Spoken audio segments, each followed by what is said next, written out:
Hello all, എല്ലാവർക്കും സഹകാരി PSCയുടെ മറ്റൊരു world geography സെഷനിലേക്ക് ഹൃദ്യമായ സ്വാഗതം. ഇന്നത്തെ ക്ലാസ്സിൽ നമ്മൾ പഠിക്കാൻ പോകുന്നത് അല്ലെങ്കിൽ ഡിസ്കസ് ചെയ്യാൻ പോകുന്ന കണ്ടൻറ്റ് എന്ന് പറയുന്നത് മാപ്പാണ്, അല്ലെങ്കിൽ കാർട്ടോഗ്രഫി. മാപ്പ് അഥവാ കാർട്ടോഗ്രഫി എന്ന് പറയുന്ന ഒരു ഏരിയനെ പറ്റിയിട്ടാണ് പഠിക്കുന്നത്. മാപ്പ് അത്യാവശ്യം ഇമ്പോർട്ടൻ്റ് ആയിട്ടുള്ളൊരു ഏരിയ തന്നെയാണ് കേട്ടോ, വേൾഡ് ജിയോഗ്രഫിയുടെ ക്വസ്റ്റ്യൻസുമായി ബന്ധപ്പെട്ട് നോക്കുമ്പോഴും സിലബസ് നോക്കുമ്പോഴും ഒക്കെ. കാരണം അടുത്തിടെയൊക്കെ നടന്നിരിക്കുന്ന പല പരീക്ഷകളിലും, പ്രത്യേകിച്ച് ഡിഗ്രി ലെവൽ എക്സാമിനേഷൻസിന് ഒരല്പം ഡെപ്തിലൊക്കെ ഇതിനകത്തുനിന്ന് ചോദിച്ചു വെച്ചിട്ടുണ്ട്. എന്ന് പറഞ്ഞാൽ സാധാരണഗതിയിൽ നമ്മളങ്ങനെ മാപ്പിനകത്തൊന്ന് പഠിക്കുന്നതല്ലാതെയുള്ള കണ്ടൻറ്റുകളിൽ നിന്നുമൊക്കെ ചോദ്യങ്ങൾ ചോദിച്ച് കണ്ടിട്ടുണ്ട്. അപ്പോൾ ഇന്ന് നമ്മൾ ഡിസ്കസ് ചെയ്യുമ്പോൾ സ്വാഭാവികമായിട്ടും നമുക്ക് അത്തരം കണ്ടൻറ്റുകൾ കൂടി തന്നെ എന്തായാലും നോക്കി പോകേണ്ട ഒരു ആവശ്യകതയുണ്ട്. അപ്പോൾ അതുകൊണ്ട് ഇന്നത്തെ ഡിസ്കഷൻ ഒരല്പം മാപ്പിനെ പറ്റിയിട്ട് വിശദമായിട്ടൊന്ന് മനസ്സിലാക്കാൻ നമ്മൾ ശ്രമിക്കും. അതിൻ്റെ പലതരത്തിലുള്ള ടൈപ്പ് നോക്കും, എങ്ങനെയൊക്കെയാണ് മാപ്പ് ക്രിയേറ്റ് ചെയ്യുന്നത് ഉൾപ്പെടെയുള്ള കാര്യങ്ങളെ ഇന്നത്തെ ഈ ഒരു സെഷനിൽ നോക്കി പോകുന്നുണ്ടാവും. സോ ഒരിക്കൽ കൂടി എല്ലാവർക്കും മാപ്സ് എന്ന് പറയുന്നത് ഇന്നത്തെ വേൾഡ് ജിയോഗ്രഫി സെഷനിലേക്ക് ഹൃദ്യമായ സ്വാഗതം ഒരിക്കൽ കൂടി നേർന്നുകൊണ്ട് നമുക്ക് കണ്ടന്റിലേക്ക് കിടക്കാം. പക്ഷേ ആസ് യൂഷ്വൽ നമ്മൾ കണ്ടന്റിലേക്ക് പോകുന്നതിന് മുമ്പ് അതുമായി ബന്ധപ്പെട്ട ചില ചോദ്യങ്ങൾ മീൻസ് ഓൾറെഡി പരീക്ഷയ്ക്ക് ചോദിച്ചിരിക്കുന്ന PYQs കാണാറുണ്ട്. നമുക്കപ്പോൾ PYQസിനെ കണ്ടുപോകാം. In topographical maps based on different scale is given below. അല്ലെങ്കിൽ Indian topographical maps based on different scale is given below. Choose the correct order based on the large scale in ascending order. ഇപ്പോൾ ascending ഓർഡറിൽ പലതരത്തിലുള്ള സ്കെയിലുകളിൽ mark ചെയ്തിരിക്കുന്ന മാപ്പുകൾ, topographical മാപ്പുകൾ അഥവാ ടോപ്പോ ഷീറ്റുകളാണ് ഇവിടെ തന്നിരിക്കുന്നത്. അതിൻ്റെ ഡിഫറെൻറ്റ് സ്കെയിൽസിലുള്ള മാപ്പുകൾ. അപ്പോൾ അതിന് കറക്റ്റ് ഓർഡറിലൊന്ന് അറേഞ്ച് ചെയ്യണം, അസെൻഡിങ് ഓർഡറിൽ അറേഞ്ച് ചെയ്യണം. നമുക്ക് മില്യൺ ഷീറ്റ് എന്ന് പറയുന്ന ഒരു ഷീറ്റിനെ പറ്റി പറഞ്ഞിരിക്കുന്നു. Quadrant sheet, 15 minute sheet. ഇവിടെ ഈ ഒരു നമ്പർ സൂചിപ്പിക്കുന്നത് മിനിറ്റിനെയാണ് കേട്ടോ. ഇപ്പോൾ നമ്മൾ പറയാറില്ല, ഇപ്പോൾ this thing is actually called minute. ഇപ്പോൾ നമ്മൾ ഫീറ്റിനും ഇപ്പോൾ 15 ഫീറ്റ് എന്ന് പറയണമെങ്കിൽ ഇങ്ങനെ തന്നെ എഴുതണേ. ഫീറ്റിനും ഇങ്ങനെ തന്നെ എഴുതുന്നത്, ഇഞ്ചസ് ആകുമ്പോൾ 2 വരെ വരും.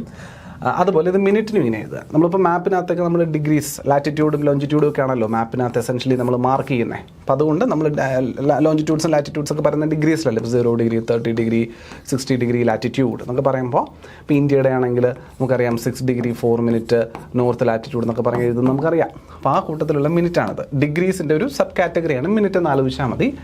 അപ്പോൾ അത് അങ്ങനെ വരുന്നതാണിത് 15 മിനിറ്റ് ഷീറ്റ്, അതുപോലെ ഡിഗ്രി ഷീറ്റ്, ക്വാഡ്രൻ ഷീറ്റ്, ഇങ്ങനെയൊക്കെ പറഞ്ഞിട്ടുള്ള തരത്തിലുള്ള നാല് വ്യത്യസ്തമായിട്ടുള്ള സ്കെയിലുള്ള മാപ്പിനെ അല്ലെങ്കിൽ ഷീറ്റുകളെ, ടോപ്പോ ഷീറ്റുകളെ അഥവാ ടോപ്പോഗ്രാഫിക് മാപ്പുകളെ ഇവിടെ റെപ്രസെൻറ്റ് ചെയ്തിട്ടുണ്ട്. ഇതിനെ കറക്റ്റ് ഓർഡറിൽ അറേഞ്ച് ചെയ്യണം. ഒരു നല്ല കാര്യം അവർ പറഞ്ഞു തന്നിട്ടുണ്ട്. നിങ്ങൾക്ക് അസെൻഡിങ് ഡിസെൻഡിങ് എന്ന് പറയുന്നതിനകത്ത് കൺഫ്യൂഷനുള്ള കുട്ടികളാണെങ്കിൽ ഈ ചോദ്യത്തിനകത്ത് ആ ഒരു കൺഫ്യൂഷൻ മാറ്റാനായിട്ട് എല്ലാത്തിൻ്റെയും തുടക്കം മില്യൺ ഷീറ്റിലാണ് തന്നിട്ടുണ്ട്. അപ്പോൾ എന്തായാലും ഒരെണ്ണം മില്യൺ ഷീറ്റിലാണ് തുടങ്ങുന്നത്. അവിടെ നിന്ന് ഇപ്പോൾ വലുതെന്ന് ചെറുതിലോട്ട് പോകണോ, ചെറുതെന്ന് വലുതിലോട്ട് പോകണോ എന്നുള്ളത് നിങ്ങൾക്ക് തീരുമാനിക്കാം എന്ന രീതിയിൽ തന്നിട്ടുണ്ട് ഇവിടെ. ഓക്കെ, അപ്പോൾ ഇതനുസരിച്ചിട്ട് ഒരു ഉത്തരം നമുക്ക് കിട്ടും. ഇന്നത്തെ ക്ലാസ് കഴിയുമ്പോൾ നമുക്കത് മനസ്സിലാവും.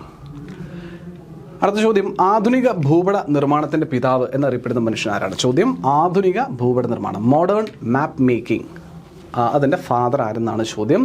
എബ്രഹാം ഒർട്ടേലിയസ് ആണോ, മെർക്കാറ്റർ ആണോ, അനക്സിമാൻഡർ ആണോ, ഹിപ്പാർക്കസ് ആണോ? ഉത്തരം ഇന്നത്തെ ഡിസ്കഷൻ കഴിയുമ്പോൾ മനസ്സിലാവുന്നുണ്ട്. ചോദ്യത്തിലേക്ക് നമുക്ക് പോവാം. ആ സമയത്ത് നിങ്ങളത് മനസ്സിലാക്കുക. What projection is used in the survey of India topographical maps? നമ്മുടെ സർവേ ഓഫ് ഇന്ത്യയാണ് മാപ്പ് മാക്ക് ചെയ്യുന്ന ആൾ. ആ ടോപ്പോഗ്രഫിക്കൽ മാപ്പുകളിൽ എന്ത് തരത്തിലുള്ള പ്രൊജക്ഷനാണ് ഉപയോഗിക്കുന്നത്? ലാംബേർട്ട് കൺഫോമൽ കോണിക് പ്രൊജക്ഷനാണോ, മെർക്കാറ്റർ പ്രൊജക്ഷനാണോ, പോളികോണിക് പ്രൊജക്ഷനാണോ, അസിമുതൽ ഇക്വി ഡിസ്റ്റൻ്റ് പ്രൊജക്ഷനാണോ? ഇതൊക്കെ വളരെ ഡെപ്തിൽ കയറി ചോദിച്ചിരിക്കുന്ന ചോദ്യങ്ങളാണ് കേട്ടോ. വളരെ ഡെപ്തിലുള്ള ചോദ്യമാണ്. ഇതൊന്നും സാധാരണഗതിയിൽ ഇങ്ങനത്തെ ചോദ്യങ്ങളൊന്നും വരാറേ ഇല്ലാത്ത ചോദ്യമാണ്. അടുത്ത ചോദ്യം, which of the following statements is or are correct about topographic map? Topographic മാപ്പുമായിട്ട് ബന്ധപ്പെട്ടിരിക്കുന്നതിൽ തന്നിരിക്കുന്ന സ്റ്റേറ്റ്മെൻറ്റിൽ ഏതാണ് ശരി എന്നാണ് ചോദ്യം. ഒന്ന്, the survey of India is responsible for producing a topographical map. Survey of ഇന്ത്യയാണ് ടോപ്പോഗ്രഫിക്കൽ മാപ്പ് പ്രൊഡ്യൂസ് ചെയ്യുന്നതിന് റെസ്പോൺസിബിലിറ്റി ഉള്ള, അല്ലെങ്കിൽ അതിന് നിയുക്തപ്പെടുത്തിയിരിക്കുന്ന ഏജൻസി എന്ന് പറയുന്നു. 1:1 മില്യൺ അല്ലേ? 6 ഉണ്ട്, മീൻസ് അതൊരു മില്യൺ ആണ്, അല്ലെങ്കിൽ ഒരു 10 ലക്ഷമാണ്. 1:10 lakh. Scale is known as A million sheet. ഈ ഒരു സ്കെയിലിൽ റെപ്രസെൻറ്റ് ചെയ്യപ്പെടുന്ന ഷീറ്റുകളെയാണ് അല്ലെങ്കിൽ മാപ്പുകളെയാണ് നമ്മൾ മില്യൺ ഷീറ്റ് എന്ന് വിളിക്കുന്നത് എന്ന് പറയുന്നു. മൂന്നാമത്തത്, in the 1:50,000 scale contour interval is 20 metre. Contour interval 2. ഇപ്പോൾ നമ്മൾ അഡുലേഷനൊക്കെ ഉള്ള ഏരിയാസിനെ റെപ്രസെൻറ്റ് ചെയ്യുന്നതിന് വേണ്ടി ഉപയോഗിക്കുന്ന ലൈൻസാണ് കോണ്ടൂർ ലൈൻസ് എന്നൊക്കെ പറയുക കേട്ടോ. ഒരേ എലിവേഷനുള്ള സ്ഥലങ്ങളെയൊക്കെ മാർക്ക് ചെയ്തിട്ട് വരയ്ക്കുന്നതാണ് ഈ കോണ്ടൂർ ലൈൻസ്. അപ്പോൾ കോണ്ടൂർ ലൈൻസ് ഇവിടെ ഇങ്ങനെ 2 കോണ്ടൂർ ലൈൻ ഉണ്ടെന്ന് പറയുന്നതിനർത്ഥം ഈ ഒരു പ്രദേശം ഒരു എലിവേഷനിലാണ്, ഈ ഒരു പ്രദേശം മറ്റൊരു എലിവേഷനിലാണ്. രണ്ടും 2 ഉയരങ്ങളിലുള്ള സ്ഥലമാണ് എന്ന് മനസ്സിലാക്കാൻ പറ്റും. അതിനാണ് കോണ്ടൂർ ലൈനുകൾ പറയുന്നത്. ഒരു സ്ഥലത്തിൻ്റെ സ്ലോപ്പൊക്കെ മനസ്സിലാക്കാൻ സഹായിക്കും. അപ്പോൾ അങ്ങനെ ഈ രണ്ട് സ്ഥലങ്ങൾ തമ്മിലുള്ള അകലം, ഈ രണ്ട് കോണ്ടൂർ ലൈൻസ് തമ്മിലുള്ള അകലം സാധാരണഗതിയിൽ കോണ്ടൂർ ഇൻ്റർവെല്ല് 20 മീറ്ററാണ് 1:50,000 സ്കെയിൽ എന്നാണ് പറഞ്ഞിരിക്കുന്നത്. ശരിയാണോ തെറ്റാണോ കണ്ടുപിടിക്കണം. 4 latitudinal and longitudinal extension of million sheet is 1 degree by 1 degree. Latitudinal longitudinal extension, അതായത് ഇപ്പം ഞാൻ 2 ലാറ്റിറ്റ്യൂഡും അതുപോലെ 2 ലോഞ്ചിറ്റ്യൂഡും, വരച്ചപ്പോൾ തിരിഞ്ഞു, ഇത് 2 ലാറ്റിറ്റ്യൂഡും 2 ലോഞ്ചിറ്റ്യൂഡും തമ്മിലുള്ള അകലം എന്ന് പറയുമ്പോൾ ഇത് ഈ ഒരു റീജിയൻ, ഇതിപ്പോൾ ഇത് 1 ഡിഗ്രി ആണെങ്കിൽ ഇത് 2 ഡിഗ്രിയാണ്, ഇത് 1 ഡിഗ്രി ആണെങ്കിൽ ഇത് 2 ഡിഗ്രിയാണ്, ഇവിടെ നിന്ന് മുകളിലോട്ട് എന്ന രീതിയിൽ. അത് 1 ഡിഗ്രി 2 ഡിഗ്രി 1 ഡിഗ്രി 2 ഡിഗ്രി. അപ്പോൾ ഇവർ തമ്മിലുള്ള അകലം 1 ഡിഗ്രിയാണ് എന്നർത്ഥം. ഇവർ തമ്മിലുള്ള അകലം 1 ഡിഗ്രിയാണെന്നാണ് ഈ തന്നിരിക്കുന്നത്. ലാറ്റിറ്റ്യൂഡിനൽ ലോഞ്ചിറ്റ്യൂഡിനൽ എക്സ്റ്റെൻറ്റ് എന്ന് പറയുന്നത് കേവലം 1 ഡിഗ്രിയാണ് എന്ന രീതിയിൽ സൂചിപ്പിച്ചിരിക്കുന്നതാണ് 4ാമത്തെ സ്റ്റേറ്റ്മെൻറ്റ്. അപ്പോൾ ഇതിലേതാണ് ശരി എന്ന് ഐഡൻറ്റിഫൈ ചെയ്യണം എന്നുള്ളതാണ് നമ്മുടെ കർത്തവ്യം എന്ന് പറയാം. ഓക്കെ, നമുക്കത് നോക്കാം. ശരി, അടുത്തത്. Which of the following statements best describes A critical limitation of topographic maps in large scale disaster management planning? വളരെ വലിയ ഡിസാസ്റ്റർ മാനേജ്മെൻറ്റ് പ്ലാനിങ്ങുകളിലും മറ്റുമൊക്കെ ഒരു ക്രിട്ടിക്കൽ ലിമിറ്റേഷൻ, ടോപ്പോഗ്രാഫിക് മാപ്പിൻ്റെ ഒരു ക്രിട്ടിക്കൽ ലിമിറ്റേഷൻ എന്താണ് എന്നുള്ളതിൽ താഴെ പറഞ്ഞിരിക്കുന്നത് ഏത് ആണ് കറക്റ്റായിട്ട് അനുയോജ്യമായി പറയാൻ പറ്റുക? ചോദ്യം വ്യക്തമാണോ?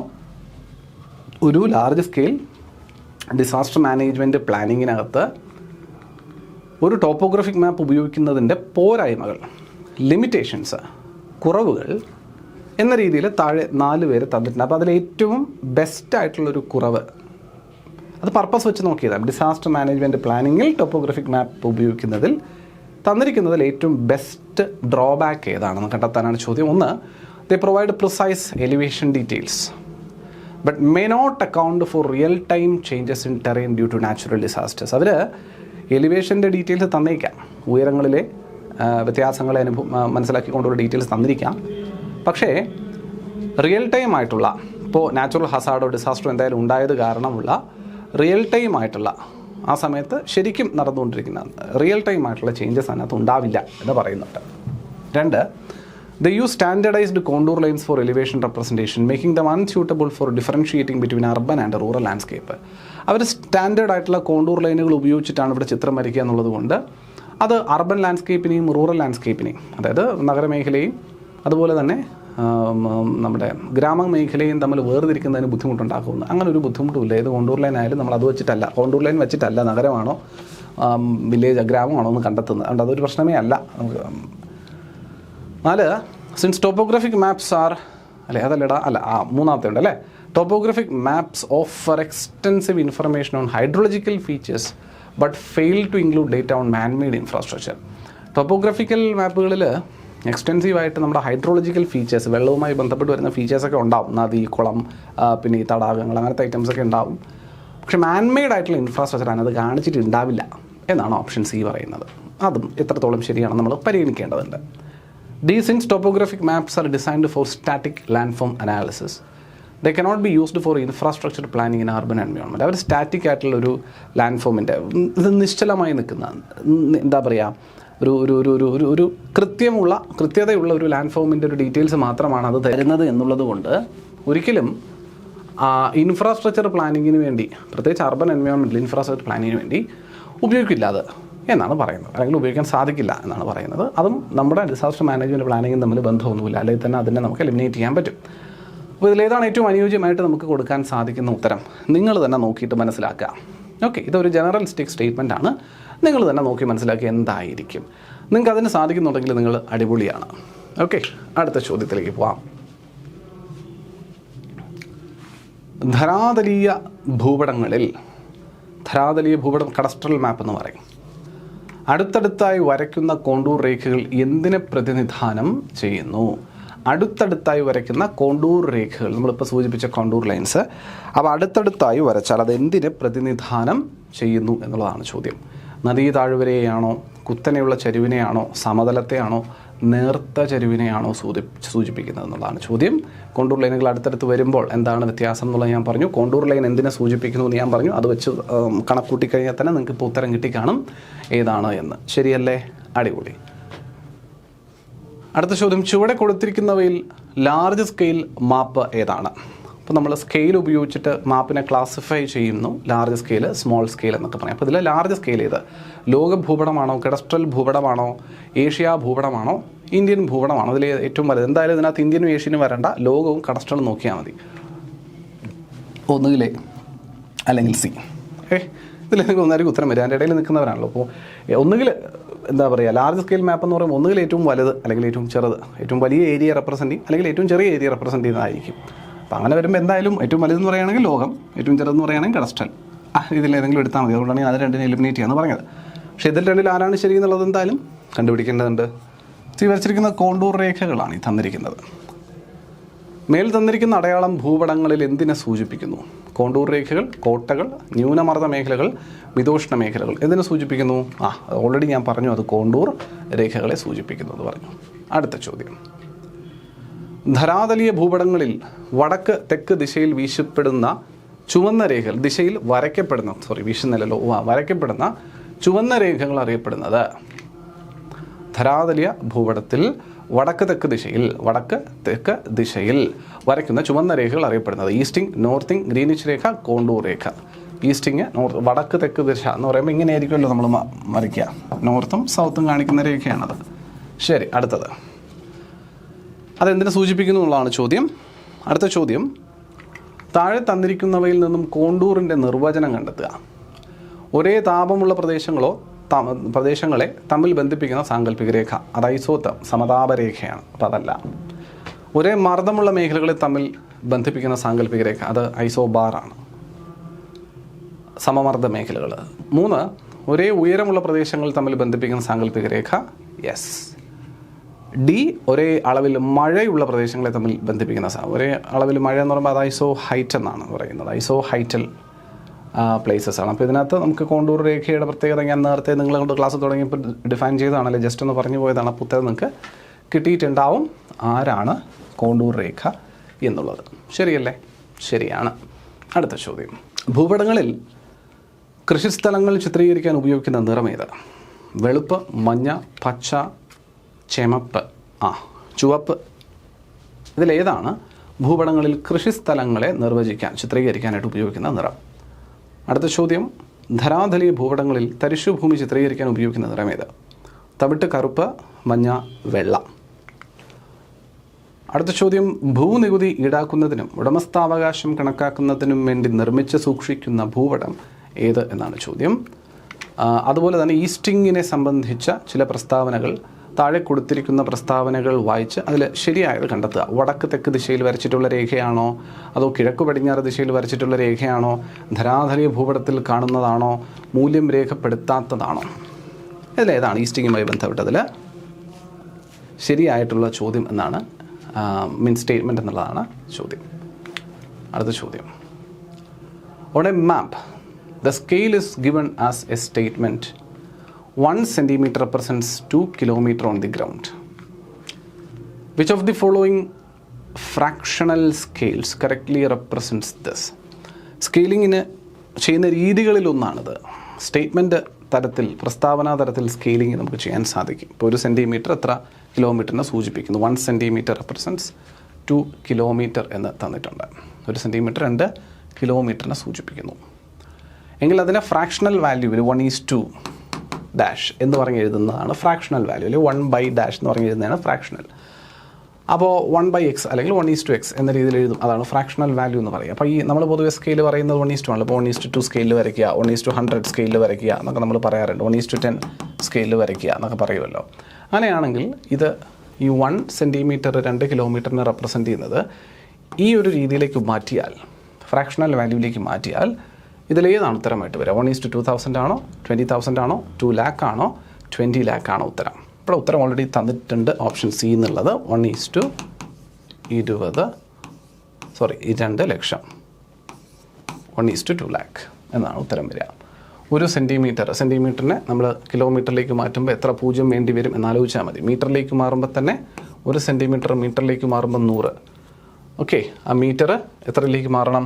മീറ്റർ കിലോമീറ്ററിലേക്ക് മാറണമെങ്കിൽ എത്ര വേണം? അതിൻ്റെ കൂടെ 1000 വേണം. 1000 എന്ന് പറയുമ്പോൾ 3 പൂജ്യം കൂടി കയറണം. അതായത് 1, 2, 3, 4, 5 0. അതായത് 1 സെൻറ്റിമീറ്റർ എന്ന് പറയുന്നത് 1 കിലോമീറ്ററിന് റെപ്രസെൻറ്റ് ചെയ്യുന്നുവെങ്കിൽ അത് 1:1 ലാക്ക് എന്ന് പറയേണ്ടി വരും. ശരിയല്ലേ? ഇപ്പോൾ 1 സെൻറ്റിമീറ്റർ 2 കിലോമീറ്ററിന് റെപ്രസെൻറ്റ് ചെയ്യുന്ന പറയുമ്പോൾ 1:2 ലാക്ക് എന്ന രീതിയിൽ സ്കെയിൽ പറയേണ്ടി വരും. സിമ്പിൾ, ഇത്രയേ ഉള്ളൂ പരിപാടി. അപ്പോൾ ഇങ്ങനെയാണ് സിമ്പിളായിട്ട് നമുക്ക് കണ്ടുപിടിക്കാൻ പറ്റുന്നത്. സെൻറ്റിമീറ്ററിന് കിലോമീറ്ററിലോട്ടൊന്ന് മാറ്റി നോക്കിയാൽ മതി. സോ 1:2 ലാക്കാണ് സ്കെയിൽ എന്ന് പിടികിട്ടി, ഓപ്ഷൻ സി. അപ്പോൾ എനിഹൗ ഇതിൻ്റെ ഉത്തരം ഓൾറെഡി ഇവിടെ പരാമർശിച്ചിരുന്നത് കൊണ്ട് ഞാനൊന്ന് ഡിഫൈൻ ചെയ്തു പോയി എന്നേ ഉള്ളൂ. അത് എല്ലാത്തിലും നമുക്ക് നോക്കേണ്ട കാര്യം വരുന്നില്ല. ശരി, അടുത്ത ചോദ്യം. ചുവടെ തന്നിരിക്കുന്നവയിൽ മില്യൺ ഷീറ്റുകളുടെ തോത് ഏതാണ്? മില്യൺ ഷീറ്റ് എന്ന് പറയുമ്പോൾ അത് എന്ത് സ്കെയിലിലാണ് അളക്കുന്നത് എന്നുള്ളതാണ്. തോത് എന്നതുകൊണ്ട് ഇവിടെ അർത്ഥമാക്കിയിരിക്കുന്നത് 1:50,000 ആണോ, 1:2,50,000 ആണോ, 1:1 ലാക്ക് ആണോ, 1:10 ലാക്ക് ആണോ എന്നുള്ളതാണ് ചോദ്യം. മില്യൺ എന്ന് കേൾക്കുമ്പോൾ, മില്യൺ ഷീറ്റ് എന്ന് കേൾക്കുമ്പോൾ നിങ്ങളുടെ മനസ്സിൽ എന്താണോ തോന്നുന്നത് അത് നിങ്ങൾ മാർക്ക് ചെയ്തോ, അത് ശരിയായിരിക്കും. അത് നിങ്ങൾ മാർക്ക് ചെയ്തു കൊള്ളുക, അത് ശരിയായിരിക്കും.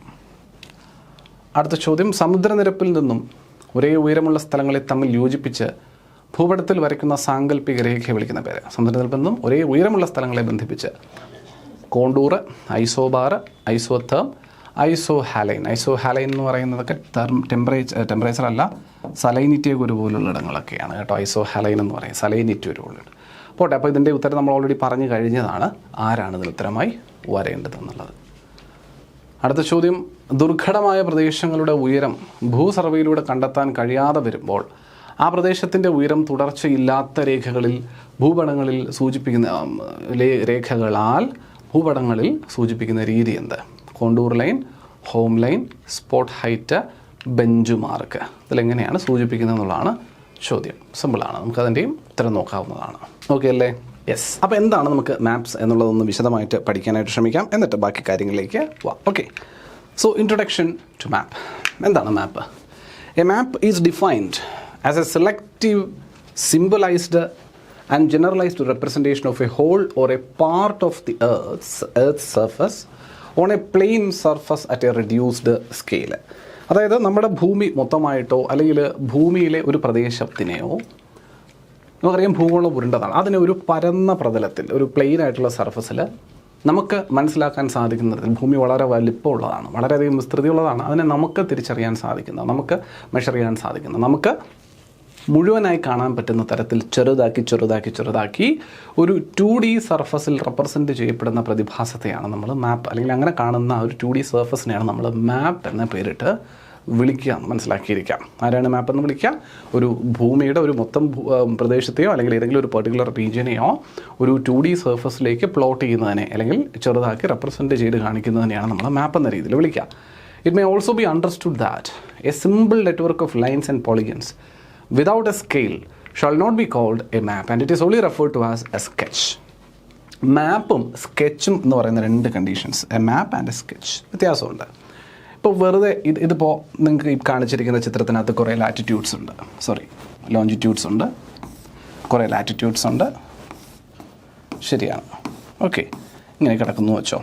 അതിനകത്ത് രാജ്യങ്ങളും മറ്റ് പരിപാടികളും ഒക്കെ അതിനകത്ത് മാർക്ക് ചെയ്ത് കാണിച്ചിട്ടുമുണ്ട്.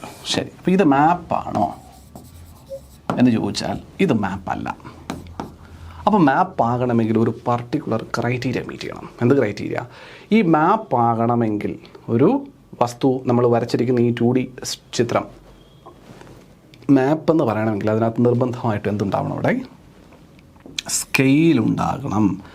ശരിക്കുമുള്ള അളവിനെ ഞാൻ എത്രയിലാണ് ഇവിടെ ഈ ഒരു ചിത്രത്തിൽ റെപ്രസെൻറ്റ് ചെയ്തിരിക്കുന്നത്? ഇപ്പോൾ 1 കിലോമീറ്റർ ഉള്ളൊരു ഏരിയനെ ഞാൻ എത്ര ഡിസ്റ്റൻസിലാണ് ഈ ഒരു ചിത്രത്തിനകത്ത് ഇൻക്ലൂഡ് ചെയ്തിരിക്കുന്നത്? ഇപ്പോൾ 1 സെൻറ്റിമീറ്റർ ആ ചിത്രം ഞാൻ അളന്നാൽ എനിക്ക് ശരിക്കുമുള്ള 1 കിലോമീറ്റർ നീളമാണോ കിട്ടുക, അല്ല 10 കിലോമീറ്റർ ആണോ കിട്ടുക എന്നുള്ള തരത്തിലൊരളവ് സൂചിപ്പിച്ചിട്ടുണ്ടാവണം അല്ലേ? അപ്പോൾ അങ്ങനെ സ്കെയിലില്ലാത്ത കുറച്ച് പോളിഗൺസ്, കുറച്ച് ലൈൻസ്, അതൊക്കെ മാത്രമായിട്ടുണ്ടാവുന്ന ഒരു ചിത്രത്തെ എനിക്ക് എന്തെന്ന് വിളിക്കാൻ പറ്റില്ല? മാപ്പെന്ന് വിളിക്കാൻ പറ്റില്ല. പകരം എന്ത് വിളിക്കാം? അതിനെ ഒരു സ്കെച്ച് എന്ന് മാത്രം വിളിക്കാം. അതിനെ merely we can call that as a sketch and not a map. മാപ്പെന്ന് വിളിക്കാൻ സാധിക്കില്ല, പകരം എന്ത് വിളിക്കാം? അവിടെ ഒരു സ്കെച്ച് എന്ന് വിളിക്കാം എന്നറിയാം. Cartography is the art, science and technology of creating map. ഇങ്ങനെ നമ്മൾ കാണുന്ന ഈ 3D സർഫസിനെ, ഭൂമിയെയോ ഭൂമിയിൽ ഏതെങ്കിലും ഒരു പ്രദേശത്തെയോ ഒരു 2D പ്ലാറ്റ്ഫോമിലേക്ക് മാറ്റിയെടുക്കുന്ന ഈ ഒരു പ്രോസസ്സ്, മാപ്പ് എന്ന് പറയുന്ന ഈ ഒരു സംവിധാനം ഉണ്ടാക്കിയെടുക്കുന്ന പ്രോസസ്സ്, അതിനെപ്പറ്റി പഠിക്കുന്ന സയൻസ്, അത് വിശദമാക്കുന്ന ആർട്ട്, ഇതിൽ ഉൾപ്പെടുത്തിയിരിക്കുന്ന ടെക്നോളജി ഇതിനെല്ലാം കൂടി ചേർത്ത് നമ്മൾ പറയുന്ന ശാഖയാണ് കാർട്ടോഗ്രഫി എന്ന് പറയും. എന്ത് പറയും? കാർട്ടോഗ്രഫി. ഇപ്പോൾ കാർട്ടോഗ്രഫി എന്ന് പറഞ്ഞാൽ എസെൻഷ്യലി എന്താണെന്ന് ചോദിച്ചാൽ ഏറ്റവും സിമ്പിളായിട്ട് പറഞ്ഞാൽ മാപ്പ് മേക്കിങ്ങിനെ പറ്റിയിട്ടുള്ള the art, the science and technology of creating maps is what we call as cartography.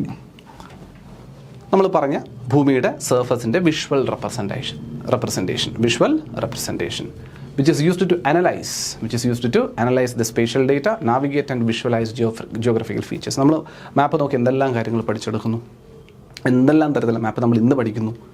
ഇന്ന് നമുക്ക് 3D മാപ്പും കാര്യങ്ങളൊക്കെ ഉണ്ട്, പണ്ട് 2D മാത്രം ഉണ്ടായിരുന്നു എന്നുള്ളതാണ് അല്ലേ.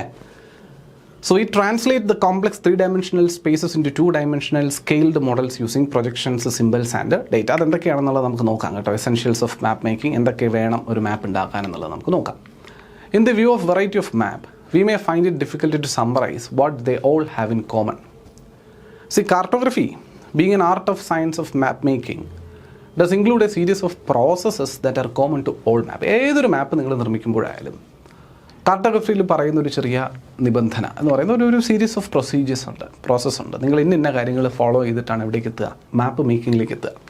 എന്തൊക്കെയാണ് ആ ഒരു പ്രൊസീജിയേഴ്സ് നമുക്ക് നോക്കണമല്ലോ. 1, സ്കെയിൽ. ഇതിനെ മാപ്പിൻ്റെ എസെൻഷ്യൽസ് എന്നും വിളിക്കാം നമുക്ക്. 1, scale. 2, map projection. 3, map generalisation. 4, map design. 5, map construction and production. അപ്പോൾ ഏതൊക്കെയാണ് 5 പ്രധാനപ്പെട്ട procedures for all map creation എന്ന് ചോദിച്ചാൽ? 1, സ്കെയിൽ. നമ്മൾ പറഞ്ഞു സ്കെയിൽ ഇല്ലാത്ത ഒന്നും എന്തല്ല മാപ്പല്ല, ഇറ്റ്സ് മിയർലി എ സ്കെച്ച്. അപ്പോൾ സ്കെയിൽ വേണം. 2, map projection സംഭവിച്ചിട്ടുണ്ടാവണം. 3, മാപ്പിനെ generalise ചെയ്തിട്ടുണ്ടാവണം. 4, map design ചെയ്തിട്ടുണ്ടാവണം. 5, മാപ്പിനെ construct ചെയ്ത് പ്രൊഡക്ഷൻ ചെയ്തിട്ടുണ്ടാവണം. അപ്പോൾ എന്തൊക്കെയാണ് ഇതിൽ എല്ലാം? ഇപ്പോൾ നിങ്ങൾ ഇപ്പോൾ ഡിസൈൻ ചെയ്യണം എന്നൊക്കെ പറയുമ്പോൾ നമുക്ക് മനസ്സിലാവുമോ ഇന്ന പരിപാടികൾ ചെയ്തെടുക്കുക, അതായിരിക്കും ഡിസൈൻ. അല്ലെങ്കിൽ മാപ്പ് ജനറലൈസേഷൻ എന്ന് പറഞ്ഞാൽ എന്താ, മാപ്പ് പ്രൊജക്ഷൻ എന്ന് പറഞ്ഞാൽ അതെന്താ പരിപാടി, സ്കെയിലിംഗ് എന്ന് പറഞ്ഞാൽ എന്താ, ഇതൊക്കെ എന്താണെന്നുള്ളത് നമുക്ക് നോക്കി വരാമല്ലോ. ഓരോന്നായിട്ട് നമുക്ക് നോക്കാം. ആദ്യത്തേത് scale. What is scale? We know that all map are reductions പറയാൻ കാരണം എല്ലാം ശരിക്കുള്ള വലുപ്പത്തിനേക്കാൾ ചെറിയ വലുപ്പം കാണിക്കുന്നവന്മാരാണല്ലോ. അപ്പോൾ ശരിക്കും ഒരു നെടുമങ്ങാടുന്ന വില്ലേജ് അല്ലെങ്കിൽ കോന്നി എന്ന് പറയുന്ന താലൂക്ക്, അപ്പോൾ കോന്നി താലൂക്ക് എടുത്താൽ എത്രത്തോളം വിസ്തൃതമാണെന്ന് നമുക്കറിയാം. ആ കോന്നി താലൂക്കിൽ എനിക്ക് ഏതെങ്കിലും പേപ്പറിൽ മാർക്ക് ചെയ്യാൻ പറ്റുമോ? ശരിക്കുമുള്ള ഡിസ്റ്റൻസ് വെച്ചിട്ട് ഒരിക്കലും പറ്റില്ല. അപ്പോൾ മാപ്പ് എന്ന് പറയുമ്പോൾ എന്തായാലും ഇപ്പോൾ കോന്നി താലൂക്കിൻ്റെ ഒരു മാപ്പ് വേണം, അല്ലെങ്കിൽ ഇന്ത്യയുടെ ഒരു മാപ്പ് വേണം. ഇന്ത്യയുടെ മാപ്പ് എന്ന് പറയുമ്പോൾ ഇന്ത്യ ഏതെങ്കിലും പേപ്പറിനകത്ത് ഇൻക്ലൂഡ് ചെയ്യാൻ പറ്റും ഇന്ത്യയുടെ ടോട്ടൽ ഏരിയ? ബുദ്ധിമുട്ടാണത്, ഒരിക്കലും പറ്റില്ല. ആകാശത്തിന്മേലൊരു ക്യാൻവാസ് അങ്ങനെയാണെങ്കിൽ വിരിച്ചിട്ട് വരയ്ക്കേണ്ടി വരും. അത് വലിയ പടമാണ്, നടക്കത്തില്ല. എവിടെ കൊണ്ട് വയ്ക്കും ഇത് അല്ലേ? അപ്പോൾ മാപ്പ് എന്ന് പറയുന്നത് വലിയൊരു ഏരിയയെ ചെറുതായി ഒരു സ്ഥലത്തിൽ അല്ലെങ്കിൽ ഒരു പേപ്പറിൽ ഒരു 2D സർഫസിൽ റെപ്രസെൻറ്റ് ചെയ്യുന്ന പരിപാടിയാണല്ലോ. അപ്പോൾ വലിയൊരു സാധനത്തിനെ ചെറുതായി റെപ്രസെൻറ്റ് ചെയ്യുന്നത് കൊണ്ടാണ് മാപ്പുകൾ എന്താണ് എന്ന് പറയുന്നത്? റിഡക്ഷൻസ് ആണ് എന്ന് പറയുന്നത്. മാപ്പുകൾ എന്താണ്? റിഡക്ഷൻസ് ആണ് എന്ന രീതിയിൽ പറയുന്നത്. The first decision that a map maker has to take is about the scale of the map. ഒരു മാപ്പ് ഉണ്ടാക്കുന്ന ആളെ സംബന്ധിച്ചിടത്തോളം ആദ്യം അദ്ദേഹം സൂചിപ്പിക്കേണ്ട, അല്ലെങ്കിൽ ആദ്യം അദ്ദേഹം തിരിച്ചറിയേണ്ടത്, മാപ്പ് ഉണ്ടാക്കി തുടങ്ങുന്നതിന് മുമ്പ് തിരിച്ചറിയേണ്ട കാര്യം ഏത് സ്കെയിലും ഉണ്ടാക്കണം എന്നുള്ളതാണ്. എത്രത്തോളം വലിപ്പം ഈ മാപ്പിന് ഉണ്ടാവണം എന്നുള്ളതിനെ അടിസ്ഥാനപ്പെടുത്തി എത്ര വലിപ്പമുള്ള ഏരിയനെയാണ് ഞാൻ ഈ ഒരു സ്പേസിലേക്ക് ഇൻക്ലൂഡ് ചെയ്യാൻ പോകുന്നത് എന്നുള്ളതൊക്കെ മനസ്സിലാക്കിയ മാപ്പ് മേക്കിംഗ് ചെയ്യാൻ പോകുന്ന വ്യക്തി അങ്ങനെയാണെങ്കിൽ ഞാൻ എത്ര സ്കെയിലിൽ ഈ മാപ്പ് ഉണ്ടാക്കിയാൽ എനിക്ക് ഈ പറയുന്ന ഞാൻ എടുത്തിരിക്കുന്ന ഒരു ചാർട്ട് പേപ്പറിൻ്റെ വലുപ്പത്തിനുള്ളിൽ ഈ മാപ്പ് നിൽക്കും. ഇപ്പോൾ ഇന്ത്യയുടെ മാപ്പ് ഉണ്ടാക്കുന്ന ആളെ സംബന്ധിച്ചിടത്തോളം ഇന്ത്യയുടെ ടോട്ടൽ ഏരിയ എത്രത്തോളം ഉണ്ട് നമുക്കറിയാം. അപ്പോൾ ഞാൻ എടുക്കുന്ന ചെറിയൊരു ചാർട്ട് പേപ്പർ അതിൻ്റെ എത്രയോ ചെറുതാണ്. അങ്ങനെയാണെങ്കിൽ ഇന്ത്യയുടെ ടോട്ടൽ ഏരിയയിൽ നിന്ന് ഞാൻ അതിനെ സ്കെയിൽ ചെയ്ത് എത്രയാക്കി ചെറുതാക്കിയാലാണ് എനിക്ക് ഈ ഒരു ചാർട്ട് പേപ്പറിനകത്ത് ഒരു A4 അല്ലെങ്കിൽ ഒരു A1 പേപ്പറിനകത്ത് അല്ലെങ്കിൽ ഒരു A0 പേപ്പറിനകത്ത് അതിൽ ഇൻക്ലൂഡ് ചെയ്യാൻ പറ്റുക ചോദ്യമാണ്. ആ ഒരു കൺഫ്യൂഷനാണ്. അതാദ്യം നിർണ്ണയിച്ചിട്ടുണ്ടാവണം. അപ്പോൾ ഇതിനെ എത്രയായി ചുരുക്കിയാൽ, എത്ര മടങ്ങായിട്ട് ചുരുക്കിയാൽ ഇന്ത്യയുടെ ടോട്ടൽ ഏരിയ, നിങ്ങൾ ആലോചിച്ച് നോക്കി, ഇന്ത്യ എന്ന് പറയുന്ന രാജ്യത്തിൻ്റെ ടോട്ടൽ ഏരിയ എത്ര ലക്ഷക്കണക്കിന് മടങ്ങ് ചുരുക്കിയിട്ടായിരിക്കും ഈ ഒരു മാപ്പിലേക്ക് കൊണ്ടുവന്നിരിക്കുന്നതെന്ന്. അപ്പോൾ അതാദ്യം ഒരാൾ നിർണ്ണയിക്കേണ്ട ഘടകമാണ്. The scale of a map is the ratio between the distance of the map and the corresponding distance on the ground showing how much the real world has been reduced to fit on the map. എന്താണ് ആ മാപ്പ് എന്ന് പറയുന്നത്? അത് ratio ആണ്. ശരിക്കുള്ള ഡിസ്റ്റൻസും മാപ്പിലുള്ള ഡിസ്റ്റൻസും ശരിക്കുള്ള ഡിസ്റ്റൻസും തമ്മിലുള്ള ഒരു റേഷ്യോ ആണ്. ആ റേഷ്യോ കാണുമ്പോൾ മനസ്സിലാവും നമ്മൾ എത്രത്തോളമാണ് ഈ മാപ്പിനെ ചുരുക്കിയിരിക്കുന്നത്, അല്ലെങ്കിൽ മാപ്പ് മേക്കിങ്ങിന് വേണ്ടി ശരിക്കുള്ള ഏരിയനെ എത്രത്തോളം ചുരുക്കിയാണ് ഈ മാപ്പിൽ റെപ്രസെൻറ്റ് ചെയ്തിരിക്കുന്നതെന്ന് ജനത്തിന് അല്ലെങ്കിൽ മനുഷ്യന് മനസ്സിലാക്കുന്ന സംഗതിയാണ് ഈ ഒരു സ്കെയിലിംഗ് എന്ന് പറയുന്നത്. അപ്പോൾ ഈ സ്കെയിലിംഗ് ചെയ്യുന്നതിന് പല രീതികളുണ്ട്. അതിനകത്ത് ഒന്ന് റെപ്രസെൻറ്റേറ്റീവ് ഫ്രാക്ഷനാണ്. നമ്മുടെ ഒരു ചോദ്യത്തിനകത്ത് കണ്ടതാണ്, ഫ്രാക്ഷണൽ വാല്യൂയിലേക്ക് മാറ്റണം ഒരു സ്റ്റേറ്റ്മെൻറ്റ് ടൈപ്പിൽ തന്നിരുന്ന സ്കെയിലിൽ എന്ന് പറഞ്ഞിട്ട് ഒരു ചോദ്യം കണ്ടു. അപ്പോൾ അത് തന്നെയാണ് ഒരു രീതി റെപ്രസെൻറ്റേറ്റീവ് ഫ്രാക്ഷൻ എന്ന് പറയാം. എന്ത് പറയാം? Representative fraction. A ratio like 1/1 lakh or 1:1 lakh with no specific units, meaning 1 unit of the map is 1 lakh unit on the ground. ഇത്രയേ ഉള്ളൂ. ഇതിനകത്ത് പ്രത്യേകിച്ച് യൂണിറ്റ് മെൻഷൻ ചെയ്യേണ്ട ഒരു പരിപാടിയില്ല. 1:1 lakh എന്ന് പറഞ്ഞൊരു മാപ്പിൻ്റെ സ്കെയിൽ പറഞ്ഞു കഴിഞ്ഞാൽ ഉദ്ദേശിക്കുന്നത് ഇത്രയേ ഉള്ളൂ. സ്കെയിലിലുള്ള നമ്മുടെ മാപ്പിലുള്ള ഒരു യൂണിറ്റ് എന്ന് പറയുന്നത് ഇത്തരത്തിലുള്ള 1,00,000 യൂണിറ്റുകളെ സൂചിപ്പിക്കുന്നതാണ്. ഗ്രൗണ്ടിൽ നോക്കുമ്പോൾ ഇത്തരത്തിലുള്ള 1,00,000 യൂണിറ്റുകളെ സൂചിപ്പിക്കുന്നതാണ് 1:100. അപ്പോൾ 1 സെൻറ്റിമീറ്റർ ആണെങ്കിൽ ഗ്രൗണ്ടിൽ അത് 1,00,000 സെൻറ്റിമീറ്റർ ആയിരിക്കും. മാപ്പിൽ 1 സെൻറ്റിമീറ്റർ എന്നാണ് നമ്മൾ കണക്കൂട്ടുന്നതെങ്കിൽ അത് ഗ്രൗണ്ടിൽ 1,00,000 സെൻറ്റിമീറ്റർ ആയിരിക്കുമെന്ന് കണക്കൂട്ടും. അതാണ് ഒരു കൃത്യമായ യൂണിറ്റിൻ്റെ ആവശ്യകത ഇല്ലാതെ പറയുന്ന ഒരു സ്കെയിൽ കൂടിയാണ് റെപ്രസെൻറ്റേറ്റീവ് ഫ്രാക്ഷൻ. യൂണിറ്റ് ഉണ്ടായാലും കുഴപ്പമൊന്നുമില്ല കേട്ടോ. 1 സെൻറ്റിമീറ്റർ ഇസ് ഇത്ര എന്ന് പറഞ്ഞ് എഴുതിയാലും കുഴപ്പമില്ല. പക്ഷേ അതിൻ്റെ ആവശ്യമില്ല. 1:1 lakh എന്ന് പറഞ്ഞ് എഴുതുമ്പോൾ ക്ലിയർ ആണോ? ഇതാണ് റെപ്രസെൻറ്റേറ്റീവ് ഫ്രാക്ഷൻ. അത് ഫ്രാക്ഷൻ മെത്തേഡ് 1/1 lakh എന്നോ 1:2 എന്ന് പറയുന്നത് നമ്മൾ നേരത്തെ കണ്ട പോലത്തെ ആ ഒരു മോഡലാണ് റെപ്രസെൻറ്റേറ്റീവ് ഫ്രാക്ഷൻ. 2 verbal scale. അവിടെ അതായിരുന്നു ചോദ്യം. വെർബൽ സ്കെയിലിൽ തന്നിരുന്നൊരു സാധനത്തിന് നമ്മൾ റെപ്രസെൻറ്റേറ്റീവ് ഫ്രാക്ഷനോട്ട് മാറ്റാനായിരുന്നു ചോദ്യം. വെർബൽ സ്കെയിൽ എന്ന് പറയുമ്പോൾ എഴുതി വെച്ചേക്കുകയാണ് അവിടെ. Like A statement in words like 1 centimetre represent 10 kilometre. ഇങ്ങനെ എഴുതി വെച്ചാൽ നമുക്കറിയാം 1 സെൻറ്റിമീറ്റർ, ഈ മാപ്പിലുള്ള 1 സെൻറ്റിമീറ്റർ നീളം ഞാൻ അളന്നെടുത്താൽ അത് ശരിക്കും ഗ്രൗണ്ടിൽ ഒരു എത്ര കിലോമീറ്ററാണ്? 10 കിലോമീറ്ററാണ്. അപ്പോൾ ഇതുവരെയുള്ള ഡിസ്റ്റൻസ് ഞാൻ സ്കെയിൽ വെച്ച് മെഷർ ചെയ്യുമ്പോൾ 1 കിലോമീറ്റർ ഉള്ളൂ. പക്ഷേ അപ്പോൾ ആക്ച്വലി ഇത് തമ്മിലുള്ള അകലം എത്രയുണ്ട്? 1 സെൻറ്റിമീറ്റർ ആണെങ്കിൽ അത് 10 കിലോമീറ്റർ ഉണ്ട് ശരിക്കും. അപ്പോൾ ഇവിടെ 2 സ്ഥലങ്ങൾ ഫോർ എക്സാമ്പിൾ ചെയ്തപ്പോൾ എറണാകുളം സൗത്ത് ജംഗ്ഷനും കച്ചേരിപ്പടി എന്ന് പറയുന്ന 2 സ്ഥലങ്ങൾ നോക്കിയോ. എറണാകുളം സൗത്ത് ജംഗ്ഷനും കച്ചേരിപ്പടിയും തമ്മിലുള്ള അകലം ഞാനിവിടെ ഈ മാപ്പ് നോക്കുന്ന സമയത്ത് 1 സെൻറ്റിമീറ്റർ എന്നാണ് കാണിച്ചിരിക്കുന്നതെങ്കിൽ ഞാൻ മാപ്പ് വെച്ച് മെഷർ ചെയ്തപ്പോൾ 1 സെൻറ്റിമീറ്ററേ ഉള്ളൂ. അപ്പോൾ ഞാൻ നോക്കുക ഇതിൻ്റെ സ്കെയിൽ. ഇപ്പോൾ സ്കെയിൽ എഴുതി വെച്ചിട്ടുണ്ട് 1 സെൻറ്റിമീറ്റർ റെപ്രസെൻറ്റ്സ് 10 കിലോമീറ്റർ എന്ന് എഴുതി വെച്ചിട്ടുണ്ട്. അങ്ങനെയാണെങ്കിൽ ഇത് 1 കിലോമീറ്റർ. അപ്പോൾ എനിക്ക് മനസ്സിലായി, ശരി, അപ്പോൾ എറണാകുളം സൗത്ത് നിന്ന് കച്ചേരിപ്പടി വരെ പോകാൻ 10 കിലോമീറ്റർ സഞ്ചരിക്കേണ്ടി വരും. അങ്ങനെ എനിക്ക് മനസ്സിലാക്കാൻ പറ്റും കേട്ടോ, ഇവിടെ കിട്ടുന്നുള്ള മാപ്പ് വെച്ചിട്ട്.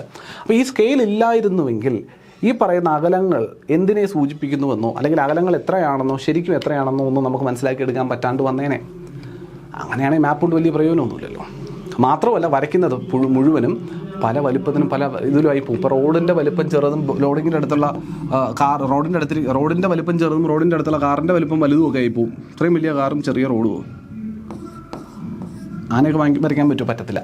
അപ്പം ബിൽഡിങ്, അതുപോലെ ബിൽഡിങ് വലുതും അല്ലെങ്കിൽ ബിൽഡിങ് ചെറുതും ആ ബിൽഡിങ്ങിൻ്റെ അടുത്ത് കാണുന്ന കാറ് ചെറുതും അല്ലെങ്കിൽ ഒരു കിണർ വലുതും ബിൽഡിങ് ചെറുതും ഇങ്ങനെയൊക്കെ ആയിപ്പോവാം വരയ്ക്കുന്ന സമയത്ത്. അങ്ങനെയൊക്കെ മാറിപ്പോകാതിരിക്കാൻ വേണ്ടിയിട്ടാണ് ഒരു യൂണിഫൈഡായിട്ട് ഒരു സിസ്റ്റം തന്നെ റെപ്രസെൻറ്റ് ചെയ്ത് പോകണം, സ്കെയിലിങ് ചെയ്യണമെന്ന് നമ്മൾ നിർബന്ധമായിട്ടും പറയുന്നതിന് കാരണമെന്ന് മനസ്സിലാക്കുക. ഓക്കെ, റൈറ്റ്, ക്ലിയർ ആണോ? ക്ലിയർ ആണ്. 3 ഗ്രാഫിക് സ്കെയിലാണ്. ബാർ സ്കെയിൽ എന്നും വിളിക്കാം, ഗ്രാഫിക് സ്കെയിൽ എന്ന് പറയാം. Printed ruler on the map showing units of distances that corresponds to the real world. ചെറിയ ഇതുപോലെ ബാർസ് തന്നിട്ടുണ്ടാവും കേട്ടോ. ചെറിയ ഇങ്ങനെ ഒരു ബാർ ഡയഗ്രാമാണ് ഗ്രാഫിക്കൽ റെപ്രസെൻറ്റേഷൻ എന്ന് പറയുക. കിലോമീറ്റേഴ്സ് റെപ്രസെൻറ്റ് ചെയ്യുന്നു. ഇത്രയും എന്ന് പറയുന്നത് 0 to 10 10 കിലോമീറ്റർ റെപ്രസെൻറ്റ് ചെയ്തു. കണ്ടോ, ഇത് തൊട്ട് അതുവരെ 10 കിലോമീറ്റർ റെപ്രസെൻറ്റ് ചെയ്തു. വീണ്ടും 10 നിന്ന് 20 അപ്പോൾ ഇത് 10 കിലോമീറ്ററിൻ്റെ സ്കെയിൽ എടുത്ത് വെച്ചിട്ട് ഈ മെഷർമെൻറ്റ് നോക്കുക. ഈ മെഷർമെൻറ്റിന് ഇക്വലൻ്റ് ആയിട്ടുള്ള അകലങ്ങളെന്ന് പറയുന്നതെല്ലാം 10 കിലോമീറ്ററാണ് മാറുന്നത്. അപ്പോൾ അതിന് പകുതിയാണെന്നുണ്ടെങ്കിൽ അത് 5 കിലോമീറ്ററാണ് എന്നൊക്കെ വെച്ചിട്ട് നമുക്ക് കണക്കൂട്ടാൻ പറ്റും. അതാണ് graphical representation of the scale എന്ന് പറയും. അപ്പോൾ ഇതും റെപ്രസെൻറ്റേഷൻ തന്നെയാണ്. പക്ഷേ ഗ്രാഫിക്കൽ റെപ്രസെൻറ്റേഷൻ ഓഫ് സ്കെയിൽ എന്ന രീതിയിൽ ഇതുപോലെ ഗ്രാഫിക്കൽ ബാർസ് മാപ്പിനകത്ത് ഇൻക്ലൂഡ് ചെയ്തിട്ട് തരും. അത് വെച്ചിട്ട് കണ്ടുപിടിക്കാം നമുക്ക്. ഓക്കെ, ഉദാഹരണത്തിന് ഈ ഒരു ഡിസ്റ്റൻസ് എന്ന് പറയുമ്പോൾ ഇവിടെ ഞാൻ നോക്കുകയാണ്.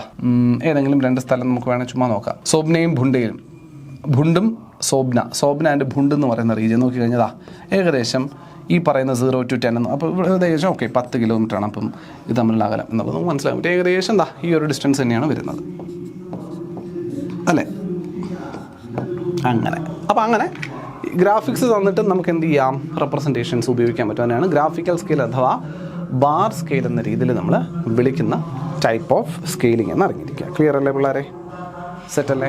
ഓക്കെ, അടുത്ത നമുക്ക് നോക്കാം ലാർജ് സ്കെയിൽ. അപ്പോൾ ലാർജ് സ്കെയിൽ മാപ്പ് വേഴ്സസ് സ്മോൾ സ്കെയിൽ മാപ്പ് നിങ്ങൾ കേട്ടിട്ടുണ്ടാവും, അല്ലെങ്കിൽ ചോദ്യങ്ങളിൽ നമ്മൾ കണ്ടിട്ടില്ല. ലാർജ് സ്കെയിൽ മാപ്പ്, സ്മോൾ സ്കെയിൽ മാപ്പ് എന്നൊക്കെ പറഞ്ഞിട്ട് മാപ്പിനെ നമ്മൾ മാറ്റി വയ്ക്കാറുണ്ടല്ലോ. അപ്പോൾ എന്താണ് ലാർജ് സ്കെയിൽ മാപ്പ്, എന്താണ് സ്മോൾ സ്കെയിൽ മാപ്പ്?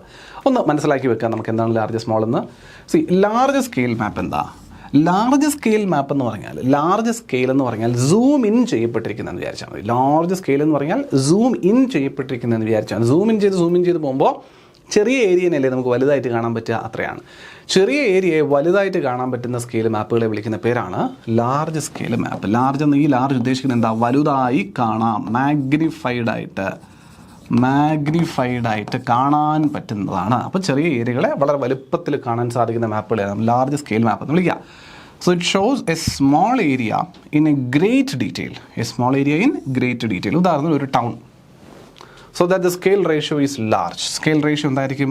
ലാർജ് ആയിരിക്കും. 1:10,000 എന്ന് പറയും. 1:10,000 എന്ന് പറയുന്ന ഒരു സ്കെയിൽ ഉപയോഗിച്ച് റെപ്രസെൻറ്റ്. ഇപ്പോൾ ഒരു സെൻറ്റിമീറ്റർ 10,000 സെൻറ്റിമീറ്ററിനെ സൂചിപ്പിക്കുന്നു എന്ന് പറയുന്ന കണ്ടീഷൻ. ഓക്കെ, അപ്പോൾ വളരെ അതായത് 10,000 centimetres in ground is represented as 1 centimetre in 10,000 centimetre എന്ന് പറയുമ്പോൾ എത്ര വരും സെൻറ്റിമീറ്ററിൽ? Let's say 1 kilometre. 1 കിലോമീറ്റർ എന്ന് പറഞ്ഞാൽ 100 സെൻറ്റിമീറ്റർ ആണ്. 1 മീറ്റർ അത് കിലോമീറ്റർ ആവുന്ന സമയത്ത് 1 സെൻറ്റിമീറ്റർ ഇല്ല അല്ലേ? ലെറ്റ്സ് സേ ലൈക്ക് ഒരു metre. Okay, let's whatever it is 1:10,000 എന്ന് പറയുന്ന സ്കെയിലോ ഞാൻ പെട്ടെന്ന് കാൽക്കുലേറ്റ് ചെയ്യുന്ന സമയത്ത് കൺഫ്യൂഷൻ അടിച്ചു പോയി. 1 സെൻറ്റിമീറ്റർ എന്ന് പറയുന്നത് 10,000 സെൻറ്റിമീറ്റർ. ഗ്രൗണ്ടിൽ 10,000 centimetre. 1 centimetre in the map is equal to, ഇവിടെ 10,000 എന്നല്ലേ കിടക്കണേ, 10,000 സെൻറ്റിമീറ്റർ ഇൻ ഗ്രൗണ്ട്. അതായത് 100 മീറ്റർ ഇൻ ഗ്രൗണ്ട് എന്ന് പറയാം. യെസ്, അപ്പോൾ കണക്ക് ക്ലിയർ ആണ്. യെസ്, 100 മീറ്റർ ആണ്. 100 മീറ്ററിന് 1 സെൻറ്റിമീറ്റർ ഞാൻ വരയ്ക്കുമ്പോൾ മാപ്പിലുള്ള 1 സെൻറ്റിമീറ്റർ എന്തിനെ റെപ്രസെൻറ്റ് ചെയ്യും? ഗ്രൗണ്ടിൽ 100 മീറ്ററിനെ റെപ്രസെൻറ്റ് ചെയ്യുന്ന ഘടകം. 1 കിലോമീറ്റർ ആയില്ല. 1 കിലോമീറ്റർ ആവണമെങ്കിൽ 1000 മീറ്റർ വേണം. അതിനൊരു 0 കുറഞ്ഞു പോയി. അപ്പോൾ അതുകൊണ്ട് 1,00,000 വരുമ്പോഴാണ് 1 കിലോമീറ്റർ ആവുക. അപ്പോൾ 100 മീറ്ററുള്ള 100 മീറ്ററിനെ 1 സെൻറ്റിമീറ്റർ റെപ്രസെൻറ്റ് ചെയ്തിട്ടുണ്ട്. അപ്പോൾ കുറച്ചുകൂടി ഡീറ്റെയിൽഡ് ആയിട്ട് കാണാൻ പറ്റുന്ന മാപ്പാണ്. അതുകൊണ്ടാണ് അതിനെന്ത് വിളിക്കുന്നത്? ലാർജ് സ്കെയിൽ മാപ്പ് എന്ന് നമ്മൾ വിളിക്കുന്നത്. മനസ്സിലാക്കിയിരിക്കുക. സ്മോൾ സ്കെയിൽ മാപ്പ് എന്ന് പറയുമ്പോൾ നേരെ തിരിച്ചായിരിക്കും. വളരെ വലിയൊരു ഏരിയനെ കാണിച്ചിരുന്നത്. പക്ഷേ സ്മോൾ സ്കെയിൽ എന്ന് പറഞ്ഞാൽ ചെറുതായിട്ടേ കാണിച്ചിരുള്ളൂ. ചെറിയ റെപ്രസെൻറ്റേഷൻസ് ആയിരിക്കും. നമ്മൾ വിമാനത്തിൽ നിന്ന് നോക്കുന്ന പോലെയൊക്കെ ആയിരിക്കും. Shows A large area like A continent or even A country with less detail. ചുരുക്കം ഡീറ്റെയിൽ. കാരണം എത്രത്തോളം മാഗ്നിഫൈ ചെയ്യപ്പെട്ട് പോകുമോ അത്രത്തോളം വളരെ ഡീറ്റെയിൽഡ് ആയിട്ട് മാറും അല്ലേ? എത്രത്തോളം സൂം ഇൻ ചെയ്യുന്നു നമുക്ക് കൂടുതൽ ഡീറ്റെയിൽസ് കാണാൻ പറ്റും. സൂം ഔട്ട് ചെയ്യുന്നതനുസരിച്ച് ഡീറ്റെയിൽസ് കാണുന്നത് കുറയൂലേ? അത്രയേ ഉള്ളൂ. അപ്പോൾ ഇവിടെ ലാർജ് സ്കെയിൽ സ്മോൾ സ്കെയിൽ മാപ്പ് എന്ന് പറയുമ്പോൾ വളരെ വലിയൊരു ഏരിയനെ വളരെ ചെറുതാക്കി കാണിച്ചു തരുന്ന പരിപാടിയാണ് സ്മോൾ സ്കെയിൽ മാപ്പ് എന്ന് പറയുക. അപ്പോൾ അതുകൊണ്ട് തന്നെ ലാർജ് ഏരിയ കാണുക. അതുകൊണ്ട് ഡീറ്റെയിലിംഗ് എന്തായിരിക്കും? വളരെ മിനിമലായിരിക്കും. വളരെ മിനിമലായിരിക്കും. ലെസ് ഡീറ്റെയിലിംഗ് ആയിരിക്കും. ഉദാഹരണത്തിന് ഇപ്പോൾ 1:10 lakh. അപ്പോൾ 1:10 lakh എന്ന് പറയുന്ന സ്കെയിൽ നമ്മൾ മാർക്ക് ചെയ്യുന്നതെന്ന് പറഞ്ഞാൽ 10 lakh എന്ന് പറയുമ്പോൾ 1 million ആണല്ലേ? അപ്പോൾ 1 സെൻറ്റിമീറ്റർ എന്ന് പറയുന്നത് ഒരു 10,00,000 സെൻറ്റിമീറ്ററിനെ 10,00,000 സെൻറ്റിമീറ്ററിനെയാണ് സൂചിപ്പിക്കുന്നത്. 10,00,000 സെൻറ്റിമീറ്റർ എന്ന് പറയുമ്പോൾ 10 കിലോമീറ്റർ. 1 സെൻറ്റിമീറ്റർ 10 കിലോമീറ്റർ ഏരിയനെ റെപ്രസെൻറ്റ് ചെയ്യും. ഇവിടെ 1 സെൻറ്റിമീറ്റർ 100 മീറ്ററിനെയാണ് റെപ്രസെൻറ്റ് ചെയ്യുന്നത്. ഇവിടെ 1 സെൻറ്റിമീറ്റർ ഈക്വൽ ടു 100 മീറ്ററിനെയാണ് റെപ്രസെൻറ്റ് ചെയ്തത്. ശരിക്കും ഗ്രൗണ്ടിലുള്ള ഒരു 100 മീറ്ററിന് ഇവിടെ 1 സെൻറ്റിമീറ്റർ റെപ്രസെൻറ്റ് ചെയ്തത്. അപ്പോൾ ഇവിടെ 10 കിലോമീറ്ററിനെയാണ്. 10 കിലോമീറ്റർ എന്ന് പറയുമ്പോൾ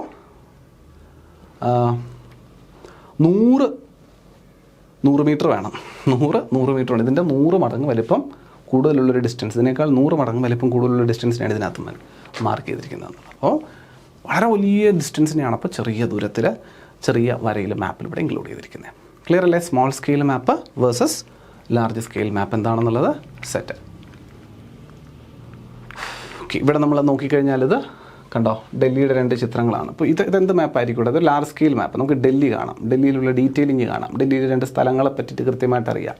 ഡൽഹിയുടെ നെറ്റ്വർക്കാണ്. ഇത് രണ്ടും ഡൽഹിയുടെ map. Small scale map, large scale മാപ്പുകളാണ്. ഏത് മാപ്പുകളാണ് നോക്കലേ? Large scale. ലാർജ് സ്കെയിൽ എന്ന് പറയുമ്പോൾ ചെറിയ ഏരിയനെ ഡീറ്റെയിലിൽ കാണിച്ചിരുന്നതാണ് ലാർജ് സ്കെയിൽ. ലാർജ് സൂം അങ്ങനെ ആലോചിച്ചാൽ മതി. Okay, right. ഇത് രണ്ടും തമ്മിൽ വ്യത്യാസം കണ്ടോ. അടുത്തത് പ്രൊജക്ഷൻ. ഇപ്പോൾ നമ്മൾ ആദ്യം പറഞ്ഞ പ്രോസസ്സ്, നമ്മുടെ മാപ്പ് മേക്കിങ്ങിൻ്റെ ഭാഗമായിട്ട് വരുന്ന പ്രോസസ്സുകളിൽ ഒന്ന് പറഞ്ഞത് ഏതായിരുന്നു? സ്കെയിലിംഗ് ആയിരുന്നു. ആ സ്കെയിലിങ്ങുമായി ബന്ധപ്പെട്ട് നമ്മൾ പറഞ്ഞ കാര്യമാണ് 2 തരത്തിലുള്ള സ്കെയിൽ മാപ്പ്. ആ സ്കെയിൽ ചെയ്യിക്കാനായിട്ടുള്ള റെപ്രസെൻറ്റേഷൻസിൻ്റെ രീതികൾ നമ്മൾ പറഞ്ഞു. ഇപ്പോൾ ഫ്രാക്ഷണൽ റെപ്രസെൻറ്റേഷൻ പറഞ്ഞു, അതുപോലെ എന്താ പറയുക, ഡീറ്റെയിൽഡ് റെപ്രസെൻറ്റേഷൻ്റെ കാര്യം നമ്മൾ പറഞ്ഞു, പിന്നെ ഗ്രാഫിക്കൽ റെപ്രസെൻറ്റേഷൻ, അതിൽ ബാർ സ്കെയിലിൻ്റെ കാര്യം നമ്മൾ പറഞ്ഞു. അതുപോലെ ലാർജ് സ്കെയിൽ, സ്മോൾ സ്കെയിലിൻ്റെ കാര്യവും ജസ്റ്റ് ഒന്ന് സൂചിപ്പിച്ചു പോയി. ഡീറ്റെയിലിംഗ് നമുക്ക് അങ്ങോട്ട് വരുന്നുണ്ട് കേട്ടോ. അതിൻ്റെ ഓരോ ടൈപ്പ് മാപ്പിനെ പറ്റിയിട്ടൊക്കെ പിന്നീട് നമ്മൾ പഠിക്കും. ആ സമയത്ത് കുറച്ചുകൂടി ഡീറ്റെയിൽ നിങ്ങൾക്ക് അറിയാൻ പറ്റും. ഇനി നമുക്ക് പോകുന്ന രണ്ടാമത്തെ പ്രോസസ്സ് എന്ന് പറയുന്നത് പ്രൊജക്ഷനാണ്. So what is projection actually?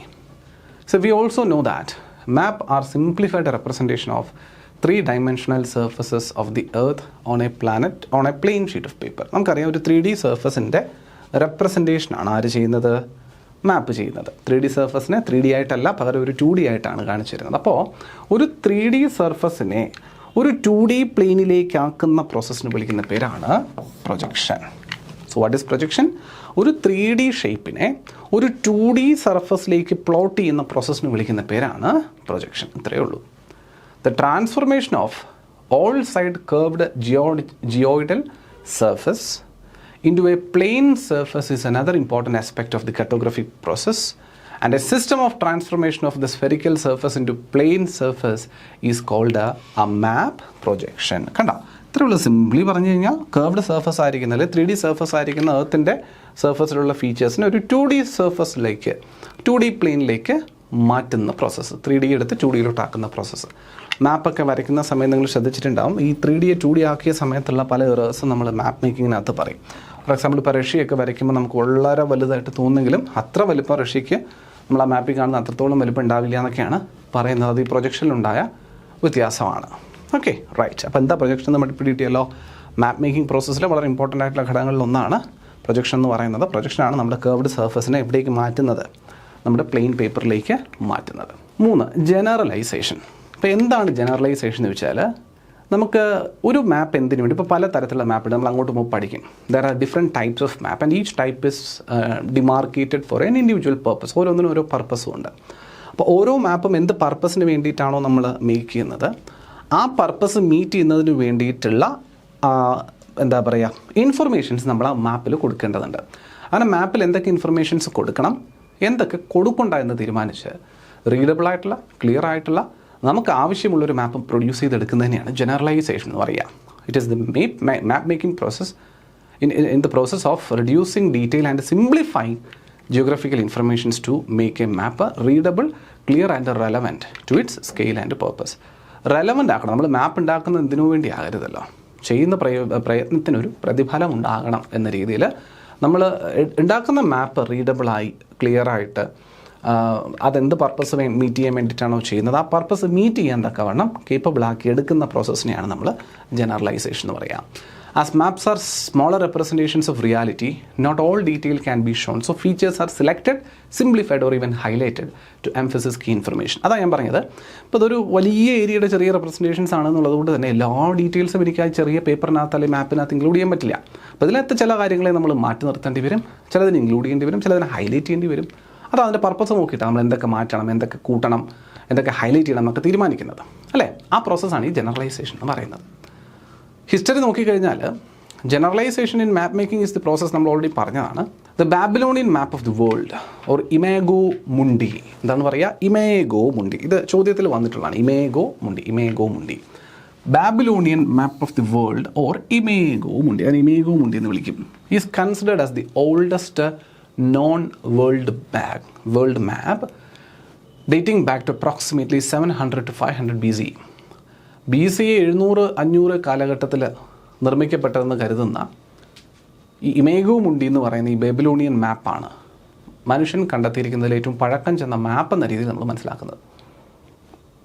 ഇതിന്ന് കാണുന്ന പോലെ ഇതിപ്പോൾ ബ്രിട്ടീഷ് മ്യൂസിയത്തിൽ കൺസർവ്ഡ് ആണ് കേട്ടോ. അതായതാണ് സാധനം, ചിത്രം കാണിച്ചെന്നില്ല. This is it. ഇതിപ്പോൾ ബ്രിട്ടീഷ് മ്യൂസിയത്തിൽ കൺസർവ്ഡ് ആണ്, പ്രൊട്ടക്റ്റഡ് ആണ്. അത്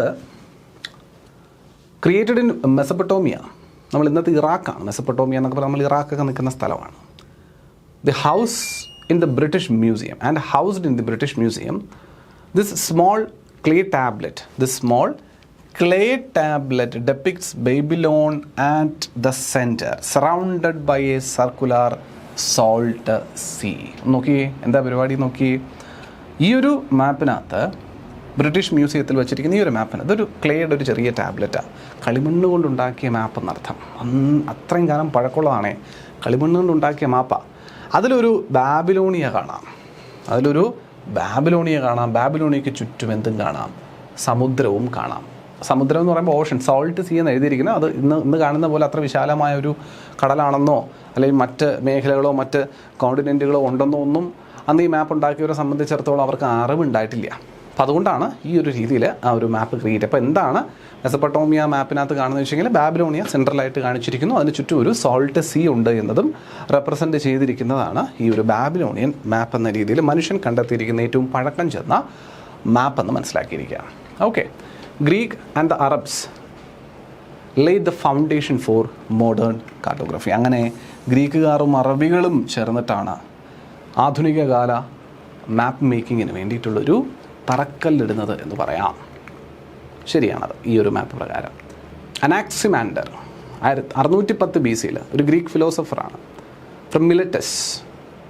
Asia mirror believed to have prepared the very first map. Asia mirror എന്ന പേരിൽ ആദ്യത്തെ മാപ്പ് ക്രിയേറ്റ് ചെയ്ത മറ്റൊരു മനുഷ്യൻ എന്ന് കണക്കാക്കണം. മറ്റേ ബാബിലോണിയുടെ മാപ്പിൻ്റെ കാര്യത്തിൽ, മെസപ്പൊട്ടോമിയൻ മാപ്പ് അല്ലെങ്കിൽ ഇമേഗുമുണ്ടിയുടെ കാര്യത്തിൽ ഇതാ നിർമ്മിക്കണമെന്നുള്ള കാര്യത്തിനെ പറ്റി നമുക്ക് വലിയ ധാരണയില്ലല്ലോ.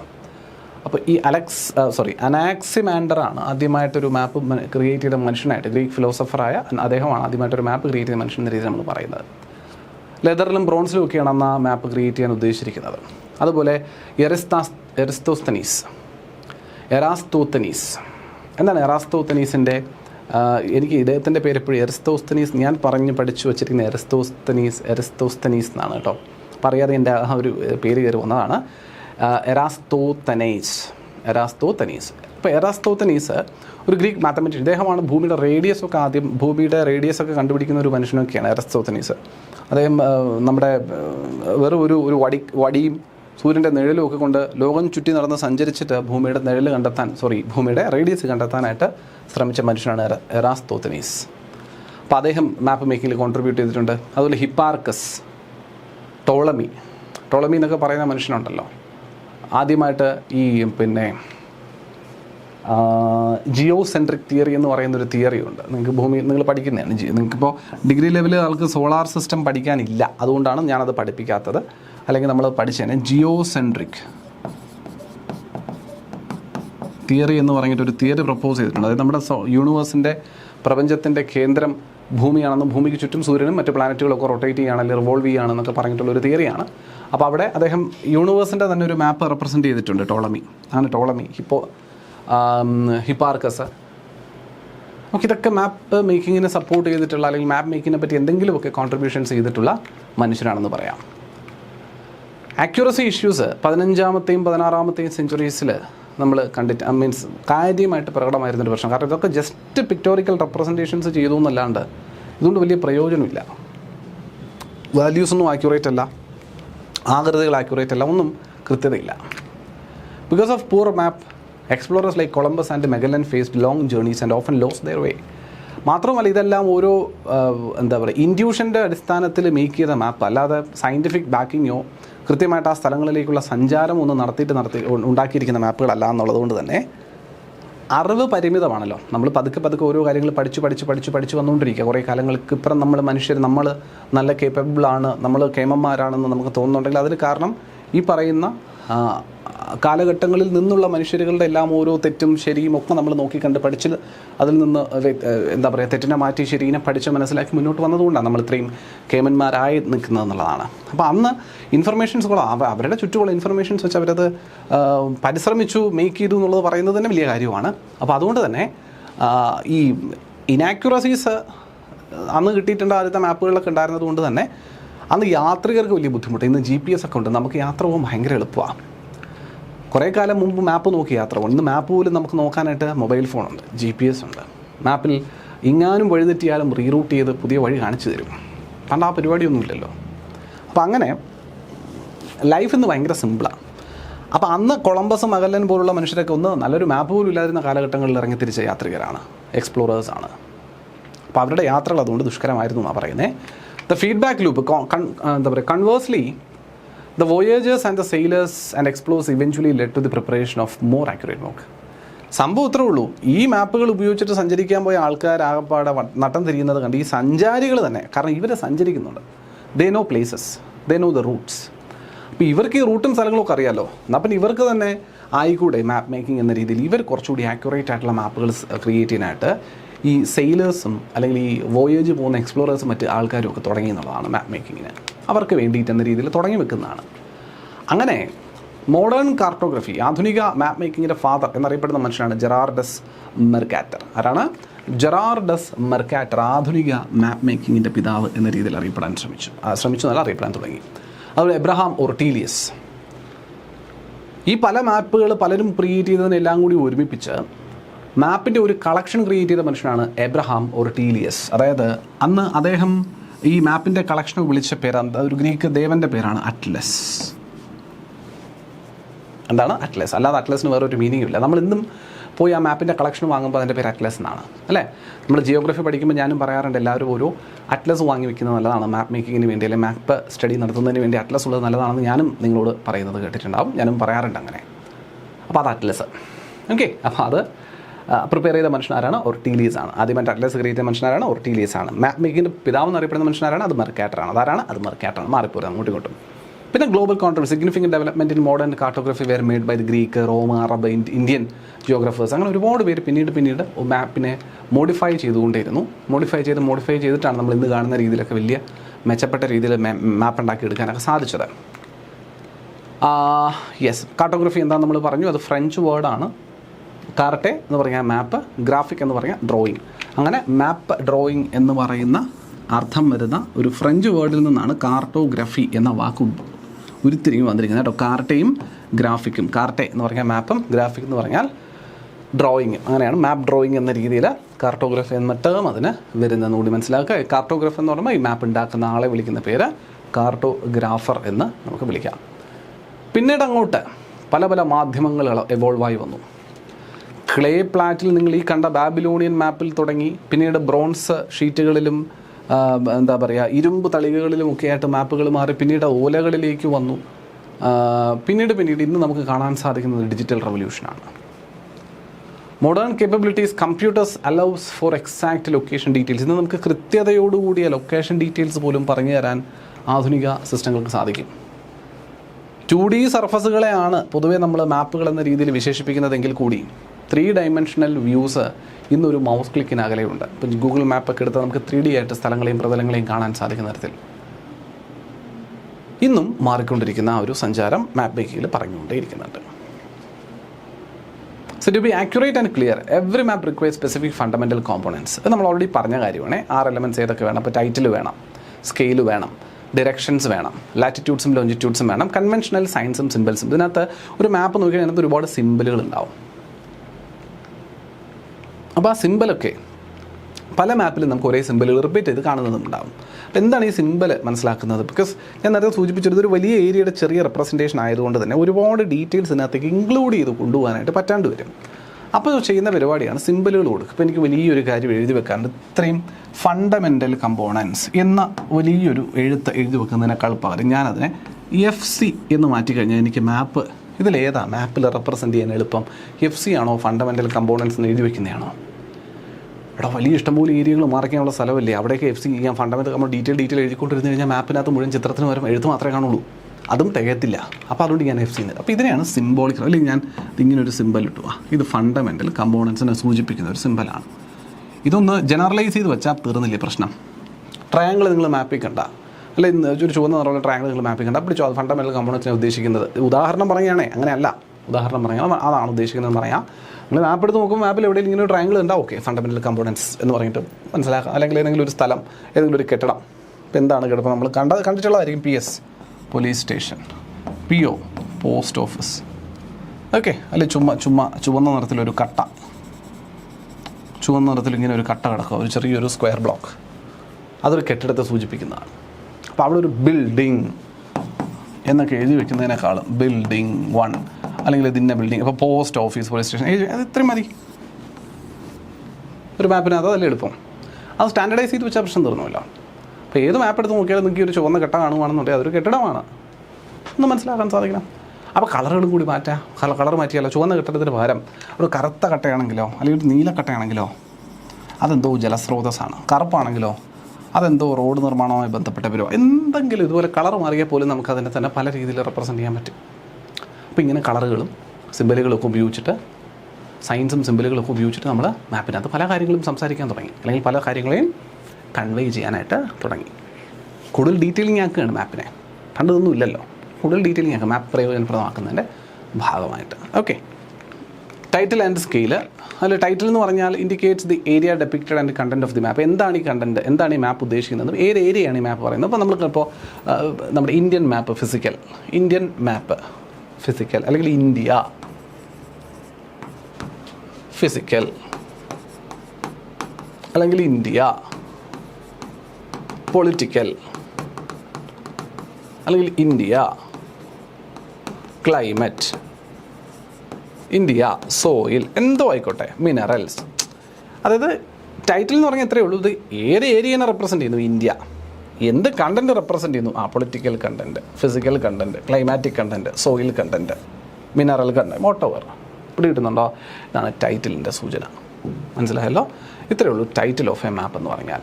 It indicates the area depicted and the content of the map. മാപ്പിൽ എന്ത് കണ്ടൻറ്റ് ഇൻക്ലൂഡ് ചെയ്തിരിക്കുന്നുവെന്നും ഏത് ഏരിയനെയാണ് നമ്മളിവിടെ പ്രതിപാദിക്കുന്നത് എന്നുള്ളത് മനസ്സിലാക്കുന്നതാണ് title. Usually placed at the top of the map. മാപ്പിൻ്റെ ഏറ്റവും ടോപ്പിലായിരുന്നു. നിങ്ങൾ ഏത് മാപ്പിൽ നോക്കിയാലും കാണാൻ പറ്റും. സ്കെയിൽ നമ്മൾ പറഞ്ഞു, അത് എത്ര റെപ്രസെൻറ്റേഷനാണ് ചെയ്യുന്നത് എന്നുള്ളതാണ് സ്കെയിൽ പറയുന്നത്, നമുക്കറിയാം.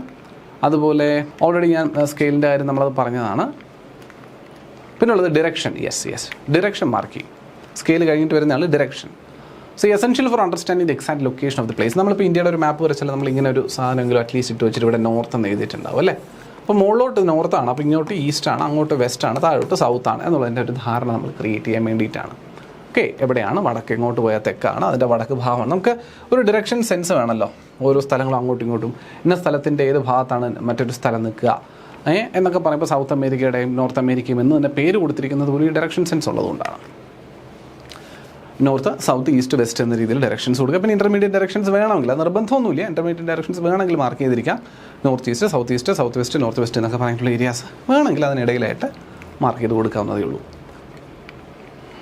അപ്പോൾ ഇത് കണ്ടെത്താനായിട്ട് നമുക്ക് മാഗ്നറ്റിക് കോമ്പസ് ഉപയോഗിക്കാമെന്നാണ് പറയുന്നത്. വേണ്ട, അതിൻ്റെ ആവശ്യമില്ല. അതുപോലെ ലാറ്റിറ്റ്യൂഡുകളും ലോഞ്ചിറ്റ്യൂഡുകളും മാപ്പിൽ വേണം. വേണം.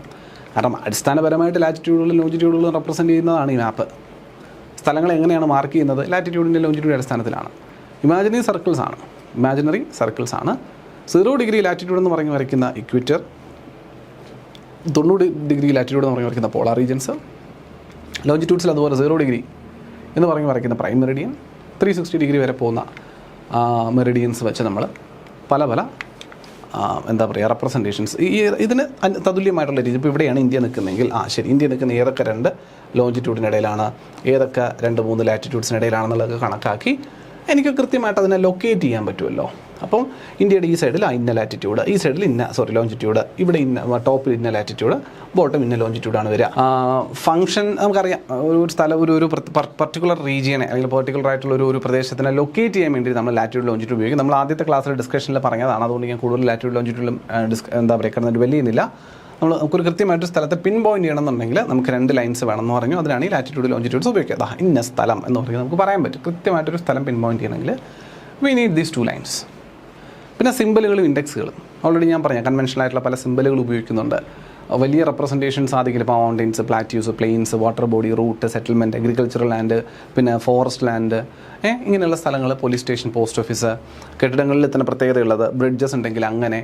അപ്പോൾ ഇതിനൊക്കെ മനസ്സിലാക്കുന്നതിന് വേണ്ടി ചില സിമ്പിൾസ് ഇതൊക്കെ എഴുതി വെക്കാൻ നിന്ന് കഴിഞ്ഞാൽ സാധിക്കത്തില്ല എന്നുള്ളതുകൊണ്ട് സിമ്പിൾസ് ഉപയോഗിച്ച് നമ്മൾ റെപ്രസെൻറ്റ് ചെയ്യും.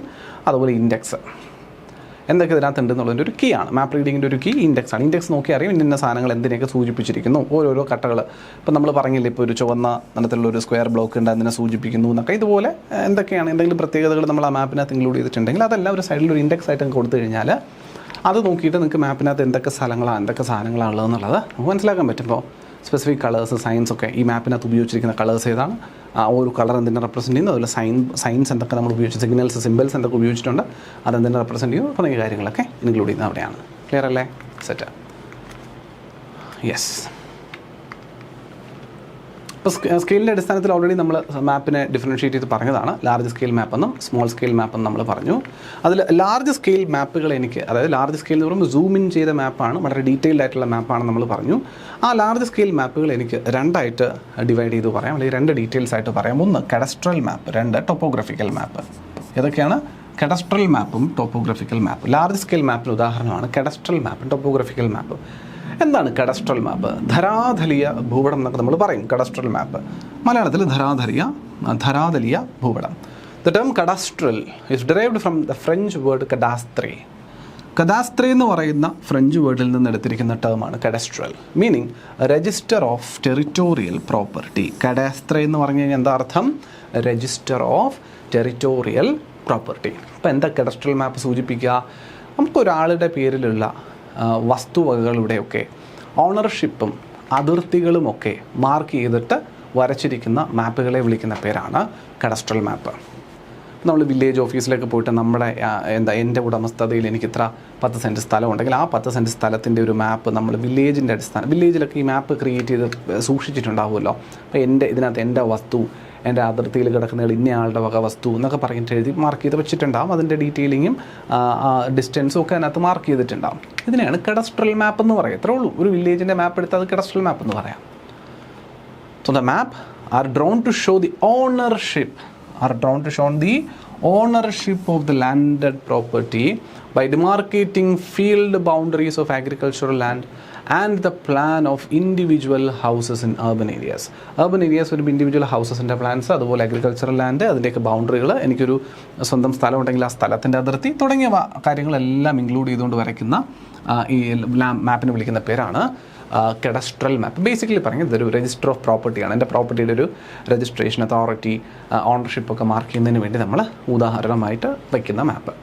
Cadastral maps are prepared by government agencies to realise revenue and tax along with keeping a record of ownership. ഓണർഷിപ്പിൻ്റെ റെക്കോർഡ് കീപ്പ് ചെയ്യുന്നതിനുപരി ടാക്സ് കളക്ഷൻ വേണ്ടേ? ഇപ്പോൾ എനിക്ക് 100 സെൻറ്റ് സ്ഥലമുണ്ട്, എനിക്ക് 10 സെൻറ്റ് സ്ഥലമുണ്ട്. ഇതിൽ രണ്ടിലും 100 സെൻറ്റ് സ്ഥലമുള്ള ആൾക്ക് കൂടുതൽ ടാക്സ് കൊടുക്കണം. 10 സെൻറ്റ് സ്ഥലമുള്ള ആരുടെ പേരിൽ അയാൾക്ക് അയാളിൽ നിന്ന് നമ്മൾ കരം പിടിക്കണ്ടേ, അല്ലേ? അപ്പോൾ കരമടയ്ക്കണം നമ്മൾ. ലാൻഡ് ഓക്കുപ്പൈ ചെയ്യുന്ന ആളെ സംബന്ധിച്ചിടത്തോളം കരമടയ്ക്കുക എന്ന് പറയുന്നൊരു പരിപാടി. പിന്നെ നമുക്ക് ലാൻഡ് റിഫോംസ് ഒക്കെ വന്നതിന് ശേഷം ഇന്ന് ഒരാൾ എന്താ പറയുക, ലാൻഡ് സ്വന്തമായി സൂക്ഷിക്കുന്നതിന് പരിധിയൊക്കെ ഉണ്ട്. ഒരു പരിധിയിൽ കൂടുതൽ ലാൻഡൊന്നും ആൾക്കും സ്വന്തമായിട്ട് സൂക്ഷിക്കാൻ പറ്റില്ല, ഒരാളുടെ പേരിൽ പറ്റില്ല. അത് ചില റെസ്ട്രിക്ഷൻസ് ഉണ്ട്, ചില എക്സെപ്ഷൻസ് ഉണ്ട്, അത് വേറെ കാര്യം. അത് നമുക്ക് നോക്കാം, പിന്നീട് നോക്കാം. കഡസ്ട്രൽ അത് നിങ്ങൾ പഠിക്കും പൊളിറ്റിയിലോ അല്ലെങ്കിൽ പിന്നെ നമ്മുടെ എന്തുണ്ടല്ലോ സിവിക്സിനോ മറ്റോ ഒക്കെ നമുക്ക് പഠിക്കുക. ഇല്ലെങ്കിൽ കേരളത്തിൻ്റെതായ ചില പെർഫോമൻസ്, ഈ ലാൻഡ് റിഫോംസൊക്കെ ആയിട്ട് ബന്ധപ്പെട്ട കാര്യങ്ങൾ നിങ്ങൾ പഠിക്കുകയാണെങ്കിൽ അതിനകത്ത് നിങ്ങൾ എന്തായാലും അത് പഠിച്ചിട്ടുണ്ടാവും, അല്ലെങ്കിൽ ഞാൻ പോണില്ല. അപ്പോൾ എന്തായാലും ഇത് റവന്യൂ കളക്ട് ചെയ്യുന്നതിന്, ടാക്സ്, റവന്യൂ, ഫീസ്, ഫൈൻ പോലുള്ളവയൊക്കെ കളക്ട് ചെയ്യുന്നതിന് വേണ്ടിയും ഗവൺമെൻറ് എന്ത് ചെയ്യാറുണ്ട്, ഉപയോഗിക്കാറുണ്ട്. അതുകൊണ്ട് ഗവൺമെൻറ് തന്നെയാണ് എന്ത് ചെയ്യുന്നത്, കഡസ്ട്രൽ മാപ്പുകൾ ക്രിയേറ്റ് ചെയ്യുന്നത് മനസ്സിലാക്കിയിരിക്കുക. And these maps are drawn on a very large scale, such as cadastral maps of villages are 1:4000 scale. സിറ്റിയാണെങ്കിൽ 1:2000 സ്കെയിലൊക്കെ വരയ്ക്കും. ഭയങ്കര വലുത്, നല്ല ഡീറ്റെയിൽഡ് ആയിട്ട് വരയ്ക്കുന്ന മാപ്പുകളായിരിക്കും. കാരണം എനിക്ക് അറിയണമല്ലോ ഇന്ന സ്ഥലം ഇതാരുടെ ഏരിയയാണ്, കണ്ടോ, ഇന്ന സ്ഥലങ്ങൾ ഏത് സ്ഥലമാണ് അവർ, ഇതാരുടെ പ്രോപ്പർട്ടി അറിഞ്ഞിട്ടുണ്ടാവണം. അപ്പോൾ അതൊക്കെ മാർക്ക് ചെയ്യണമെന്നുണ്ടെങ്കിൽ നല്ല ഡീറ്റെയിൽഡ് ആയിട്ട് തന്നെ എഴുതി വരയ്ക്കണ്ടേ. അതുകൊണ്ടാണ് വളരെയധികം ലാർജ് സ്കെയിലായിരിക്കും വരയ്ക്കുന്നത്. വളരെയധികം ലാർജ് സ്കെയിലായിരിക്കും കഡസ്ട്രൽ മാപ്പുകൾ വരയ്ക്കുക. 1:4000, 2000 അങ്ങനെയൊക്കെ വരുന്നൊരു സ്കെയിലാണ്. ഒരു സെൻറ്റിമീറ്റർ 4000 സെൻറ്റിമീറ്ററേ ഉദ്ദേശിക്കുന്നുള്ളൂ. വളരെ ചെറിയ 40 മീറ്റർ 20 മീറ്റർ ഒക്കെ വെച്ചിട്ടാണ് ഒരു സെൻറ്റിമീറ്റർ റെപ്രസെൻറ്റ് ചെയ്തിരിക്കുന്നത്. അത്ര ഡീറ്റെയിൽഡ് ആയിരിക്കും. ഓക്കെ, ഇതാ കഡസ്ട്രൽ മാപ്പായിട്ട് നമുക്ക് പറയാൻ പറ്റും. കോന്നി താലൂക്കിൻ്റെ ഒരു കഡസ്ട്രൽ മാപ്പ് പറയുന്നതാണ് കേട്ടോ. ഓരോരോ വില്ലേജിലെ ഏരിയാസ്, ഫോറസ്റ്റ് ഏരിയ ഇവിടെ വരുന്നു. ലാൻഡ് ഓണർഷിപ്പൊക്കെ ഓരോന്നിൽ ക്ലിക്ക് ചെയ്യുമ്പോൾ ലാൻഡ് ഓണർഷിപ്പ് കിട്ടും. നമുക്കിപ്പോൾ ഓൺലൈനായിട്ടൊക്കെ എടുക്കാൻ പറ്റുന്നതാണ്. അതുപോലെ ടോപ്പോഗ്രാഫിക് മാപ്പ്. എന്താ ടോപ്പോഗ്രാഫിക് മാപ്പ്? നമ്മൾ ഈ പട്ടാള സിനിമകളിലൊക്കെ നോക്കിക്കഴിഞ്ഞാലൊക്കെ അറിയാം, അവരൊരു മാപ്പ് എടുത്ത് തുറന്നു വെച്ചിട്ട് അവിടെ ഇന്നത് എന്നൊക്കെ പറയും പ്ലാൻ ചെയ്യും.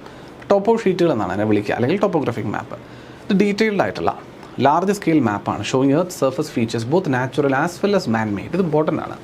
നാച്ചുറലും മാൻമെയ്ഡുമായിട്ടുള്ള ഫീച്ചേഴ്സ് ഇൻക്ലൂഡ് ചെയ്യുന്ന ലാർജ് സ്കെയിൽ മാപ്പുകളെ വിളിക്കുന്ന പേരാണ് topographic map. Using contour lines to represent elevation and terrain shape, helping visualise slope, height and depressions. ഭൂമിയുടെ അവസ്ഥ എങ്ങനെ കിടക്കുന്നു എന്നുള്ളത് കൃത്യമായിട്ട് റെപ്രസെൻറ്റ് ചെയ്തിട്ടുള്ള എന്താ പറയുക മാപ്പുകളാണ് ടോപ്പോഗ്രാഫിക് മാപ്പ്. പട്ടാളക്കാർക്ക് ഇത് ആവശ്യമാണ്. നമ്മൾ കയറി ചെല്ലുന്നിടം ഉയരം കൂടുന്ന സ്ഥലത്തേക്കാണോ കയറുന്നത്, ഉയരം കുറയുന്ന സ്ഥലത്തേക്കാണോ കയറുന്നത്, താഴ്വരയാണോ കുന്നാണോ, ഈ പറയുന്ന സംവിധാനങ്ങൾ അറിയാൻ പറ്റണ്ടേ.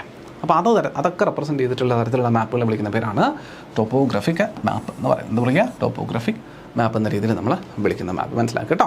Yes, these maps use various symbols, colours and grids for accurate navigation and understanding landscape features. ലാൻഡ്സ്കേപ്പിൽ എന്തൊക്കെ ഫീച്ചേഴ്സ് ഉണ്ട്, മരങ്ങളുണ്ടോ അല്ലെങ്കിൽ കെട്ടിടങ്ങളുണ്ടോ പോലുള്ള കാര്യങ്ങളൊക്കെ മനസ്സിലാക്കുന്ന മാൻമെയ്ഡ് ഫീച്ചേഴ്സും ഇതിനകത്ത് കാണിച്ചു തരും.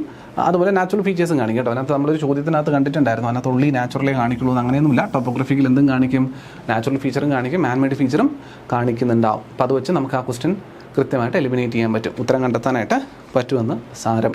മനസ്സിലായില്ലേ? അതുപോലെ ടോപ്പോഗ്രാഫിക് മാപ്പ് നോക്കിയിട്ട് ഒന്ന് ലാർജ് സ്കെയിൽ മാപ്പാണ് നമ്മൾ ഓൾറെഡി പറഞ്ഞു കഴിഞ്ഞു. റിലേറ്റീവ്ലി സ്മോൾ ആയിട്ടുള്ള ഒരു ഏരിയ, പ്രത്യേകിച്ച് പിന്നെ എന്താ പറയുക, ഈ ആൾട്ടിറ്റ്യൂഡ്സിൻ്റെ വേരിയേഷൻസ് മറ്റു കാര്യങ്ങളൊക്കെ ഇൻക്ലൂഡ് ചെയ്ത് നമ്മൾ വരയ്ക്കുന്നതാണ്. ടോപ്പോ ഷീറ്റുകളെന്നും വിളിക്കാറുണ്ട്, ടോപ്പോ ഷീറ്റ്സ് എന്നും വിളിക്കാറുണ്ടെന്ന് മനസ്സിലാക്കുക. ടോപ്പോ എന്ന് പറഞ്ഞാൽ പ്ലേസ്, ഗ്രാഫി എന്ന് പറഞ്ഞാൽ റൈറ്റ് അല്ലെങ്കിൽ ഡ്രോ. അപ്പോൾ ഒരു പ്ലേസിനെ ഡ്രോ ചെയ്യുക എന്നർത്ഥം വെച്ചിട്ടാണ് ടോപ്പോ ഷീറ്റ് അല്ലെങ്കിൽ ടോപ്പോഗ്രാഫിക്കൽ എന്ന രീതിയിലേക്ക് ഇവൻ്റെ പേര് വന്നിരിക്കുന്നത്. നാച്ചുറൽ മാൻമെയ്ഡും ഒക്കെ കാണുന്നവരോട് പറഞ്ഞതാണ്, വീണ്ടും റിപ്പീറ്റ് ചെയ്ത് വന്നിരിക്കുന്നതാണത്. സോ ഇന്ത്യയിൽ survey of India is A central government agency interested with the map preparation. ഇപ്പോൾ ടോപ്പോഗ്രാഫിക്കൽ മാപ്പൊക്കെ ഇന്ത്യയിൽ ക്രിയേറ്റ് ചെയ്യുന്ന ആളാരാന്ന് ചോദിച്ചാൽ ഡെറാഡൂൺ ആസ്ഥാനമായി പ്രവർത്തിക്കുന്ന ആരാണ്? സർവേ ഓഫ് ഇന്ത്യ ആണ്. ആരാണ്? Survey of India, SOI. In India these are generally known as survey of India maps, SOI map. അപ്പോൾ നിങ്ങൾ എവിടെയെങ്കിലും ഈ SOI മാപ്പ് എന്ന് കണ്ടിട്ടുണ്ടെങ്കിൽ അത് സർവേ ഓഫ് ഇന്ത്യ എന്ന ഇന്ത്യൻ സ്ഥാപനം ക്രിയേറ്റ് ചെയ്ത മാപ്പാണെന്ന് പഠിച്ചിരിക്കുക. Use of topographic map for strategic region is restricted due to security concern. Strategic മേഖലകളിലുള്ള ടോപ്പോഗ്രാഫിക്കൽ മാപ്പിൻ്റെ അവൈലബിലിറ്റി പബ്ലിക്കിന്. ഈ ടോപ്പോഗ്രാഫിക്കൽ മാപ്പുകൾ ക്രിയേറ്റ് ചെയ്ത് പല നമ്പറിൽ, നമുക്ക് മാപ്പിൻ്റെ നമ്പറിൻ്റെ റെപ്രസെൻറ്റേഷൻ്റെ കാര്യമൊക്കെ അടുത്ത ക്ലാസ്സിൽ പറയാം ഞാൻ. പല റെപ്രസെൻറ്റേഷൻസിൽ വരാറുണ്ട്. ഇപ്പോൾ 45A, S എന്നൊക്കെ പറഞ്ഞിട്ടൊക്കെ പല രീതിയിൽ നമ്മൾ മാപ്പിന് എഴുതാറുണ്ട്. നമ്പർ എന്തിനെ സൂചിപ്പിക്കുന്നത്, അന്നത്തെ ആൽഫബറ്റ് എന്തിനെ സൂചിപ്പിക്കുന്നതൊക്കെ നമ്മൾ പഠിക്കും ഇന്നത്തെ ക്ലാസ്സിന്. അന്നത്തെ വരാനിരിക്കുന്ന ക്ലാസ്സിൽ നമ്മൾ പഠിക്കും. എന്തായാലും സ്ട്രാറ്റജിക്കലി ഇമ്പോർട്ടൻ്റ് ആയിട്ടുള്ള സ്ഥലങ്ങളിലെ ടോപ്പോഗ്രാഫി മാപ്പൊക്കെ നമ്മൾ അങ്ങനെ പബ്ലിക്കാക്കി വിടാതെയൊക്കെ വച്ചിട്ടും ഉണ്ടാവുന്നതാണ്. പല ആവശ്യങ്ങൾക്ക് വേണ്ടി ഉപയോഗിക്കണം. ഒന്ന്, നമ്മൾ എർത്തിൻ്റെ ഫിസിക്കൽ കൾച്ചറൽ ഫീച്ചേഴ്സ് മനസ്സിലാക്കുന്നതിന് വേണ്ടി ഉപയോഗിക്കാറുണ്ട്. മിലിറ്ററി പ്രിപ്പറേഷന് വേണ്ടിയിട്ട് ഓപ്പറേഷൻസ് പ്ലാൻ ചെയ്യുന്നതിന് വേണ്ടി നമ്മൾ ഉപയോഗിക്കാറുണ്ട്. എക്കണോമിക് പ്ലാനിങ്, ഇപ്പോൾ നാച്ചുറൽ റിസോഴ്സസും മറ്റു കാര്യങ്ങളും ഒക്കെ മനസ്സിലാക്കുന്നതിന് വേണ്ടിയിട്ട് ഉപയോഗിക്കാറുണ്ട്. എവിടെയാണ് പ്ലെയിൻ, എവിടെയാണ് പ്ലാറ്റ്യൂസ്, എവിടെയാണ് ഇത്ര റിസോഴ്സ് ഉണ്ടാവുക എന്നുള്ളത് മനസ്സിലാക്കാൻ വേണ്ടി. അതുപോലെ അർബൻ പ്ലാനിങ്ങിന് വേണ്ടിയിട്ട് ഉപയോഗിക്കാം. ഇന്ന സ്ഥലത്ത് ഇപ്പോൾ പർവ്വതം വരുന്ന ഏരിയ ആണെങ്കിൽ അവിടെ പ്ലാൻ ചെയ്യുമ്പോൾ അവിടെ ഞാൻ റോഡ് പണിയുകയാണെങ്കിൽ എനിക്ക് അവിടെ തുരങ്കം പണിയേണ്ടി വരും, അല്ലെങ്കിൽ മലയോര മേഖല ഇടിച്ച് നിരത്തേണ്ടി വന്നേക്കാം. ആ റോഡ് ചെന്നിറങ്ങുന്ന ഒരു താഴ്വരയിലേക്കാണ്, അപ്പോൾ എനിക്ക് അവിടെ ഒരു ഹൈറ്റ് ഡിപ്രഷൻ ഉണ്ട്, അപ്പം മണ്ണിട്ട് ഫില്ല് ചെയ്യേണ്ടി വന്നേക്കാം എന്നൊക്കെ പറഞ്ഞിട്ട് എനിക്ക് പ്ലാൻ ചെയ്യുന്നതിന് വേണ്ടിയിട്ടൊക്കെ എനിക്കിവനെ ഉപയോഗിക്കാനും സാധിക്കുന്നതാണ് മനസ്സിലാക്കേണ്ടത്. ഒരു topo sheet reading this map requires proper training and practical experiences. Topographical map അങ്ങനെ ഈസി ആയിട്ട് കയറി വായിക്കാൻ പറ്റില്ല. നമ്മൾ സാധാരണ ചില മാപ്പുകളൊക്കെ നമ്മൾ വായിക്കും, നമുക്ക് മനസ്സിലാക്കാൻ പറ്റുമെങ്കിൽ ചിലൊരല്പം ബുദ്ധിമുട്ടാണ് ഈ ഒരു മാപ്പുകൾ വായിക്കണം. നമ്പറിങ് സ്കീം, അത് ലൊക്കേഷണൽ ആസ്പെക്റ്റ്, അതൊരു കൺവെൻഷണൽ സയൻസ് ആൻഡ് സിമ്പിൾസ് ഇതിൽ ഉപയോഗിച്ചിരിക്കുന്നത് ഇതൊക്കെയാണ്. അതുപോലെ എലിവേഷനും സ്ലോപ്പ് ഓഫ് ദി ടെറൈനും, മെത്തേഡ്സ് ഓഫ് റെപ്രസെൻറ്റേഷൻ, എന്തൊക്കെ രീതിയിൽ ഇവിടെ റെപ്രസെൻറ്റ് ചെയ്തിരിക്കുന്നത്, ഇതൊക്കെ ഏകദേശം ഒരു ധാരണയുണ്ടെങ്കിൽ മാത്രമാണ് നമുക്ക് ഈ ഒരു ടോപ്പോഗ്രാഫിക്കൽ മാപ്പ് റീഡിങ് സാധ്യമാവുക എന്നുള്ളതാണ്. Okay, the whole world is picturized in 2222 sheets of the same size and shape. Topographical map total നമ്മുടെ ലോകത്തിൻ്റെ ടോപ്പോഗ്രാഫിക്കൽ മാപ്പിന് മൊത്തം 2222 ഷീറ്റുകളാക്കിയിട്ട് ഒരേ സൈസിലും ഒരേ ഷേപ്പിലുമുള്ള 2222 ഷേപ്പുകളാണ് മൊത്തം ലോകത്തെയും റെപ്രസെൻറ്റ് ചെയ്തിരിക്കുന്നത്. 1800 ഷീറ്റുകളുണ്ട്. Regions between 60 degree north and 60 degree south. ഈ 60 ഡിഗ്രിക്ക് മുകളിലുള്ള റീജിയൻസ് കൂടുതലും പോളാർ മേഖലയിലേക്ക് പോകുന്നതുകൊണ്ട് വലിയ കാര്യമായിട്ട് എടുക്കാത്തതാണ്. 60 ഡിഗ്രിക്ക് ഇടയിൽ വരുന്ന 1800 ഷീറ്റുകളുണ്ട്, ടോപ്പോ ഷീറ്റുകൾ. 420 ഷീറ്റുകൾ ബിറ്റ്വീൻ 60 ഡിഗ്രി ആൻഡ് 88 ഡിഗ്രി. 60നും 82 ഡിഗ്രിക്ക് ഇടയിൽ 420 ഷീറ്റുകളുണ്ട്, 2 ഹെമിസ്ഫിയറിലുമായി. നോർത്ത് പോളുകൾക്ക് വേണ്ടി 2 ഷീറ്റുകളുമുണ്ട്. നോർത്ത് സൗത്ത് പോളുകൾക്ക് വേണ്ടി 2 ടോപ്പോ ഷീറ്റുകളുമുണ്ട് നമ്മൾ മാർക്ക് ചെയ്യുന്നത്. The number denotes A specific area the sheet represent. ആ ഷീറ്റ് എന്തിനെ റെപ്രസെൻറ്റ് ചെയ്യുന്നു, ഏത് ഏരിയ റെപ്രസെൻറ്റ് ചെയ്യുന്നു അത് മനസ്സിലാക്കി കൃത്യമായ നമ്പറുകൾ. ഇപ്പോൾ SOI ഒക്കെ ക്രിയേറ്റ് ചെയ്ത ടോപ്പോ ഷീറ്റുകളാണെന്ന് അതിന് കൃത്യമായ നമ്പറുണ്ട്. ഫോർ എക്സാമ്പിൾ ഇപ്പോൾ 45D/10, ഞാൻ നേരത്തെ സൂചിപ്പിച്ച പോലെ 45D/10 represents A part of Gujarat and Rajasthan. അപ്പം എനിക്ക് വേണ്ട ഏരിയ ഇതാണെങ്കിൽ SOIയിൽ പോയി പറയുന്നത് ഐ നീഡ് എ മാപ്പ്. ഏത് മാപ്പ് വേണം? 45D/10 മാപ്പ് എനിക്ക് വേണം എന്ന് പറഞ്ഞാൽ ആ മാപ്പിനകത്ത് ഈ ഏരിയ റെപ്രസെൻറ്റ് ചെയ്തിരിക്കുന്നതാണ്. അപ്പോൾ ഇത് കൃത്യമാണ്. ഏതെങ്കിലും മാപ്പ് എങ്ങനെയും മറിച്ചിടുന്നതല്ല, കൃത്യമായിട്ട് SOI ക്രിയേറ്റ് ചെയ്തിരിക്കുന്ന മാപ്പുകൾക്ക് ഇങ്ങനെ കുറേ നമ്പറുകളുണ്ട്. ഏത് ഏരിയയാണോ നമ്മൾ നോക്കുന്നത് ആ ഏരിയയുടെ മാപ്പിന് ഒരു കൃത്യമായ നമ്പർ. ഇപ്പോൾ കേരളത്തിൻ്റെ മാപ്പ് നോക്കുകയാണെങ്കിൽ അതിന് നമ്പർ ഉണ്ടാവും ആ മാപ്പിൽ. അപ്പോൾ ഇന്ന നമ്പർ മാപ്പ്, ഈ 2222 മാപ്പിലെ ഒരു പർട്ടിക്കുലർ നമ്പർ മാപ്പ് നമ്മുടെയാണ് എന്ന് പറയുന്ന പോലെ, അല്ലെങ്കിൽ പല സ്ഥലങ്ങളെ റെപ്രസെൻറ്റ് ചെയ്യുന്ന മാപ്പുകളാണ്. It is done based on the India and adjoining countries map series നമ്മൾ ചെയ്യുന്നത്. അപ്പോൾ million sheet maps in the series uses a 1:1 million scale and therefore called. Million sheets എന്താണെന്ന് ഞാൻ പിന്നീട് അങ്ങോട്ട് പറഞ്ഞുതരാമേ, പോകുമ്പോൾ പറഞ്ഞുതരാം. ഇപ്പം ഞാൻ ഒരുപാട് അങ്ങോട്ടേക്ക് പോകുന്നില്ല. നമ്മൾ സാധാരണയായിട്ട് ഞാൻ മില്യൺ ഷീറ്റ്സിൻ്റെ ഒരു എന്താ പറയുക ഡീറ്റെയിൽഡ് എക്സ്പ്ലനേഷൻ വരുന്ന ക്ലാസ്സിൽ ഇൻക്ലൂഡ് ചെയ്യുന്നുണ്ട്. അപ്പോൾ ആ സമയത്ത് ഡീറ്റെയിൽ പറയാം. സാധാരണയായിട്ട് നമ്മൾ SOI ഉപയോഗിക്കുന്ന, സർവേ ഓഫ് ഇന്ത്യ ഉപയോഗിക്കുന്ന സ്കെയിൽ 1:1 million, 1:250,000, 1:50,000, 1:25,000 നമ്മുടെ സർവേ ഓഫ് ഇന്ത്യ പൊതുവേ മാപ്പ് ക്രിയേറ്റ് ചെയ്യുന്നതെന്ന് പറയാം. അപ്പോൾ ഇത്രയാണ് നമ്മുടെ ലാർജ് സ്കെയിൽ മാപ്പുകളുമായി ബന്ധപ്പെട്ട്. ടോപ്പോഗ്രഫിക്കൽ മാപ്പ് ലാർജ് സ്കെയിൽ മാപ്പ് ആയതുകൊണ്ടാണ് അതുമായി ബന്ധപ്പെട്ട് വന്ന ഇത്രയും കാര്യങ്ങൾ കൂടി ഒന്ന് റെപ്രസെൻറ്റ് ചെയ്തു പോയത്. സ്മോൾ സ്കെയിൽ മാപ്പ് എന്ന് പറയുന്നത് പല രീതിയിൽ ഡിവൈഡ് ചെയ്യാം. നമുക്കൊന്ന് വാൾ മാപ്സ് എന്ന് ഡിവൈഡ് ചെയ്യാം എന്ന് പറഞ്ഞാൽ വലിയ ഏരിയയെ ചെറുതായിട്ട് റെപ്രസെൻറ്റ് ചെയ്തിരുന്ന മാപ്പുകളാണ് നമ്മൾ സ്മോൾ സ്കെയിൽ മാപ്പ് എന്ന് പറയുക.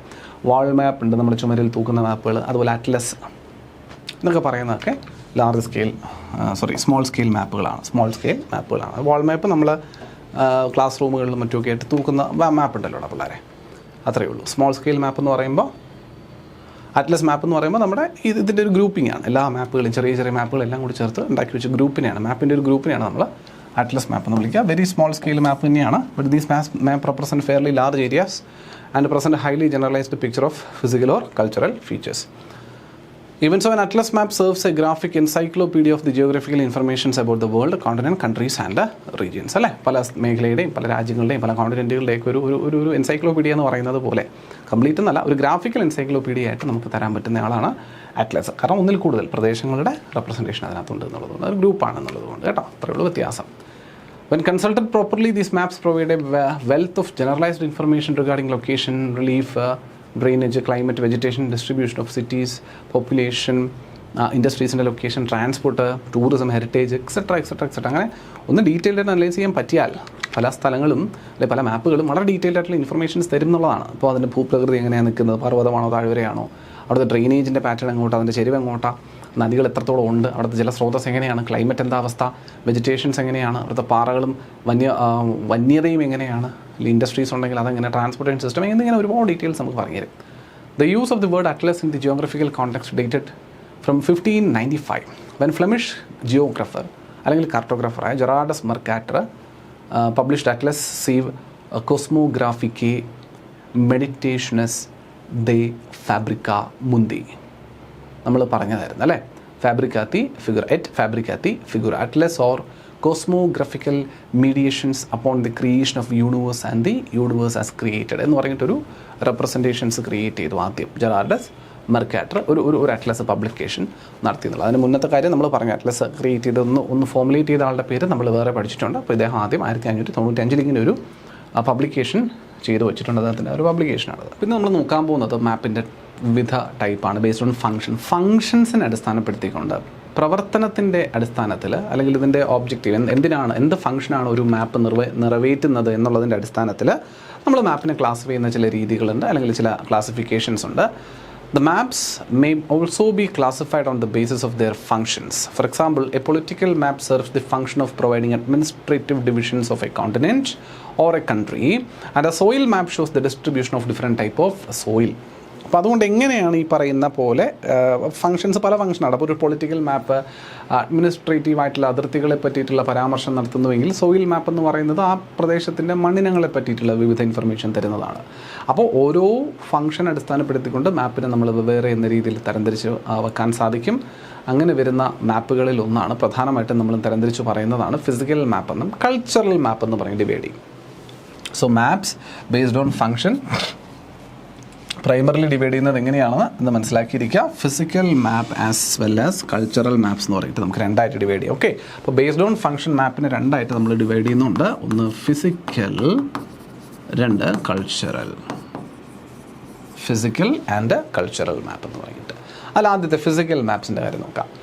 Physical map show natural features such as relief, geology, soil, drainage, elements of weather, climate, vegetation. ഇങ്ങനെ ഇപ്പം നൈസർഗികമായിട്ട് നാച്ചുറലായിട്ട് ഉണ്ടായിരിക്കുന്ന റിലീഫ് ഫീച്ചേഴ്സ്, ഉയർച്ച താഴ്ചകൾ, ജിയോളജിക്കലായിട്ടുള്ള സംവിധാനങ്ങൾ, മണ്ണ്, മഴവെള്ളം, അതിൻ്റെ ഒഴുക്ക്, elements of weather, climate, vegetations, green cover, forest, ഇങ്ങനെ വരുന്ന സാധനങ്ങളെല്ലാം ഇൻക്ലൂഡ് ചെയ്ത് പറയുന്ന മാപ്പുകളെ നമുക്ക് ഫിസിക്കൽ മാപ്പ് എന്ന രീതിയിൽ നമുക്ക് പറയാൻ പറ്റും. ആ ഫിസിക്കൽ മാപ്സിന് ഉദാഹരണമാണ് ഒന്ന് relief map. Relief map show general topography of an area like mountain, valley, plain, plateau and drainage. ഒരു പ്രദേശത്തിൻ്റെ ഫിസിക്കൽ സ്ട്രക്ചർ എങ്ങനെയാണ്, അല്ലെങ്കിൽ റിലീഫ് ടോപ്പോഗ്രഫി എങ്ങനെയാണ്, ഉപരിതലത്തിൻ്റെ ഘടന എങ്ങനെയാണ് എന്നുള്ളത് റെപ്രസെൻറ്റ് ചെയ്യുന്ന മാപ്പിനെ വിളിക്കുന്ന പേരാണ് റിലീഫ് മാപ്പ് എന്ന് പറയാം. രണ്ട്, ജിയോളജിക്കൽ മാപ്പ് മറ്റൊരു എക്സാമ്പിളായിട്ട് പറയാം.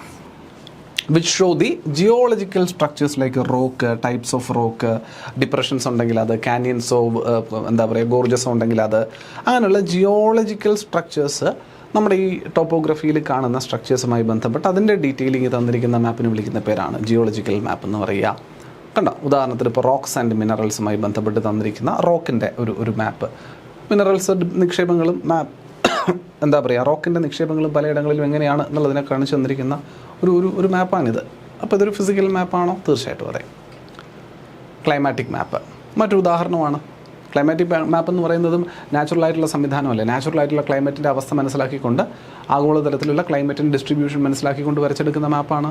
This map depicts the climatic region of an area.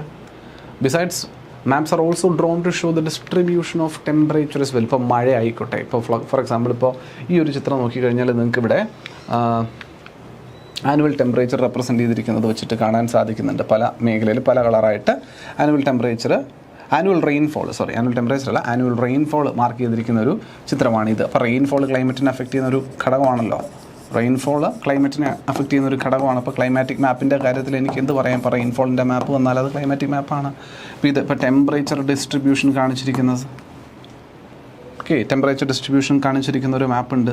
അത് ഗ്ലോബലി ടെമ്പറേച്ചർ ഡിസ്ട്രിബ്യൂഷൻ കാണിക്കുന്ന ഇന്ത്യയുടെ ആവാം, കേരളത്തിൻ്റെ ആവാം, വാട്ട് എവർ ഇറ്റ് ഈസ്. നിങ്ങൾക്ക് കാണിക്കുന്ന ടെമ്പറേച്ചറോ മഴയോ ഒക്കെ പോലുള്ള കണ്ടീഷൻസ് ആണെങ്കിൽ അതിന് എന്തായിട്ട് പറയാം? എനിക്ക് ക്ലൈമാറ്റിക് മാപ്പ് എന്ന് പറയാം. ക്ലൈമാറ്റിക് മാപ്പ് ക്ലിയർ ആണോ? And it is A sub category of physical മാപ്പ്. അതുപോലെ സോയിൽ മാപ്പ്, ഒരു പ്രദേശത്തിൻ്റെ മണ്ണിൻ്റെ ഘടന. ഇപ്പോൾ നാഗ്പൂർ ഡിസ്ട്രിക്റ്റിൻ്റെ സോയിൽ കണ്ടീഷൻസ് കാണിച്ചിട്ടുള്ളൊരു മാപ്പാണിത്. ഇപ്പോൾ ഡീപ്പ് ബ്ലാക്ക് സോയിൽ ഇവിടെ കാണുന്നുണ്ട്, മീഡിയം ബ്ലാക്ക് സോയിൽ ഇവിടെ കാണുന്നുണ്ട്, ഷാലോ ബ്ലാക്ക് സോയിൽ ഇവിടെ കാണുന്നുണ്ട്, അലൂവിയൽ സോയിൽ ഉണ്ടെങ്കിൽ അത് ഇവിടെ കാണുന്നുണ്ട്, റെഡ് സാൻഡ് ഇവിടെ കാണുന്നുണ്ട്, പിന്നെ റെഡ് ലോമി സാൻഡ് ഇവിടെ കാണുന്നുണ്ട്, സോയിൽ ഇവിടെ കാണുന്നുണ്ട്, അതുപോലെ മിക്സഡ് റെഡും ബ്ലാക്കും തമ്മിലുള്ള മിക്സഡ് സോയിൽ ഇവിടെ കാണുന്നുണ്ട് എന്നുള്ളതൊക്കെ കാണിച്ചു തന്നിരിക്കുന്ന ഒരു സ്ഥലമാണിത്, അല്ലെ മാപ്പാണിത്. അപ്പോൾ അതാണ് സോയിൽ മാപ്പ് നമ്മൾ വിളിക്കുന്ന മറ്റൊരു തരത്തിലുള്ള ഫിസിക്കൽ മാപ്പ്. കൾച്ചറൽ രണ്ടാമത്തത്. അപ്പോൾ ഇതെല്ലാം ഫിസിക്കൽ മാപ്സിന് ഉദാഹരണമായിട്ട് നമ്മൾ പഠിച്ചതാണ്. സോയിൽ മാപ്പ്, ജിയോളജിക്കൽ മാപ്പ്, റിലീഫ് മാപ്പ്, ക്ലൈമാറ്റിക് മാപ്പ്, ഇതെല്ലാം എന്താണ്? ഫിസിക്കൽ മാപ്സിന് ഉദാഹരണമായിട്ട് പറഞ്ഞതാണ്. Based on function maps, based on function എന്ന ക്ലാസിഫിക്കേഷനിൽ ഫിസിക്കൽ എന്നും കൾച്ചറൽ എന്നും പറഞ്ഞ് നമ്മൾ രണ്ടായിട്ട് ക്ലാസിഫൈ ചെയ്തു. അതിൽ ഫിസിക്കൽ മാപ്സിൻ്റെ ഉദാഹരണങ്ങളാണ് നമ്മളിപ്പോൾ കണ്ടത്. രണ്ടാമത്തത് കൾച്ചറൽ മാപ്സ് എന്ന് പറയുമ്പോൾ ഏറെക്കുറെ നിങ്ങൾക്ക് പേരിൽ നിന്ന് തന്നെ പിടികിട്ടിയിട്ടുണ്ടാവും. മറ്റത് ഡിഫൈൻ ചെയ്തപ്പോൾ, ഫിസിക്കൽ മാപ്പ് ഡിഫൈൻ ചെയ്തപ്പോൾ നാച്ചുറൽ എലമെൻറ്റ്സിനെ ഇൻക്ലൂഡ് ചെയ്ത് വരയ്ക്കുന്ന മാപ്പാണെന്ന് പറഞ്ഞുവെങ്കിൽ സ്വാഭാവികമായിട്ടും അപ്പോൾ കൾച്ചറൽ മാപ്പ് എന്തായിരിക്കും? മാൻമെയ്ഡ് ഫീച്ചേഴ്സിനെ ഇൻക്ലൂഡ് ചെയ്ത് വരയ്ക്കുന്ന മാപ്പിനെ വിളിക്കുന്ന പേരാണ് cultural map. This includes A variety of map showing population distribution, growth, sex and age, social and religious composition, literacy levels, educational attainment, occupational structure, location of settlements, മനുഷ്യനിർമ്മിതമായിട്ടുള്ള കെട്ടിടങ്ങളിരിക്കുന്ന locations, facilities, services, transportation lines, pipe lines, ഇങ്ങനെ ഈ മനുഷ്യനിർമ്മിതമെന്ന് കരുതപ്പെടുന്ന, മനുഷ്യന് മനസ്സിലാക്കുന്നതിനായി മനുഷ്യനായി കരുതിയെടുത്തിരിക്കുന്ന വസ്തുതകളെല്ലാം include ചെയ്ത് വരയ്ക്കുന്ന മാപ്പിനെയാണ് നമുക്ക് കൾച്ചറൽ മാപ്പ് എന്ന് പറയാൻ പറ്റുക. ഉദാഹരണത്തിന് പൊളിറ്റിക്കൽ മാപ്പ് ഓഫ് ഇന്ത്യ. മനുഷ്യനിർമ്മിതമാണ് അതിർത്തികൾ, സംസ്ഥാന അതിർത്തികളായിക്കോട്ടെ രാജ്യാതിർത്തികളായിക്കോട്ടെ മനുഷ്യനിർമ്മിതമല്ലേ? അതെ. പൊളിറ്റിക്കൽ മാപ്പ് എന്തിനാണ് സൂചിപ്പിക്കുന്നത്? This map show the administrative divisions of an area such as a state, country, district, continent, whatever it is. രാജ്യങ്ങളുടെയോ സംസ്ഥാനങ്ങളുടെയോ ജില്ലകളുടെയോ ഒക്കെ അഡ്മിനിസ്ട്രേറ്റീവ് ഡിവിഷനുകൾ, അധികാര പരിധികൾ നിർണ്ണയിക്കുന്ന മാപ്പാണ് പൊളിറ്റിക്കൽ മാപ്പ്. കേരളം എന്ന സംസ്ഥാനത്തിൻ്റെ അതിർത്തി എവിടെയാണെന്ന് കേരളത്തിൻ്റെ മാപ്പ് നോക്കി അറിയാം, അല്ലെങ്കിൽ ഇന്ത്യ മാപ്പിൽ കേരളം എവിടെ കാണുന്നു എന്നുള്ളത് നോക്കി അറിയാം, അല്ലേ? മണിപ്പൂർ എവിടെയാണ് മണിപ്പൂർ വരുന്നത്? അങ്ങ് കിഴക്കേ അറ്റത്തെ സംസ്ഥാനമാണ് മണിപ്പൂർ. കിഴക്കേ അറ്റത്ത് അരുണാചൽ പ്രദേശാണ്, കിഴക്കേ അറ്റത്തെ സംസ്ഥാനങ്ങളിൽ ഒന്നാണ് മണിപ്പൂർ എന്ന് പറയുന്നത്. അങ്ങ് മ്യാൻമറിനോട് അതിർത്തി പങ്കിട്ട് നിൽക്കുന്നൊരു സംസ്ഥാനം. അപ്പോൾ അത് മ്യാൻമറിനോട് അതിർത്തി പങ്കിട്ട് നിൽക്കുന്നു എന്നുള്ളത് നമ്മൾ ഈ പൊളിറ്റിക്കൽ മാപ്പ് വരച്ചതുകൊണ്ടല്ലേ മനസ്സിലായത്. അതുപോലെ ഇവനിൽ മറ്റാരൊക്കെയുണ്ട്? ഇപ്പം മിസോറാമുമായിട്ട് അതിർത്തിയുണ്ട്, അസമുമായിട്ട് അതിർത്തിയുണ്ട്, അതുപോലെ നാഗാലാൻഡുമായിട്ട് അതിർത്തിയുണ്ട് നമ്മൾ മനസ്സിലാക്കുന്നു മണിപ്പൂരിന്. അപ്പോൾ ഇങ്ങനെ ഒരു രാജ്യത്തിൻ്റെയോ സംസ്ഥാനത്തിൻ്റെയോ ജില്ലയുടെയോ ഒക്കെ അധികാര പരിധി ഏതുവഴിയുണ്ട് എന്ന് പരിഗണിച്ചുകൊണ്ട് മനസ്സിലാക്കിക്കൊണ്ട് നിർണ്ണയിക്കുന്ന മാപ്പുകളെ വിളിക്കുന്ന പേരാണ് political map. This map facilitates the administrative machinery in planning, management of the concerned administrative units as well as resource allocation. ഇപ്പോൾ റിസോഴ്സ് അലോക്കേഷന് വേണ്ടിയിട്ട് പോലും നമുക്ക് ഈ പൊളിറ്റിക്കൽ മാപ്പുകളെ വിനിയോഗിക്കും. ഓരോ സംസ്ഥാനത്തും എത്ര റിസോഴ്സ് അലോക്കേറ്റ് ചെയ്യണം, എത്ര കണ്ട് റിസോഴ്സ് അവിടെ നിന്ന് അവൈലബിൾ ആയിട്ടുള്ളതുണ്ട്, എങ്ങനെ എനിക്ക് അഡ്മിനിസ്ട്രേറ്റീവ് മാനേജ്മെൻറ്റ് ഒരു സ്ഥലത്ത് നടത്തണം, എന്നുള്ളതിൻ്റെ പ്ലാനിംഗ് ഒക്കെ നടക്കുന്നത് എങ്ങനെയാണ്? പൊളിറ്റിക്കൽ മാപ്പുകൾ പരിശോധിച്ചിട്ടാണ്. പോപ്പുലേഷൻ മാപ്പ് രണ്ടാമത്തേത്. കൾച്ചറൽ മാപ്പുകൾ വരുന്നത് രണ്ടാമത്താണ് പോപ്പുലേഷൻ മാപ്പ്. എന്തിനെ സൂചിപ്പിക്കുന്നതാണ്? The population map are shown to show the distribution, density and growth of population, age, sex composition, distribution of religious, linguistic and social groups. ഇതെല്ലാം പോപ്പുലേഷൻ മാപ്പിനകത്ത് സൂചിപ്പിക്കാൻ പറ്റും. ബേസിക്കലി പോപ്പുലേഷൻ കാണിക്കുന്നതാണെന്നുണ്ടെങ്കിലും ഇപ്പോൾ അഗ്രികൾച്ചറൽ വർക്കേഴ്സ് എത്രയുണ്ട്, marginal workers എത്രയുണ്ട്, non workers എത്രയുണ്ട്, ഇങ്ങനെയെല്ലാം കാണിച്ചു തരുന്നതുകൊണ്ട് അതിൻ്റെ ഒക്യുപ്പേഷണൽ സ്ട്രക്ചർ പോലും ഒരു പ്രദേശത്തിൻ്റേത് മനസ്സിലാക്കിയെടുക്കാനായിട്ട് ഒരു പോപ്പുലേഷൻ മാപ്പ് പരിശോധിച്ചാൽ സാധിക്കുന്നുള്ളതാണ്. അതുപോലെ ഇക്കണോമിക് മാപ്പ്. ഇക്കണോമിക് മാപ്പ് എന്ന് പറഞ്ഞാൽ സാമ്പത്തികമായി കോൺട്രിബ്യൂട്ട് ചെയ്യപ്പെടുത്തുക. നമ്മൾ പൊതുവേ പറയുമല്ലോ സാമ്പത്തികമായിട്ട് കൊമേഴ്സാണ് അല്ലേ. അപ്പോൾ കൊമേഴ്ഷ്യൽ സ്ഥാപനങ്ങൾ അല്ലെങ്കിൽ കൊമേഴ്ഷ്യൽ ആയിട്ടുള്ള വസ്തുതകൾ ഉൾപ്പെടുത്തിയിട്ടുള്ള മാപ്പായിരിക്കും ഇപ്പോൾ എക്കണോമിക് മാപ്പ് എന്ന് പറയുക. ഫോർ എക്സാമ്പിൾ നമ്മുടെ വിവിധ തരത്തിലുള്ള ഫാക്ടറികളോ പ്രൊഡക്ഷൻ ഫെസിലിറ്റികളോ ഒക്കെ അടങ്ങുന്നുണ്ടെങ്കിൽ അതിനെയൊക്കെ ലിസ്റ്റ് ചെയ്യുന്നത് എവിടെയായിരിക്കും? Economic മാപ്പിലായിരിക്കും. So economic map depict production and distribution of various type of crops and mineral, location of industries and markets, route for trade and flow of commodities. Commoditiesൻ്റെ flow അല്ലെങ്കിൽ ട്രേഡിന് വേണ്ടിയിട്ടുള്ള റൂട്ടുകൾ ഐഡൻറ്റിഫൈ ചെയ്യുന്നത്, ക്രോപ്സും മിനറൽസിൻ്റെയും എന്താ പറയുക ഡിസ്ട്രിബ്യൂഷൻ എവിടെയാണെന്ന് മനസ്സിലാക്കുന്നത് ഉൾപ്പെടെയുള്ള സാമ്പത്തിക രംഗത്ത് കോൺട്രിബ്യൂട്ട് ചെയ്യുന്ന എന്താ പറയുക ഇൻവോൾവ്മെൻറ്റുള്ള വസ്തുതകളൊക്കെ മാർക്ക് ചെയ്യുന്ന മാപ്പാണ് നമ്മുടെ ഇക്കണോമിക് മാപ്പ് എന്ന് പറയുക. പിന്നുള്ളത് ട്രാൻസ്പോർട്ടേഷൻ മാപ്പാണ്. ഗതാഗത സൗകര്യവുമായി ബന്ധപ്പെട്ടിട്ട് അല്ലേ, റൂട്ടുകൾ, ഗതാഗത റൂട്ടുകൾ, അതിപ്പോൾ നാഷണൽ ഹൈവേകളായിക്കോട്ടെ, സ്റ്റേറ്റ് ഹൈവേകളായിക്കോട്ടെ, റോഡായിക്കോട്ടെ, ജലഗതാഗതമായിക്കോട്ടെ, റെയിൽ ഗതാഗതമായിക്കോട്ടെ, വ്യോമഗതാഗത പാതകളായിക്കോട്ടെ, അത് മനസ്സിലാക്കി തരുന്ന മാപ്പാണ് ട്രാൻസ്പോർട്ടേഷൻ മാപ്പ് എന്ന് പറയുന്നത്. അപ്പോൾ ഇതെല്ലാം എന്ത് തന്നെയാണ്? ഇതെല്ലാം കൾച്ചറൽ മാപ്സ് എന്ന ഗണത്തിൽപ്പെടുന്ന മാപ്പുകളാണ്. ഓക്കെ, ഇനി മാപ്പിലുള്ള കോമ്പോണൻറ്റുകളിൽ ഒന്ന് വിശദമായിട്ട് പരിശോധിക്കുന്നതാണ്. ഒന്ന് ഡിറക്ഷൻ. മാപ്പിൽ കൃത്യമായി ദിശ എന്ന് പറയുന്നൊരു കോമ്പോണൻറ്റ് മാർക്ക് ചെയ്തിട്ടുണ്ടാകും. ഇങ്ങനെ ഒരു ചിത്രം അല്ലേ, അതായത് നോർത്ത്, ഇത് നോർത്താണ്, നോർത്ത്, സൗത്ത്, ഈസ്റ്റ്, വെസ്റ്റ് എന്നതിന് പുറമെ അഡീഷണലി വേണമെങ്കിൽ ഇതിനെ തരംതിരിച്ച് north east, south east, north west, south west എന്ന രീതിയിൽ കോർണറുകളെ ഐഡൻറ്റിഫൈ ചെയ്തിട്ടുണ്ടാകും. ഇപ്പോൾ ഇതിൽ ഈ നോർത്ത്, സൗത്ത്, ഈസ്റ്റ്, വെസ്റ്റ് എന്നൊക്കെ നമ്മൾ പറഞ്ഞിട്ട് ഡിറക്ഷൻ സൂചിപ്പിച്ചുവല്ലോ. അവരെ പറയുന്ന പേരാണ് കാർഡിനൽ പോയിൻറ്റ്സ്. എന്ത് പോയിൻറ്റ്സ് എന്ന് വിളിക്കും? Cardinal points. ഇപ്പോൾ ഒരു മാപ്പിൽ ആരെയാണ് കാർഡിനൽ പോയിൻറ്റ്സ് എന്ന് വിളിക്കുന്നത്? നോർത്ത്, ഈസ്റ്റ്, സൗത്ത്, വെസ്റ്റ് എന്ന് പറയുന്ന ആൾക്കാരെയാണ് കാർഡിനൽ പോയിൻറ്റ്സ് എന്ന് വിളിക്കുന്നതെന്ന് അറിയാം. സിമ്പിൾസ് ഉണ്ടാവും. ഡിറക്ഷന് പുറമെ മാപ്പിൽ എന്തുണ്ടാവും? സിമ്പിൾസ് ഉണ്ടാവും. നമ്മൾ കഴിഞ്ഞ ദിവസം പറഞ്ഞതാണ് മാപ്പിനകത്ത് എല്ലാ കാര്യങ്ങളും എഴുതി റെപ്രസെൻ്റ് ചെയ്യുക എന്ന് പറയുന്നത് ശാശ്വതമായിട്ടുള്ളൊരു പരിപാടിയല്ല. അതുകൊണ്ട് പകരം സിമ്പിളുകൾ കൊടുക്കും. Park, road, river, city, small town, mountains, water, forest എന്നുള്ളതിനൊക്കെ നമ്മൾ റെപ്രസെൻറ്റേഷൻസ് ഫിഗറായിട്ട് കൊടുക്കാറുണ്ട്, സിമ്പിളുകളായിട്ട് കൊടുക്കാറുണ്ട് എന്നുള്ളതാണ്. അതുപോലെ സിമ്പിളുകൾ ഉപയോഗിക്കുന്നതിനകത്തും ഒരു കൺവെൻഷൻ ഉണ്ട്. അതിനെ കൺവെൻഷണൽ സിമ്പിൾസ് എന്ന് വിളിക്കുകയും ചെയ്യും കേട്ടോ. സിമ്പിളുകൾ മറ്റേ തോന്നിയ പാടെ നമുക്ക് ഉപയോഗിക്കാനൊന്നും പറ്റത്തില്ല. ഒരു international agreement, there's an international agreement regarding the use of the symbol. സിമ്പിളുകൾ ഉപയോഗിക്കുന്ന ഒരു ഇൻ്റർനാഷണൽ എഗ്രിമെൻറ്റ് ഉണ്ട്. ആ എഗ്രിമെൻറ്റ് പ്രകാരമാണ് സിമ്പിളുകൾ ഉപയോഗിക്കാൻ സാധിക്കുക. ആ സിമ്പിളുകളെ വിളിക്കുന്ന പേരാണ് conventional symbols. Okay, even if you don't know the language of an area, നിങ്ങൾക്ക് മാപ്പ് വായിച്ച കാര്യം പിടിയിട്ടും ലാംഗ്വേജ് അറിഞ്ഞുകൊണ്ടെങ്കിലും കാര്യം അതിൽ സിമ്പിൾസ് ഉപയോഗിച്ച റെപ്രസെൻറ്റേഷൻ ഉണ്ട്. ആ സിമ്പിൾ ഏതാണെന്നുള്ള ഇൻഡെക്സിൽ കാണും. ഇൻഡെക്സ് നോക്കി മനസ്സിലാക്കിയെടുക്കുക. അതുകൊണ്ട് മാപ്പുകൾക്ക് പൊതുവേ നമ്മൾ പറയുന്നത് maps have a universal language. മാപ്സിന് എന്തുണ്ടെന്നാണ് പറയുന്നത്? ഒരു യൂണിവേഴ്സൽ ലാംഗ്വേജാണ്. എല്ലാവർക്കും ആര് വായിച്ചാലും മനസ്സിലാകാൻ സാധിക്കണം, ആര് നോക്കിയാലും മനസ്സിലാക്കാൻ സാധിക്കും. ഇപ്പോൾ സിമ്പിളുകളും മറ്റു കാര്യങ്ങളും കിടക്കൊണ്ട് അതല്ല ഇൻഡെക്സിൽ കൊടുത്തിട്ടുണ്ടാവണം. ഇന്ന സിമ്പിൾ എന്തിനെ റെപ്രസെൻറ്റ് ചെയ്യുന്നു എന്ന രീതിയിൽ ഇൻഡെക്സ് കാണും. ഇവിടെ കിട്ടുന്നുണ്ടോ? അതാണ് മാപ്പിൻ്റെ ഒരു അഡ്വാൻറ്റേജ്. അപ്പോൾ ആ സിമ്പിൾസ് തോന്നുന്ന വഴി കൊടുക്കാൻ പറ്റില്ല. അത് ഇൻ്റർനാഷണൽ എഗ്രിമെൻറ്റുകളുണ്ട്. അതുവഴി കൊടുക്കുന്ന സിമ്പിളുകളെ നമ്മൾ എന്തെന്ന് വിളിക്കും? കൺവെൻഷണൽ സിമ്പിൾസ് എന്ന് വിളിക്കും. ഇപ്പോൾ നിങ്ങൾ നോക്കുന്ന കൺവെൻഷണൽ സിമ്പിൾസ് ആയിട്ട് നമ്മൾ ഉപയോഗിക്കുന്നതാണ്. ഫോർ എക്സാമ്പിൾ റെയിൽവേ ലൈൻസിന് വേണ്ടി കൊടുക്കുന്ന സിമ്പിളുകളാണ് ഈ റൈറ്റ് സൈഡ് നിങ്ങൾ കാണുന്നത്. കണ്ടോ? വലിയ ഡാർക്കായിട്ടുള്ള ഏരിയ കാണുന്നുണ്ട്. ത്രെഡ്, ചെറിയ സ്ക്വയർ പോലെ റെക്റ്റാങ്കിൾ പോലുള്ള ഒരു വൈറ്റ് പോർഷൻ, ഒരു ഏണി വെച്ചിരിക്കുന്ന മാതിരി ഒരു പോർഷൻ, ഈ ഡാർക്ക്നെസ് കുറച്ചുകൂടി കുറഞ്ഞ താരതമ്യേന കണ്ടിന്യൂസ് ആയിട്ടുള്ള വൈറ്റ് സ്പോട്ടുകൾ കാണുന്നൊരു ഇതെല്ലാം പിന്നെ റെയിൽവേ ലൈനുമായിട്ട് ബന്ധപ്പെട്ടതാണ്. മീറ്റർ ഗേജ്, ബ്രോഡ് ഗേജ് എന്നൊക്കെ പറഞ്ഞിട്ട് വ്യത്യസ്തമായിട്ടുള്ള വീതിയിലുള്ള റെയിൽ പാളങ്ങളുള്ളത് നമുക്കറിയാമായിരിക്കും. ഇത് ബ്രോഡ് ഗേജിനെ റെപ്രസെൻറ്റ് ചെയ്യുന്നതാണ്. ഇത് മീറ്റർ ഗേജിനെ റെപ്രസെൻറ്റ് ചെയ്യുന്നതാണ്. ഒന്നുമില്ല, ബ്രോഡ് ഗേജ് എന്ന് പറയുമ്പോൾ റെയിൽ പാളത്തിലുള്ള ഇത് തമ്മിലുള്ള അകലം 1.6 സംതിങ് മീറ്റേഴ്സ് വരുന്നതിനാണ് ബ്രോഡ് ഗേജ് എന്ന് പറയുക. ഈ രണ്ട് റെയിലുകൾ തമ്മിലുള്ള അകലം 1 മീറ്റർ ആണെന്നുണ്ടെങ്കിൽ അതിനെയാണ് നമ്മൾ മീറ്റർ ഗേജ് എന്ന് വിളിക്കുക അല്ലേ? റൈറ്റ്. 1.3 1.6 ആണ്. ഒന്ന് ശ്രദ്ധിച്ചേക്കുക, പെട്ടെന്നൊന്ന് മറന്നുപോയി. പിന്നെ ഉള്ളത് നാരോ ഗേജ് എന്ന് പറയുന്ന സംഭവം ഇതൊന്നും ഇപ്പോൾ ഇല്ല. നാരോ ഗേജ് ഒന്നും ഇല്ല. നാരോ ഗേജിനേക്കാളും ചെറുത് 1 മീറ്ററിനേക്കാളും ചെറുത് വരുന്നതാണ് നാരോ ഗേജ് എന്ന് പറയുന്നത്. നാരോ ഗേജ് ഇപ്പോൾ ഉപയോഗിക്കാറില്ല.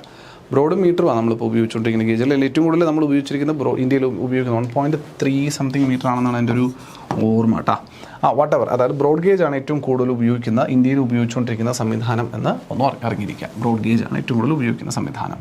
അപ്പോൾ ഇങ്ങനെ റെയിൽവേയുടെ കണക്ഷൻസ്, അതുപോലെ റോഡുകൾ, മെറ്റൽഡ് ആൻഡ് അൺമെറ്റൽഡ്. അൺമെറ്റൽഡ് എന്ന് പറഞ്ഞാൽ ഈ മെറ്റൽഡ് റോഡ് എന്ന് പറഞ്ഞാൽ ടാറിട്ട റോഡ്, അൺമെറ്റൽഡ് എന്ന് പറഞ്ഞാൽ ടാറിടാത്ത റോഡ്.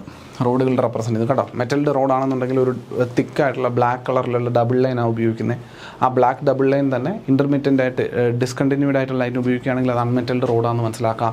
അതുപോലെ ബൗണ്ടറീസ്, ഇപ്പോൾ ഇൻ്റർനാഷണൽ ബൗണ്ടറി മാർക്ക് ചെയ്യുന്നത് ഡാഷ് ഡോട്ട് എന്ന് പറയുന്ന കോമ്പിനേഷനിലാണ്. ഓക്കെ, അതും തിക്ക് ലൈൻ.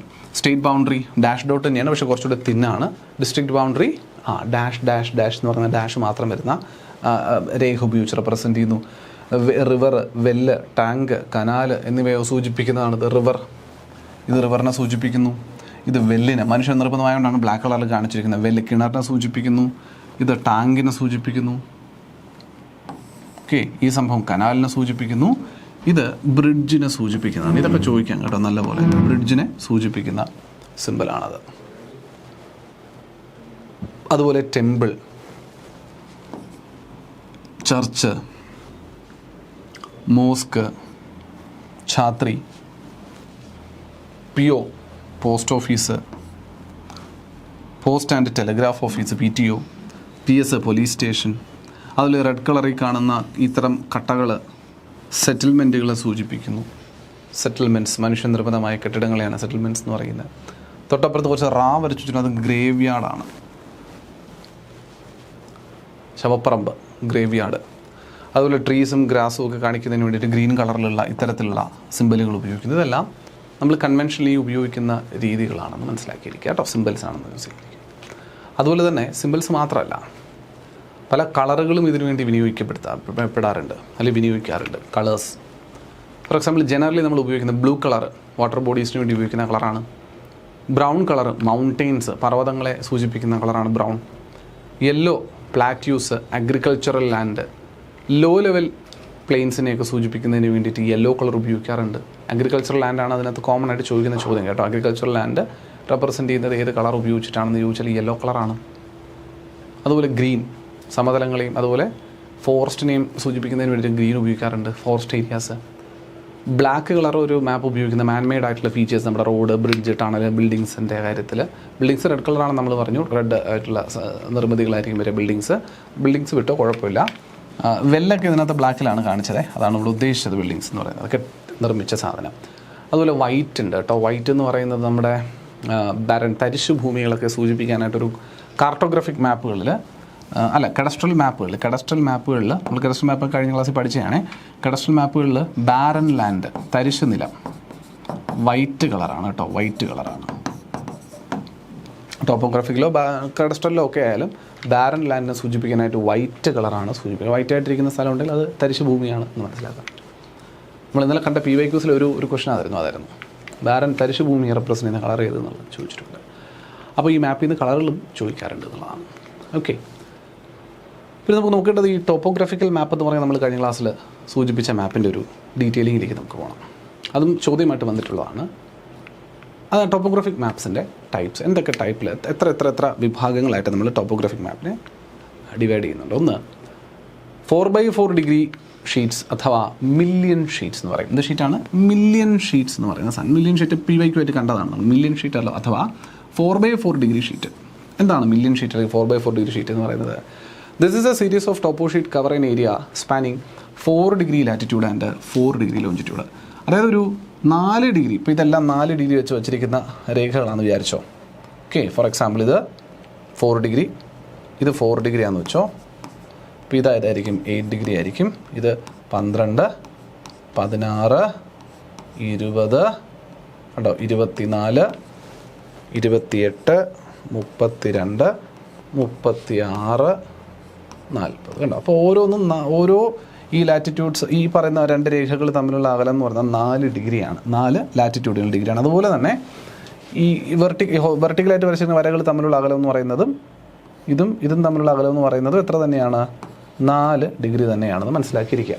ഓക്കെ, അങ്ങനെ ഇതിനകത്തുള്ള ഈ ഒരു കളം ഉണ്ടല്ലോ, ഈ ഒരു കളം ഞാൻ ഇങ്ങോട്ട് എടുത്തു കഴിഞ്ഞാൽ ആ കളത്തിൻ്റെ ലോഞ്ചിറ്റ്യൂഡിനൽ എക്സ്റ്റെൻറ്റ് എന്ന് പറയുന്നത് 4 ഡിഗ്രി ആയിരിക്കും.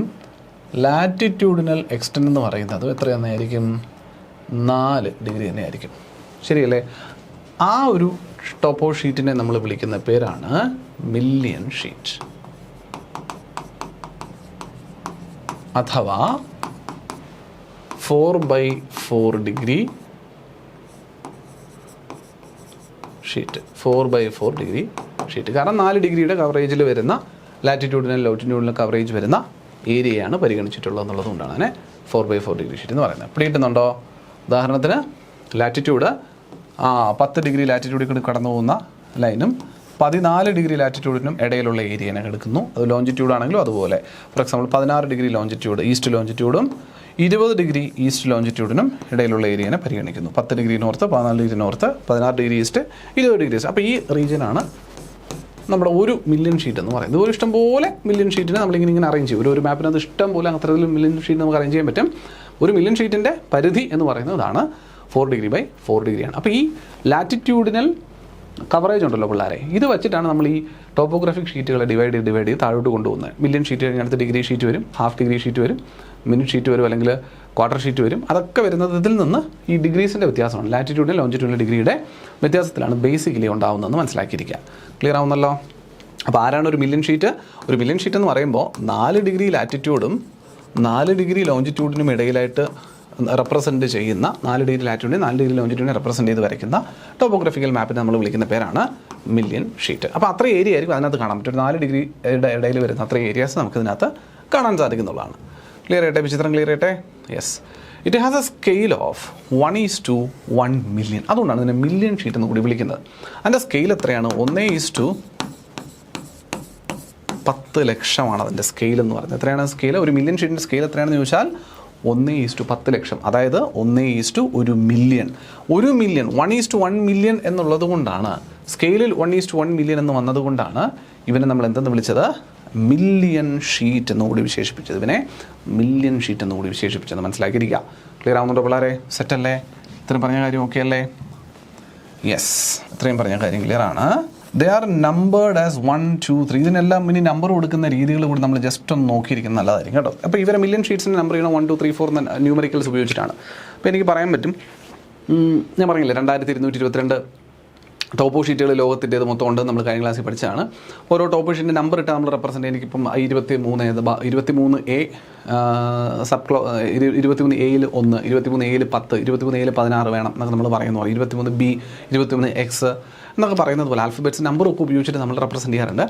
മില്യൺ ഷീറ്റ്സിനെ റെപ്രസെൻറ്റ് ചെയ്യുന്ന നമ്പർ ഉപയോഗിച്ചിട്ടാണ്, ന്യൂമറിക്കൽസ് ഉപയോഗിച്ചിട്ടാണ്. 1, 2, 3, 4 എന്ന രീതിയിൽ ന്യൂമറിക്കൽസ് ഉപയോഗിച്ചിട്ടുണ്ട്. ഫോർ എക്സാമ്പിളായിട്ട് പറഞ്ഞിരിക്കുന്നത് 53 എന്ന നമ്പറിൽ വരുന്ന മില്യൺ ഷീറ്റ് എന്ന് പറയുന്നത് envelops an area of Karnal district of Haryana and West Uttar Pradesh.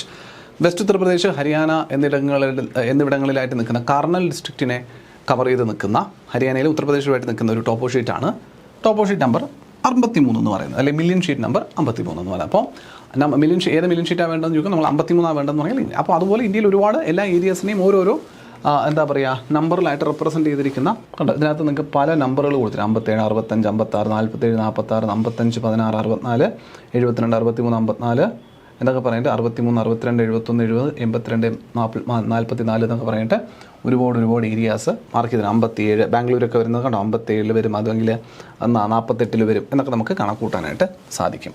അപ്പോൾ ഇങ്ങനെ ഇപ്പോൾ കൊളംബോ വരുന്നത്, അല്ലെങ്കിൽ ശ്രീലങ്ക വരുന്നത്, 68 ശ്രീലങ്ക വരുന്നുണ്ട്. ഓക്കെ, അങ്ങനെയൊക്കെ നമുക്ക് കണക്കൂട്ടാൻ പറ്റും. മില്യൺ ഷീറ്റ് എടുത്ത് നോക്കി 68 മില്യൺ ഷീറ്റ് എടുത്ത് കഴിഞ്ഞാൽ കൊളംബോയുടെ ഭാഗങ്ങളായിരിക്കും കാണാൻ പറ്റും, അല്ലെങ്കിൽ ശ്രീലങ്കയുടെ ഭാഗങ്ങളായിരിക്കും കാണാൻ പറ്റും. അങ്ങനെയാണ് നമ്പർ നമ്മൾ ടോപ്പോഗ്രാഫിക് ഷീറ്റിൽ ആർക്ക് കൊടുക്കുക? മില്യൺ ഷീറ്റിന് കൊടുക്കുക.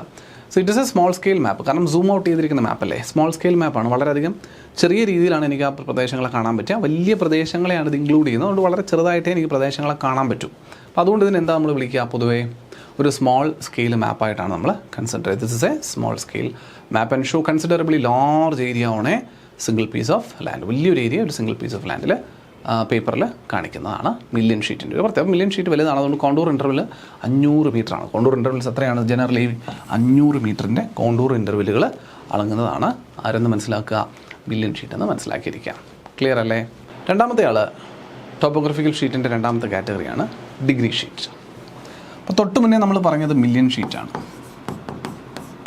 അപ്പോൾ മില്യൺ ഷീറ്റ് അഥവാ നമ്മൾ പറഞ്ഞ പേരെന്തായിരുന്നേ? 4/4 ഡിഗ്രി 4/4 ഡിഗ്രി ഷീറ്റ് എന്നല്ലേ? അപ്പോൾ അവിടെ 4°/4 ഡിഗ്രി ലാറ്റിറ്റ്യൂഡ് ലോഞ്ചിറ്റ്യൂഡ് കവറേജ് ആയിരുന്നെങ്കിൽ ഡിഗ്രി ഷീറ്റിൽ എന്തായിരിക്കും? 1 ഡിഗ്രി കവറേജ് ആയിരിക്കും. 1 ഡിഗ്രി. ഇത് 10 degree north, 11 degree north, 40 degree east, 41 degree east. ഈ കവറേജ് വരുന്നതായിരിക്കും ആര്? Degree sheet. അപ്പോൾ ഓരോ ഡിഗ്രി വെച്ചിട്ടുള്ള ലാറ്റിറ്റ്യൂഡ് ലോഞ്ചിറ്റ്യൂഡുകൾ ഇടയിലായിട്ട് കാണുന്ന പ്ലേസിനെ റെപ്രസെൻ്റ് ചെയ്യുന്ന മാപ്പാണെങ്കിൽ ആ ടോപ്പോഗ്രാഫിക്കൽ മാപ്പിനെ വിളിക്കുന്ന പേരായിരിക്കും ഇവിടെ എന്ത്? Degree sheet. ക്ലിയർ അല്ലേ? അതായത് ഓരോ മില്യൺ ഷീറ്റിലും അങ്ങനെയാണെങ്കിൽ എത്ര ഡിഗ്രി ഷീറ്റ് കാണും? 16 ഡിഗ്രി ഷീറ്റ് കാണും. അന്ന് ആലോചിച്ച് നോക്ക്. ഒരു മില്യൺ ഷീറ്റ് എന്ന് പറയുമ്പോൾ 4 യൂണിറ്റ് നിൽക്കുകയല്ലേ ഇവിടെ, അല്ലേ? 4. ഇപ്പോൾ ഇത് 10 ഡിഗ്രി നോർത്താണെങ്കിൽ ഈ ലാറ്റിറ്റ്യൂഡ് ഏതാ? 14 ഡിഗ്രി നോർത്ത്. അപ്പോൾ 4 യൂണിറ്റിൻ്റെ വ്യത്യാസമുണ്ട്. അപ്പോൾ 1, 2, 3 നോക്കുമ്പോൾ 1, 2, 3, 4 യൂണിറ്റ് വന്നു. ഇനി ലോഞ്ചിറ്റ്യൂഡ് നോക്കുകയാണെങ്കിൽ ഇവൻ ലെറ്റ്സ് 25 ഡിഗ്രി ഈസ്റ്റ് ആണെങ്കിൽ ഇവൻ ഏതായിരിക്കും? ഈ ലോഞ്ചിറ്റ്യൂഡ് ഏതായിരിക്കും? ഇതൊരു പാസ് ചെയ്ത് പോകുന്ന ലോഞ്ചിറ്റ്യൂഡ് ഏതായിരിക്കും? അവൻ 29 ഡിഗ്രി ഈസ്റ്റ് ആയിരിക്കും. ശരിയല്ലേ? അപ്പോൾ ഇവിടെ 4 എണ്ണം ഉണ്ട്, വ്യത്യാസം 4 ഉണ്ട്. അപ്പോൾ 1, 2, യെസ്. അപ്പോൾ 1, 2, 3, 4 4 ഡിവിഷൻ ആയല്ലോ.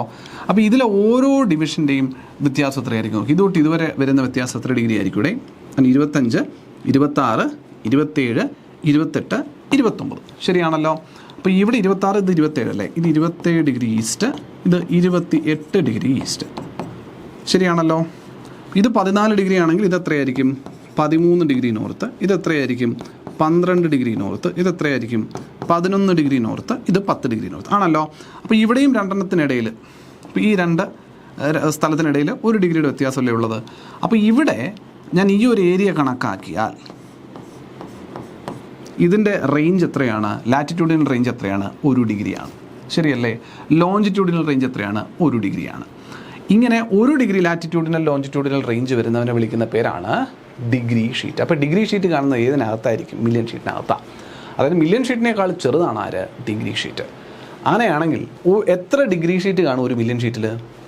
4/4 ആയിട്ട് ഡിവൈഡ് ചെയ്തു. അപ്പോൾ 4 × 4 1, 2, 3, 4 1, 2, 3, 4 4 × 4 16. അതാണ് 16 1 ഡിഗ്രി ഷീറ്റ് അല്ലെങ്കിൽ 16 ഡിഗ്രി ഷീറ്റുകളായിരിക്കും ഒരു മില്യൺ ഷീറ്റിലായി കാണുക എന്ന് നമ്മൾ പറഞ്ഞതിൻ്റെ അർത്ഥം. കാര്യം പിടികിട്ടുന്നുണ്ടോ? ഇത്രയേ ഉള്ളൂ. അപ്പോൾ എന്താ ഡിഗ്രി ഷീറ്റ് എന്ന് സെറ്റായല്ലോ. മില്യൺ ഷീറ്റിനേക്കാൾ ചെറുതായിട്ടുള്ള ഏരിയ റെപ്രസെൻ്റ് ചെയ്യുന്നവനാണ് ആര്? Degree sheet. അപ്പോൾ മില്യൺ ഷീറ്റിൽ നമ്മൾ വലിയൊരു ഏരിയയാണ് കണ്ടെങ്കിൽ അതിനകത്ത് തന്നെ ഉള്ളൊരു ചെറിയ ഏരിയ ആയിരിക്കും ആര് കാണിച്ചു തരിക? ഈ മില്യൺ ഷീറ്റ് ഡിഗ്രി ഷീറ്റ് കാണിച്ചു തരിക. സെറ്റാണോ? ക്ലിയർ ചെയ്യട്ടെ? ക്ലിയർ ചെയ്യാം. എന്നിട്ട് വായിക്കാം. This series of topo sheet cover an area spanning 1 degree latitude and 1 degree longitude within a 4/4 degree topo sheet, അതായത് within the million sheet. ഇവൻ്റെ പേര് കൊടുത്തിരിക്കുന്നത് ശ്രദ്ധിച്ചോ. They are numbered as ABCD alphabetical ഓർഡറിലാണ്. ആൽഫബറ്റിക്കൽ അല്ല, ആൽഫബറ്റിക്കൽ ഓർഡറിലാണ് ഇവന് പേര് കൊടുത്തിരിക്കുന്നത് എന്നുള്ളതാണ്. ഫോർ എക്സാമ്പിൾ നമ്മൾ തൊട്ട് മുൻപ് പറഞ്ഞില്ല, നമ്പർ റെപ്രസെൻ്റ് ചെയ്യുന്നത് ഒരു മില്യൺ ഷീറ്റിന്. ഇപ്പോൾ 53 എന്ന നമ്പർ നമ്മൾ പറഞ്ഞത് ഹരിയാനയുടെയും ഉത്തർപ്രദേശിൻ്റെയും ബോർഡറിൽ വരുന്നൊരു മില്യൺ ഷീറ്റിനെ റെപ്രസെൻ്റ് ചെയ്യുന്ന നമ്പറാണ് 53. ആ 53 എന്ന് പറയുന്ന മില്യൺ ഷീറ്റിൽ എന്തുണ്ട്? ഒരു 16 ഡിഗ്രി ഷീറ്റുകളുണ്ടല്ലോ. ആ ഡിഗ്രി ഷീറ്റുകൾ എങ്ങനെ റെപ്രസെൻ്റ് ചെയ്യും? ആ ഡിഗ്രി ഷീറ്റുകളാണ് ഞാൻ ABCDEF. ഇത് ഓർഡറിലൊന്നും ആയിരിക്കണമെന്നൊന്നുമില്ല, പക്ഷേ ഈ ആൽഫബറ്റ്സ് ആയിരിക്കും അവിടെ നമ്പർ കൊടുത്തിരിക്കുന്നത്. കണ്ടോ? അതാണ് ഈ കാണുന്നത്. 53 എന്ന് പറയുന്ന മില്യൺ ഷീറ്റിലെ A എന്ന് പറയുന്നത് ഡിഗ്രി ഷീറ്റ്. അപ്പോൾ എനിക്ക് ആ ഡിഗ്രി ഷീറ്റാണ് വേണ്ടെങ്കിൽ, ഈ ഒരു പ്രദേശത്തിൻ്റെ ഡീറ്റെയിൽ ആണ് വേണ്ടെങ്കിൽ ഞാൻ പറയും ഐ നീഡ് 53A. ഏത് മാപ്പാണ് എനിക്ക് വേണ്ടത്? 53A മാപ്പ് എനിക്ക് വേണം. അപ്പോൾ 53 എന്ന് പറയുന്ന മില്യൺ ഷീറ്റിൽ A എന്ന് പറയുന്ന ഡിഗ്രി ഷീറ്റിനെയാണ് ഞാൻ ഉദ്ദേശിച്ചതെന്ന് മനസ്സിലാക്കിയിരിക്കാം. ക്ലിയർ അല്ലേ? ഇത്രയും പഠിച്ചിരുന്നാൽ മതി. ഇനി സ്കെയിൽ എത്രയാണെന്ന് കൂടെ നോക്കിയോ. 1:2. നമ്മൾ പറഞ്ഞല്ലോ മറ്റേതിൻ്റെ 4/1 ഉള്ളൂ. മറ്റേത് എന്താ 4 ഡിഗ്രി ലാറ്റിറ്റ്യൂഡിനെയും 4 ഡിഗ്രി ലോഞ്ചിറ്റ്യൂഡിനെയും കവർ ചെയ്തായിരുന്നു. ഇത് 1 ഡിഗ്രി ലാറ്റിറ്റ്യൂഡിനെയും 1 ഡിഗ്രി ലോഞ്ചിറ്റ്യൂഡിനെയും കവർ ചെയ്യുന്നത്. അപ്പോൾ ഇത് മറ്റേതിൻ്റെ 4/1 ഉള്ളൂ. അപ്പോൾ മറ്റേതിൻ്റെ സ്കെയിൽ എത്രയായിരുന്നു? 1:10 ലക്ഷമായിരുന്നില്ലേ? എന്നാൽ ഇവൻ്റെ സ്കെയിൽ 1:2,50,000. 1:2.5 ഇവൻ്റെ സ്കെയിൽ വരിക. ആരുടെ? ഡിഗ്രി ഷീറ്റിൻ്റെ സ്കെയിൽ വരിക. കോണ്ടൂർ ഇൻ്റർവെല്ലോ 250 മീറ്റർ. Contour interval 250 metre. മൂന്നാമത്തെ ആൾ ഹാഫ് ഡിഗ്രി ടോപ്പോ ഷീറ്റ് ഉണ്ട്. എന്തായിരിക്കും? മറ്റേതിൻ്റെ പകുതിയാണ്. ഹാഫ് ഡിഗ്രി എന്ന് പറയുമ്പോൾ 1/2 ഡിഗ്രി ലോഞ്ചിറ്റ്യൂഡും 1/2 ഡിഗ്രി ലാറ്റിറ്റ്യൂഡും വരുന്നതാണ് ഹാഫ് ഡിഗ്രി ടോപ്പോ ഷീറ്റ്സ് എന്ന് പറയുക. 1 ഡിഗ്രി ഇല്ല. ഹാഫ് ഡിഗ്രിക്ക് പകരം നമുക്ക് ഇങ്ങനെയും വിളിക്കാം അതിനെ, ഹാഫ് ഡിഗ്രി ടോപ്പോ ഷീറ്റ്സ് അഥവാ 30 മിനിറ്റ് ഷീറ്റ് എന്നും വിളിക്കാം. കാരണം 1/2 ഡിഗ്രി എന്ന് പറഞ്ഞാൽ എത്ര മിനിറ്റാണ്? 60 മിനിറ്റാണ് 1 ഡിഗ്രി. 60 മിനിറ്റാണ് 1 ഡിഗ്രി. അപ്പോൾ ഹാഫ് ഡിഗ്രി എന്ന് പറഞ്ഞാൽ എന്താണ്? 30 മിനിറ്റ്. ശരിയല്ലേ? 30 മിനിറ്റ്. അതുകൊണ്ട് ഇവൻ എന്തെന്ന് വിളിക്കാം? 30 മിനിറ്റ് ഷീറ്റ് എന്ന് വിളിക്കാം. അപ്പോൾ ഹാഫ് ഡിഗ്രി ലാറ്റിറ്റ്യൂഡ് ലോഞ്ചിറ്റ്യൂഡിനെ കവർ ചെയ്ത് വരുന്നതാണ്. അപ്പോൾ 1 ഡിഗ്രിക്കകത്ത് എത്ര എണ്ണം കാണൂടെ? ഒരു 1 ഡിഗ്രി ഷീറ്റില്ലേ? 1 degree sheet. 1 ഡിഗ്രി ഷീറ്റിനകത്ത് എത്ര ഹാഫ് ഡിഗ്രി ഷീറ്റ് കാണും? അപ്പോൾ 4 എണ്ണം കാണും. ശരിയല്ലേ? നേരത്തെ പറഞ്ഞ പോലെ ഇതിപ്പോൾ 72 ഡിഗ്രി ഈസ്റ്റ്, ഇത് 73 ഡിഗ്രി ഈസ്റ്റ്. ഇതിൻ്റെ ഇടയിൽ വരും 72.5 ഡിഗ്രി ഈസ്റ്റ്. അവിടെ വെച്ചിട്ട് ഒരു കട്ടിങ് വരും. അതുപോലെ ഇത് പിന്നെന്താ പറയുക, നോർത്തിലോട്ട് പോകുന്ന സമയത്ത് ഒരു 10 ഡിഗ്രി നോർത്ത് ആണെങ്കിൽ ഇത് 9 ഡിഗ്രി നോർത്ത്. അപ്പോൾ ഇതെന്തായിരിക്കും? 9.5 ഡിഗ്രി നോർത്ത്. കണ്ടോ? അപ്പോൾ എനിക്കൊരു ഹാഫ്. അപ്പോൾ ഈ ഒരു പോർഷൻ എന്ന് പറയുന്നത് ഒരു ഹാഫാണ്. ശരിയല്ലേ? 72ഉം 72.5, അതുപോലെ 9.5ഉം 10ഉം അതിനും ഇടയിൽ നിൽക്കുന്ന ഒരു ഏരിയയാണ്. അപ്പോൾ ഹാഫ് ഡിഗ്രി ആയിരിക്കും ഇവിടെ കവർ ചെയ്തിരിക്കുന്നതെന്ന് പറയുന്നത്. ആണല്ലോ? അപ്പോൾ ഇങ്ങനെ ഹാഫ് ഡിഗ്രി കവർ ചെയ്തിരിക്കുന്ന എത്ര എണ്ണം പറയാൻ പറ്റി? 1 ഡിഗ്രി ഷീറ്റിനകത്ത് 4 എണ്ണം പറയാൻ പറ്റി. ശരിയല്ലേ? ഇത്രയേ ഉള്ളൂ സംഭവം. അപ്പോൾ ഇതാണ് ഹാഫ് ഡിഗ്രി ഷീറ്റ് എന്ന് പറയുക, 30 മിനിറ്റ് ഷീറ്റ് എന്ന് പറയുന്ന കണ്ടീഷൻ. ഇവിടെ ഒരു പേരപ്പം എങ്ങനെ വരും ഇവിടെ? ഇത് 53ാമത്തെ മില്യൺ ഷീറ്റിൽ എ എന്ന് പറയുന്ന ഡിഗ്രി ഷീറ്റിൽ ഏത് കോർണറിൽ വരുന്നവനാണെന്ന് നോക്കിയാൽ ഇത് നോർത്ത്, പിന്നെ എന്താ പറയുക, വെസ്റ്റ് കോർണർ, ഇത് നോർത്ത് ഈസ്റ്റ് കോർണർ, ഇത് സൗത്ത് ഈസ്റ്റ് കോർണർ, ഇത് സൗത്ത് വെസ്റ്റ് കോർണർ. അതുകൊണ്ട് കോർണർ വെച്ച് ഡയറക്ഷൻ വെച്ച് അങ്ങ് പറയും. അപ്പോൾ കണ്ടോ, north east, south west, NW ഏതാണെന്ന് വെച്ചാൽ പറയും. 53A എന്ന് ഇവിടെ സെൻറ്ററിൽ മാർക്കും ചെയ്തിട്ടുണ്ട്. 53A എന്ന് മാർക്ക് ചെയ്തു. അപ്പോൾ 53Aയിൽ നോർത്ത് ഈസ്റ്റ് ആണ്. അപ്പോൾ 53A ബാർ NE ഇതാണ് എനിക്ക് വേണ്ട മാപ്പ്. അപ്പം നിങ്ങൾക്ക് വേണ്ട മാപ്പ് ഏതാ? 53A bar. എനിക്ക് സൗത്ത് വെസ്റ്റ് ഡയറക്ഷനിൽ വരുന്ന ആ ഒരു പോയിന്റിലെ ഏരിയയാണ് മനസ്സിലാക്കേണ്ടതെന്നുണ്ടെങ്കിൽ ഞാൻ പറയും 53Aയിൽ ബാർ സൗത്ത് വെസ്റ്റ്. ഈ മാപ്പാണ് എനിക്ക് വേണ്ടതെന്ന് പറയും. അപ്പോൾ മാപ്പിനെ നമുക്ക് ഇങ്ങനെ നമ്പർ ചെയ്ത് നെയിം ചെയ്തിടുന്നത് നമുക്ക് കാണാൻ സാധിക്കും. കാണാൻ സാധിക്കും. ക്ലിയർ അല്ലേ? അതാണ് ഹാഫ് ഡിഗ്രി ടോപ്പോ ഷീറ്റ് എന്ന് പറയുന്നത്. ഇനി ഇതിൻ്റെ ഒരു എന്താ പറയുക വാല്യൂസ് കൂടെ ഞാൻ ഒന്ന് പറഞ്ഞുതരാം. സ്കെയില് 1,25,000 1:125,000. മറ്റേ പകുതി 1:125,000. 1,25,000 ആണ് ഇതിൻ്റെ സ്കെയിൽ എന്ന് പറയുന്നത് ഓർത്തിരിക്കാം. സെറ്റല്ലേ? കോണ്ടൂർ ഇൻ്റർവെല്ലോ 100 മീറ്റർ.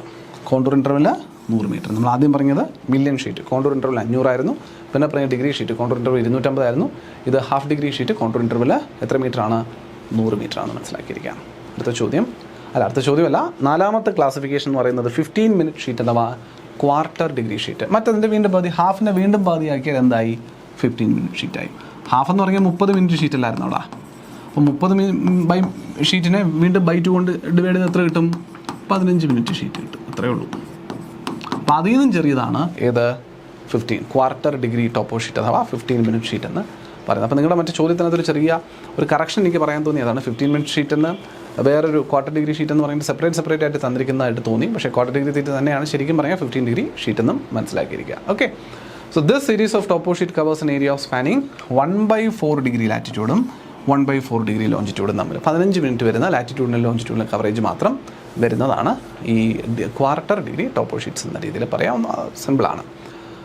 16 ക്വാർട്ടർ ഡിഗ്രി ഷീറ്റുകൾ നമുക്ക് അങ്ങനെയാണെങ്കിൽ 1 ഡിഗ്രി ഷീറ്റിനകത്ത് കാണാനായിട്ട് സാധിക്കും. ക്വാർട്ടർ ഡിഗ്രി ഹാഫ് ഡിഗ്രി വരുന്നത് 4 എണ്ണം ഉണ്ടെന്ന് പറയില്ലേ? അപ്പോൾ ക്വാർട്ടർ ഡിഗ്രി വരുന്ന എത്ര എണ്ണം കാണും? 4 × 4 16 എണ്ണം കാണും. അങ്ങനെ 16 എണ്ണം കാണും 1 ഡിഗ്രി ഷീറ്റിനകത്ത്. അല്ലെങ്കിൽ ഒരു ഹാഫ് ഡിഗ്രി ഷീറ്റിനകത്ത് എത്ര എണ്ണം കാണും? 4 ക്വാർട്ടർ ഡിഗ്രി ഷീറ്റ് കാണും. ഒരു 30 മിനിറ്റ് ഷീറ്റിനകത്ത് എത്ര 15 മിനിറ്റ് ഷീറ്റ് കാണും? ഇവിടെ 15 മിനിറ്റ് ഷീറ്റ് × 4 എണ്ണം കാണും ഒരു 30 മിനിറ്റിനകത്ത് അല്ലേ? അങ്ങനെയാണെങ്കിൽ ഒരു ഡിഗ്രി ഷീറ്റിനകത്ത് എത്ര എണ്ണം കാണും? 4 × 4 16 എണ്ണം കാണും എന്നാണ് പറഞ്ഞത്. ആ നമ്പർ വലിയ ഇമ്പോർട്ടൻ്റ് ഒന്നും അല്ല, ജസ്റ്റ് അറിഞ്ഞിരുന്നാൽ മതി. ഞാൻ പറഞ്ഞു എന്നേ ഉള്ളൂ. Number is not that relevant. എത്ര എണ്ണം ഉണ്ട് എന്നുള്ളത് അറിഞ്ഞില്ലെങ്കിലും വലിയ കുഴപ്പമില്ല. എന്നാലും അറിഞ്ഞിരുന്നാൽ അത്രയും നല്ലതാണ്. ചിലപ്പോൾ അത് ചോദിച്ചാൽ പറയാൻ പറ്റണം. ക്ലിയർ അല്ലേ? അപ്പോൾ ഇവിടുത്തെ നമ്പറിങ് കൊടുക്കുന്നതെന്ന് പറഞ്ഞാൽ നമ്മൾ ഓൾറെഡി നേരത്തെ പറഞ്ഞ പോലെ വീണ്ടും ക്വാർട്ടർ ഷീറ്റുകൾക്ക് വീണ്ടും ന്യൂമറിക്കലിലാണ് നമ്പർ പോകുന്നത്. അപ്പം നമ്മൾ 53A എന്താ പറയുക, നോർത്ത് ഈസ്റ്റോ നോർത്ത് വെസ്റ്റോ നമ്മൾ പറഞ്ഞിട്ടുണ്ടെന്നുണ്ടെങ്കിൽ ബാർ ഒരു നമ്പറും കൂടി കൊടുക്കും. ബാർ നോർത്ത് വെസ്റ്റ് 16 അല്ലെങ്കിൽ ബാർ 16 എന്നോ അങ്ങനെ എന്തെങ്കിലും ഒരു നമ്പറും കൂടി കൊടുത്ത് നമുക്ക് റെപ്രസെൻറ്റ് ചെയ്യാനായിട്ട് സാധിക്കും. അപ്പോൾ ഈ ഒരു ഏരിയനെയാണ് ഉദ്ദേശിച്ചത്. 53A ബാർ 16 എന്ന് പറഞ്ഞാൽ 53ാമത്തെ മില്യൺ ഷീറ്റിൽ എന്ന് പറയുന്ന ഡിഗ്രി ഷീറ്റിൽ 16ാമത്തെ ക്വാർട്ടർ ഡിഗ്രി ഷീറ്റിനെയാണ് 16ാമത്തെ ക്വാർട്ടർ ഡിഗ്രി ഷീറ്റാണ് ഉദ്ദേശിച്ചിരിക്കുന്നതെന്ന് സാരം. ഇത്രയേ ഉള്ളൂ. Okay, set. സ്കെയിൽ 1:50,000 ആണേ. സ്കെയിൽ വരുന്നത് 1:50,000 ആണ്. കോണ്ടർ ഇൻ്റർവെല് 50 മീറ്റേഴ്സ് ആണ് പറയുന്നത്. കോണ്ടർ ഇൻ്റർവെല് 50 മീറ്റേഴ്സ് ആണ് പറയുന്നത്. Okay, this is it. അപ്പോൾ ഇതാണ് നിങ്ങൾ കാണുന്ന 4x4 ഷീറ്റാണ്. ഇതാ ഈ വലിയ ഷീറ്റ് കണ്ടോ. This is the 4x4 area. 4 degree latitude longitude cover ചെയ്യുന്നു. അതിനകത്തുള്ള ഒരു കളം എന്ന് പറയുന്നത് ഡിഗ്രി ഷീറ്റാണ്. 1 ഡിഗ്രി ബൈ 1 ഡിഗ്രി വരുന്നത്. അതിനകത്ത് വരുന്ന 16 യൂണിറ്റിൽ ഒരു കളം എന്ന് പറയുന്നത് 15 മിനിറ്റ് ഷീറ്റാണിത്. ക്വാർട്ടർ ഡിഗ്രി ഷീറ്റ് എന്ന് പറയുന്നത് കണ്ടോ. ഇതിനകത്തുള്ള ഒരു ചെറിയ കളം. ഇതിന് ഇങ്ങനെ ഡിവൈഡ് ചെയ്തിട്ട് ഈ വലിയ കളം എടുത്തിരുന്നെങ്കിലോ ഇത് 30 മിനിറ്റ് ഷീറ്റ് കേട്ടോ. ഈ കളം ഞാനിപ്പോൾ ഹൈലൈറ്റ് ചെയ്ത കളം എന്ന് പറയുന്നത് 30 മിനിറ്റ് ഷീറ്റാണ്. അതിനെ വീണ്ടും 4ആയിട്ട് ഡിവൈഡ് ചെയ്താൽ അതിലൊരു കളം എന്ന് പറയുന്നത് 15 മിനിറ്റ് ഷീറ്റ് എന്ന രീതിയിൽ പറയുന്നതുമാണ്. സെറ്റ്. ഇത്രയേ ഉള്ളൂ. അതാണ് അതിൻ്റെ ഒരു രത്നച്ചുരുക്കം എന്ന് പറയുന്നത്. സിമ്പിൾ. ഇത്രയേ ഉള്ളൂ കാര്യം. പിന്നെ മാപ്പിനകത്ത് നിങ്ങൾക്ക് ഒരു കാര്യം കൂടി നേരത്തെ നമ്മൾ കണ്ട PYQസിനുണ്ടായിരുന്നതാണ്. ഈസ്റ്റിങ്ങും നോർത്തിങ്ങും എന്ന് പറയുന്ന 2 കോൺസെപ്റ്റും കൂടിയുണ്ട്. സിമ്പിളാണ്. ഈസ്റ്റിംഗ് നോർത്തിങ് ഒന്നുമില്ല.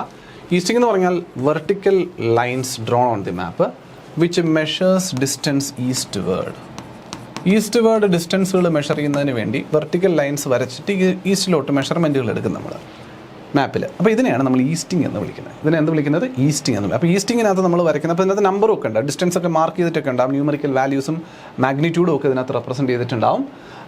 ഈസ്റ്റിങ്ങിനകത്ത് എന്ന് പറയുമ്പോൾ ഈസ്റ്റിംഗ് വെർട്ടിക്കൽ ലൈൻസ് ആണെന്ന് മനസ്സിലായി. വെർട്ടിക്കൽ ലൈൻസ് ആണ് ഈസ്റ്റിങ്ങിന് വേണ്ടി വരയ്ക്കുക. അപ്പോൾ നോർത്തിങ് എന്തായിരിക്കും ഇവിടെ?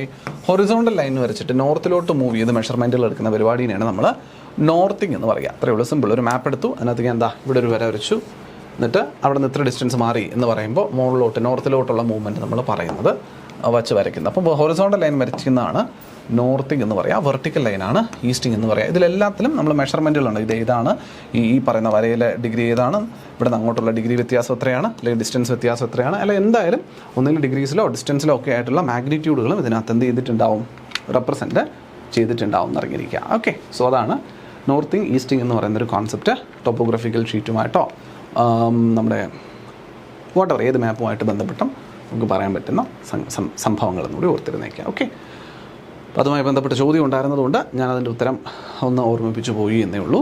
നോർത്തിങ്ങും ഈസ്റ്റിങ്ങുമായി ബന്ധപ്പെട്ടൊരു ചോദ്യം കണ്ടിരുന്നതുകൊണ്ട്. Okay,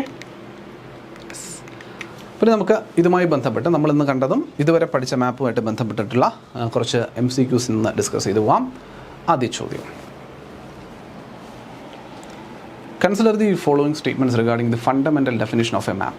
A map is a selective and generalized representation of the Earth's surface on a plane at a reduced scale. ശരിയാണോ? ശരിയാണ്.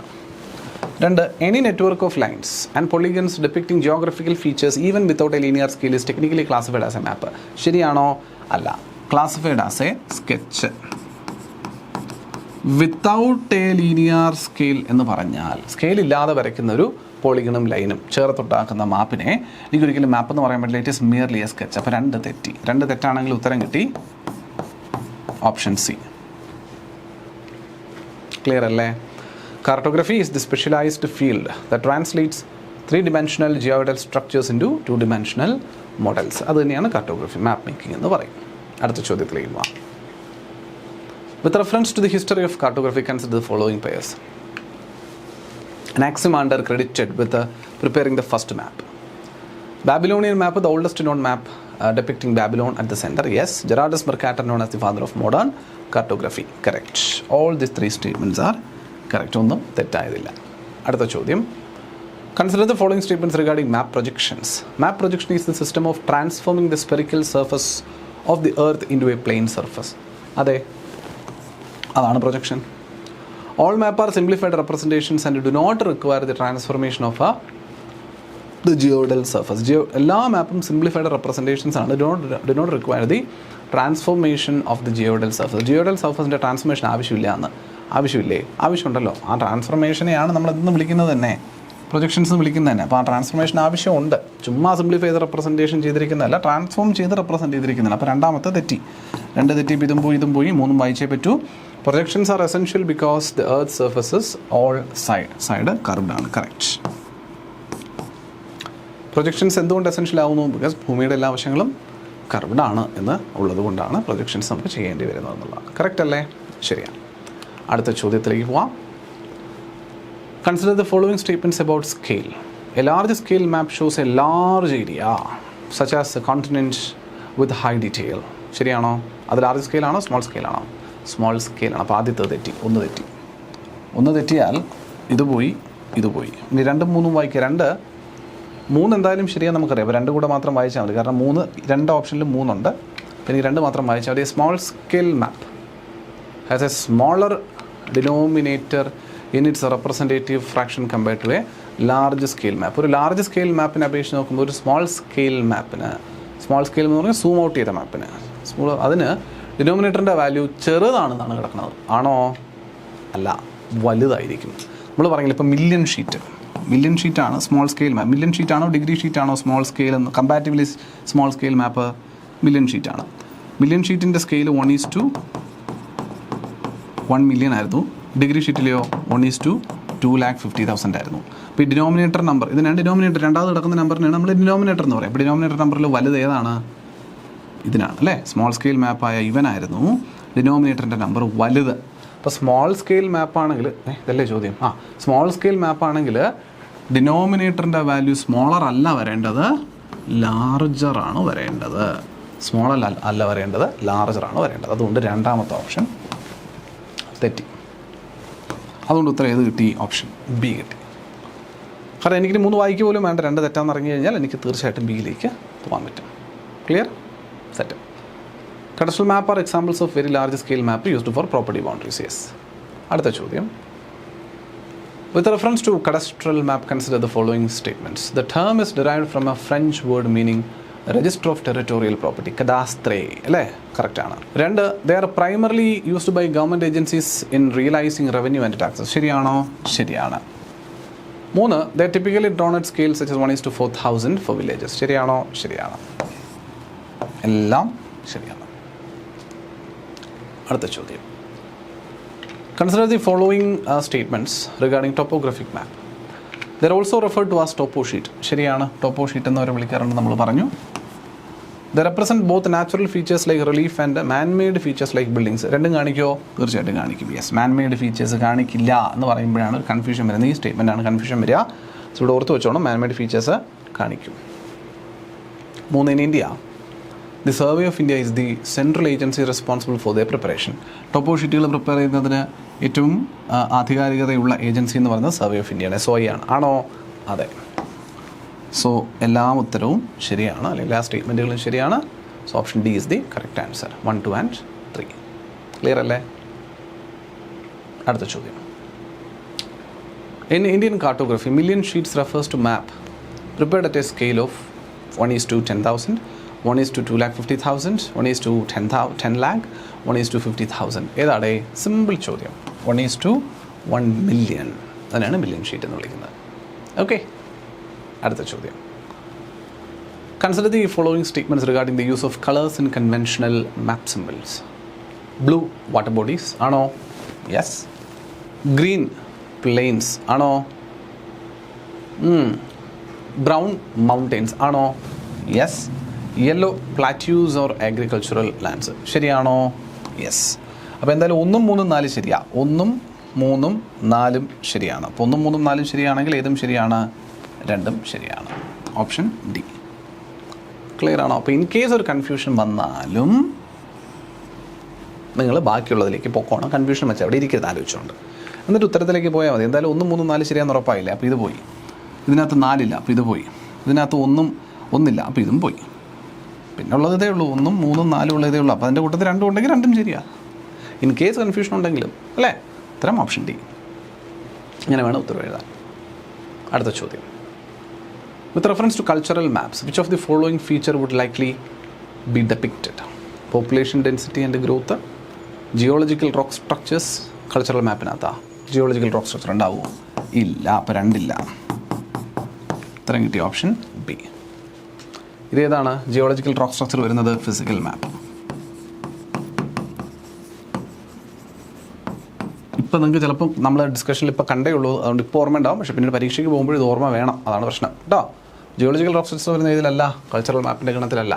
ട്രാൻസ്പോർട്ടേഷൻ നെറ്റ്വർക്ക്, എഡ്യൂക്കേഷൻ, പോപ്പുലേഷൻ, ഇങ്ങനെ സാധനങ്ങളെല്ലാം കൾച്ചറലിൻ്റെ ഭാഗമായിട്ട് വരുന്നത്, മനുഷ്യ നിർമ്മിതമാണതല്ല. ഓക്കെ, സോ ഉത്തരം ഓപ്ഷൻ ബി 1, 3 and 4. സെറ്റല്ലേ? റൈറ്റ്. അടുത്ത ചോദ്യം, arrange the following map types in the descending order of their typical scale from largest scale to small scale. Large scale മാപ്പിൽ നിന്ന്, ലാർജ് സ്കെയിൽ എന്ന് പറയുമ്പോൾ സൂം ഇൻ ചെയ്തിരിക്കുന്നതാണ്, അപ്പോൾ സ്കെയിലിൻ്റെ value, നമ്പറിൻ്റെ വാല്യൂ ചെറുതായിരിക്കും. അതിൽ നിന്ന് small scale map, zoom out ചെയ്തിരിക്കുന്ന മാപ്പിലേക്ക് പോകണം. അപ്പം അറ്റ്ലസ്, വാൾ മാപ്പ്, കഡസ്ട്രൽ മാപ്പ്, ടോപ്പോഗ്രഫിക്കൽ മാപ്പ്, ഇതിലേതായിരിക്കും ആദ്യം വരിക? ഏറ്റവും കൂടുതൽ സൂം ഇൻ ചെയ്യപ്പെട്ടിരിക്കുന്ന മാപ്പ് എന്നുള്ള രീതിയിൽ ലാർജ് സ്കെയിൽ മാപ്പിൽ നിന്ന് സൂം ഇൻ ചെയ്യപ്പെടുന്ന കഡസ്ട്രൽ മാപ്പ്. ലാർജ് സ്കെയിൽ മാപ്പിൽ നിന്ന് സ്മോൾ സ്കെയിലിലേക്ക് എന്നല്ല അറേഞ്ച് ചെയ്യില്ല. ലാർജ് സ്കെയിൽ മാപ്പ് ഏറ്റവും കൂടുതൽ zoom in, large scale map to small scale map, zoom out ചെയ്തിരിക്കുന്ന മാപ്പ്. ഏറ്റവും കൂടുതൽ സൂം ഇൻ ചെയ്തിരിക്കുന്ന മാപ്പ് ഏതാ? കഡസ്ട്രൽ മാപ്പാണ്, ശരിയാ. രണ്ടാമത് ഏറ്റവും കൂടുതൽ സൂം ഇൻ ചെയ്തിരിക്കുന്ന ടോപ്പോഗ്രഫിക്കൽ മാപ്പ്, ടോപ്പോ ഷീറ്റുകളാണ്, കറക്റ്റാ. മൂന്നാമത് വാൾ മാപ്സാണ്. അതും കഴിഞ്ഞ് അറ്റ്ലസാണ് ഏറ്റവും സൂം ഔട്ട് ചെയ്തിട്ട് വളരെ ചെറുതായിട്ട് നമുക്ക് ഇത് കാണാൻ പറ്റുന്നത്. അറ്റ്ലസ് മാപ്പാണ് ഏറ്റവും അവസാനം. Correct, option A is the correct answer. Option A വന്നു, ഓപ്ഷൻ എ ആണെന്ന് വന്നിട്ട് option A is the correct answer. കണ്ടോ? കാരണം ഏറ്റവും കൂടുതൽ സൂം ഇൻ ചെയ്യപ്പെട്ടിരിക്കുന്ന സ്ഥലം ഏതാണ്? നമ്മുടെ വില്ലേജ് പോലുള്ള സ്ഥലങ്ങൾ കാണിക്കുന്നത്, അത് ഇതിലാണ് കാണിക്കുന്നത് കഡസ്ട്രൽ മാപ്പിൽ. അപ്പോൾ അതാണ് ഏറ്റവും ലാർജ് സ്കെയിൽ ഉള്ളതിൽ. അത് കഴിഞ്ഞ് ഏറ്റവും കൂടുതൽ സൂം ഇൻ ചെയ്യപ്പെട്ടിരിക്കുന്ന വില്ലേജും പട്ടണങ്ങളും ടൗണും എല്ലാം കൂടെ ചേർത്ത് വരുന്ന ഒരു ടോപ്പോഗ്രഫീനെ മാർക്ക് ചെയ്യുന്ന ടോപ്പോഗ്രഫിക്കൽ മാപ്പായിരിക്കും. ഓക്കെ, കാരണം നമ്മളിപ്പോൾ പറയുമ്പോൾ കണ്ടഹാർ അല്ലെങ്കിൽ കശ്മീരിൻ്റെ ഏരിയ മുഴുവൻ വരുന്നത് ചിലപ്പോൾ ഒരു ടോപ്പോഗ്രഫിക് മാപ്പിനകത്ത് നമ്മൾ നേരത്തെ മില്യൺ ഷീറ്റിൻ്റെ കാര്യം പറഞ്ഞ പോലെയാണ്. ഓക്കെ, അപ്പോൾ ഞാൻ ടോപ്പോഗ്രഫിക്കൽ മാപ്പ് എടുത്ത് നോക്കും. അതാണ്. അത് കഴിഞ്ഞിട്ട് അടുത്ത സെക്കൻഡ് റാങ്കിങ് വരിക. പിന്നെ ഇതിന് കഴിഞ്ഞ് കുറച്ചുകൂടെ വലുപ്പമുള്ളത് ഏത് മാപ്പാണെങ്കിലും കുറച്ചുകൂടെ സൂം ഔട്ട് ആയിരിക്കുന്നത്. ഇപ്പോൾ ഇന്ത്യ മുഴുവൻ കാണുന്ന, കേരളം മുഴുവൻ കാണുന്ന മാപ്പാണ്. ഇന്ത്യ മുഴുവൻ കാണുന്ന മാപ്പൊക്കെ നമ്മൾ വാൾ മാപ്പായിട്ടുണ്ട്. അപ്പോൾ അടുത്ത വാൾ മാപ്പ് വരും. ഏറ്റവും ചെറുതല്ലേ അറ്റ്ലസിനകത്താണെങ്കിലോ വലിയ സാധനങ്ങളെല്ലാം വളരെ ചെറുതാക്കി ഒരു പുസ്തകത്തിൻ്റെ ഉള്ളിൽ ഉൾപ്പെടുത്തിയിരിക്കുന്നതല്ലേ. അപ്പോൾ അറ്റ്ലസ് മാപ്പാണ് ഏറ്റവും ചെറുതായിട്ട് വരിക. കറക്റ്റാണ് കേട്ടോ. അതുകൊണ്ട് ഇതാണ് ഓർഡർ 4, 2, 3, 1. അപ്പോൾ ഇത്രയേ ഉള്ളൂ നമ്മുടെ MCQs എന്ന് ഡിസ്കസ് ചെയ്ത് പോയിരിക്കുന്ന കാര്യങ്ങൾ. അപ്പോൾ ഇനി നമ്മൾ കണ്ടിരുന്ന PYQസും കൂടി ഒന്ന് അറ്റൻഡ് ചെയ്യാൻ നോക്കുക. ഉത്തരം എന്താണെന്നുള്ളത് കൃത്യമായിട്ട് നിങ്ങൾക്ക് മനസ്സിലാകാൻ സാധിക്കും എന്നാണ് എൻ്റെ പ്രതീക്ഷ. സോ ദിസ് ബീയിങ് സെഡ്, നമ്മുടെ മാപ്പ് അല്ലെങ്കിൽ കാർട്ടോഗ്രഫി എന്ന് പറയുന്ന ഒരു ഏരിയ വളരെ വലിയൊരു ഏരിയയാണ്. പക്ഷേ വളരെ ചുരുക്കി പറയാൻ പറ്റുന്നതിൽ ഏറ്റവും മിനിമലായിട്ടുള്ള കാര്യങ്ങൾ മാത്രം പറഞ്ഞു നിർത്തിയിട്ടുണ്ട് ഈ ഒരു സെഷനകത്ത്. പറഞ്ഞ കാര്യങ്ങൾ മനസ്സിലായിട്ടുണ്ടെന്ന് പ്രതീക്ഷിക്കുന്നു. ഒരല്പം ടെക്നിക്കലാണ്, ഒരല്പം അനാലിറ്റിക്സ് ഒക്കെ ഇങ്ങനെ കയറുന്നുണ്ട് അതിനകത്ത് എന്നുള്ളത് എനിക്കറിയാം. അപ്പോൾ അത് ബുദ്ധിമുട്ട് തോന്നുന്ന കുട്ടികൾ ഉണ്ടെങ്കിൽ വളരെ ബുദ്ധിമുട്ടിയിട്ടാണെങ്കിൽ നിങ്ങൾ മെനക്കെട്ട് നിൽക്കണം എന്നില്ല പഠിക്കുന്നതിന് വേണ്ടി. അതിന് മീൻസ് ആ കാര്യങ്ങൾ മനസ്സിലാകുന്നില്ല അല്ലെങ്കിൽ ആ പറഞ്ഞ കാര്യങ്ങൾ വല്ലാണ്ട് തലയിൽ കയറുന്നില്ല എന്ന് തോന്നുന്ന കുട്ടികൾ അതിലേക്ക് വലിയ മെനക്കെടണ്ട. കാരണം ഇതിനുള്ള ചോദ്യങ്ങൾ ചിലപ്പോൾ ചോദിക്കാതിരിക്കാം. അതൊരു ഷോർട്ട് ക്വസ്റ്റൻ ഒന്നും അല്ല ഇതെന്നുള്ള ക്വസ്റ്റ്യൻസ് എന്ന് പറയുന്നത്. പ്രത്യേകിച്ച് ആ മില്യൺ ഷീറ്റ്, ഡിഗ്രി ഷീറ്റിൻ്റെ കാര്യം പഠിച്ചാൽ നല്ലത് തന്നെയാണ്. അതറിയുന്ന കുട്ടികൾക്ക് അതിൽ നിന്ന് അങ്ങനെ ഒരു ചോദ്യം എങ്ങാനും വന്നു കഴിഞ്ഞാൽ നമുക്ക് അറ്റൻഡ് ചെയ്യാനായിട്ട് പറ്റും. ഓൾറെഡി നമ്മൾ കണ്ടതാണ്, അതിനകത്ത് നിന്നൊരു PYQ വരുകയും ചെയ്തിട്ടുണ്ടായിരുന്നു ഉള്ളതുകൊണ്ട്. സോ ഇൻ കേസ് ക്വസ്റ്റ്യൻ വന്നാൽ എഴുതാൻ പറ്റണമെങ്കിൽ ഒന്ന് പഠിച്ചിരിക്കുക. ഇനി അതല്ലാതെ പഠിച്ചില്ല, അതിന് പറഞ്ഞ് എനിക്ക് വേറൊരു ഏരിയ കുറച്ചുകൂടെ കംഫർട്ടബിൾ ആയിട്ടുള്ള ഏരിയ കുറച്ചുകൂടെ നന്നായിട്ട് പഠിക്കാൻ തോന്നുന്നുണ്ടെന്നുണ്ടെങ്കിൽ മറ്റേതെങ്കിലും പോർഷൻ കറൻസോ ഓഷ്യനോഗ്രഫിയോ ഒക്കെ ഉണ്ട്, അതൊക്കെ പഠിക്കുന്നെങ്കിൽ കുഴപ്പമില്ല. ഇത്രയും കൺഫ്യൂഷനോ ഇത്രയും റിസ്കിയർ ആയിട്ടുള്ള കാര്യങ്ങളൊന്നും അല്ല നമ്മൾ അതിനകത്ത് ഡിസ്കസ് ചെയ്ത് പോകുന്നത്. അപ്പോൾ അത് വേണമെങ്കിൽ അത് നിങ്ങൾക്ക് നോക്കാവുന്നതേ ഉള്ളൂ. ഓക്കെ, അപ്പോൾ എന്തായാലും വലിയ കുഴപ്പമില്ലാണ്ട് നമ്മൾ ഇന്നത്തെ ഈ ഒരു ഡിസ്കഷൻ കൊണ്ടുപോയിട്ടുണ്ടെന്നാണ് വിശ്വസിക്കുന്നത്. ക്വസ്റ്റ്യൻ ഡിസ്കഷൻ ഉൾപ്പെടെയുള്ള കാര്യങ്ങൾ മനസ്സിലായെന്ന പ്രതീക്ഷയോടുകൂടി ഇന്നത്തെ ഈ ഒരു സെഷൻ വൈൻഡപ്പ് ചെയ്യുന്നു. ബാക്കി അടുത്ത ദിവസം മറ്റൊരു ടോപ്പിക്കുമായിട്ട് കാണാം മക്കളെ. എല്ലാവർക്കും നമസ്കാരം. Thank you.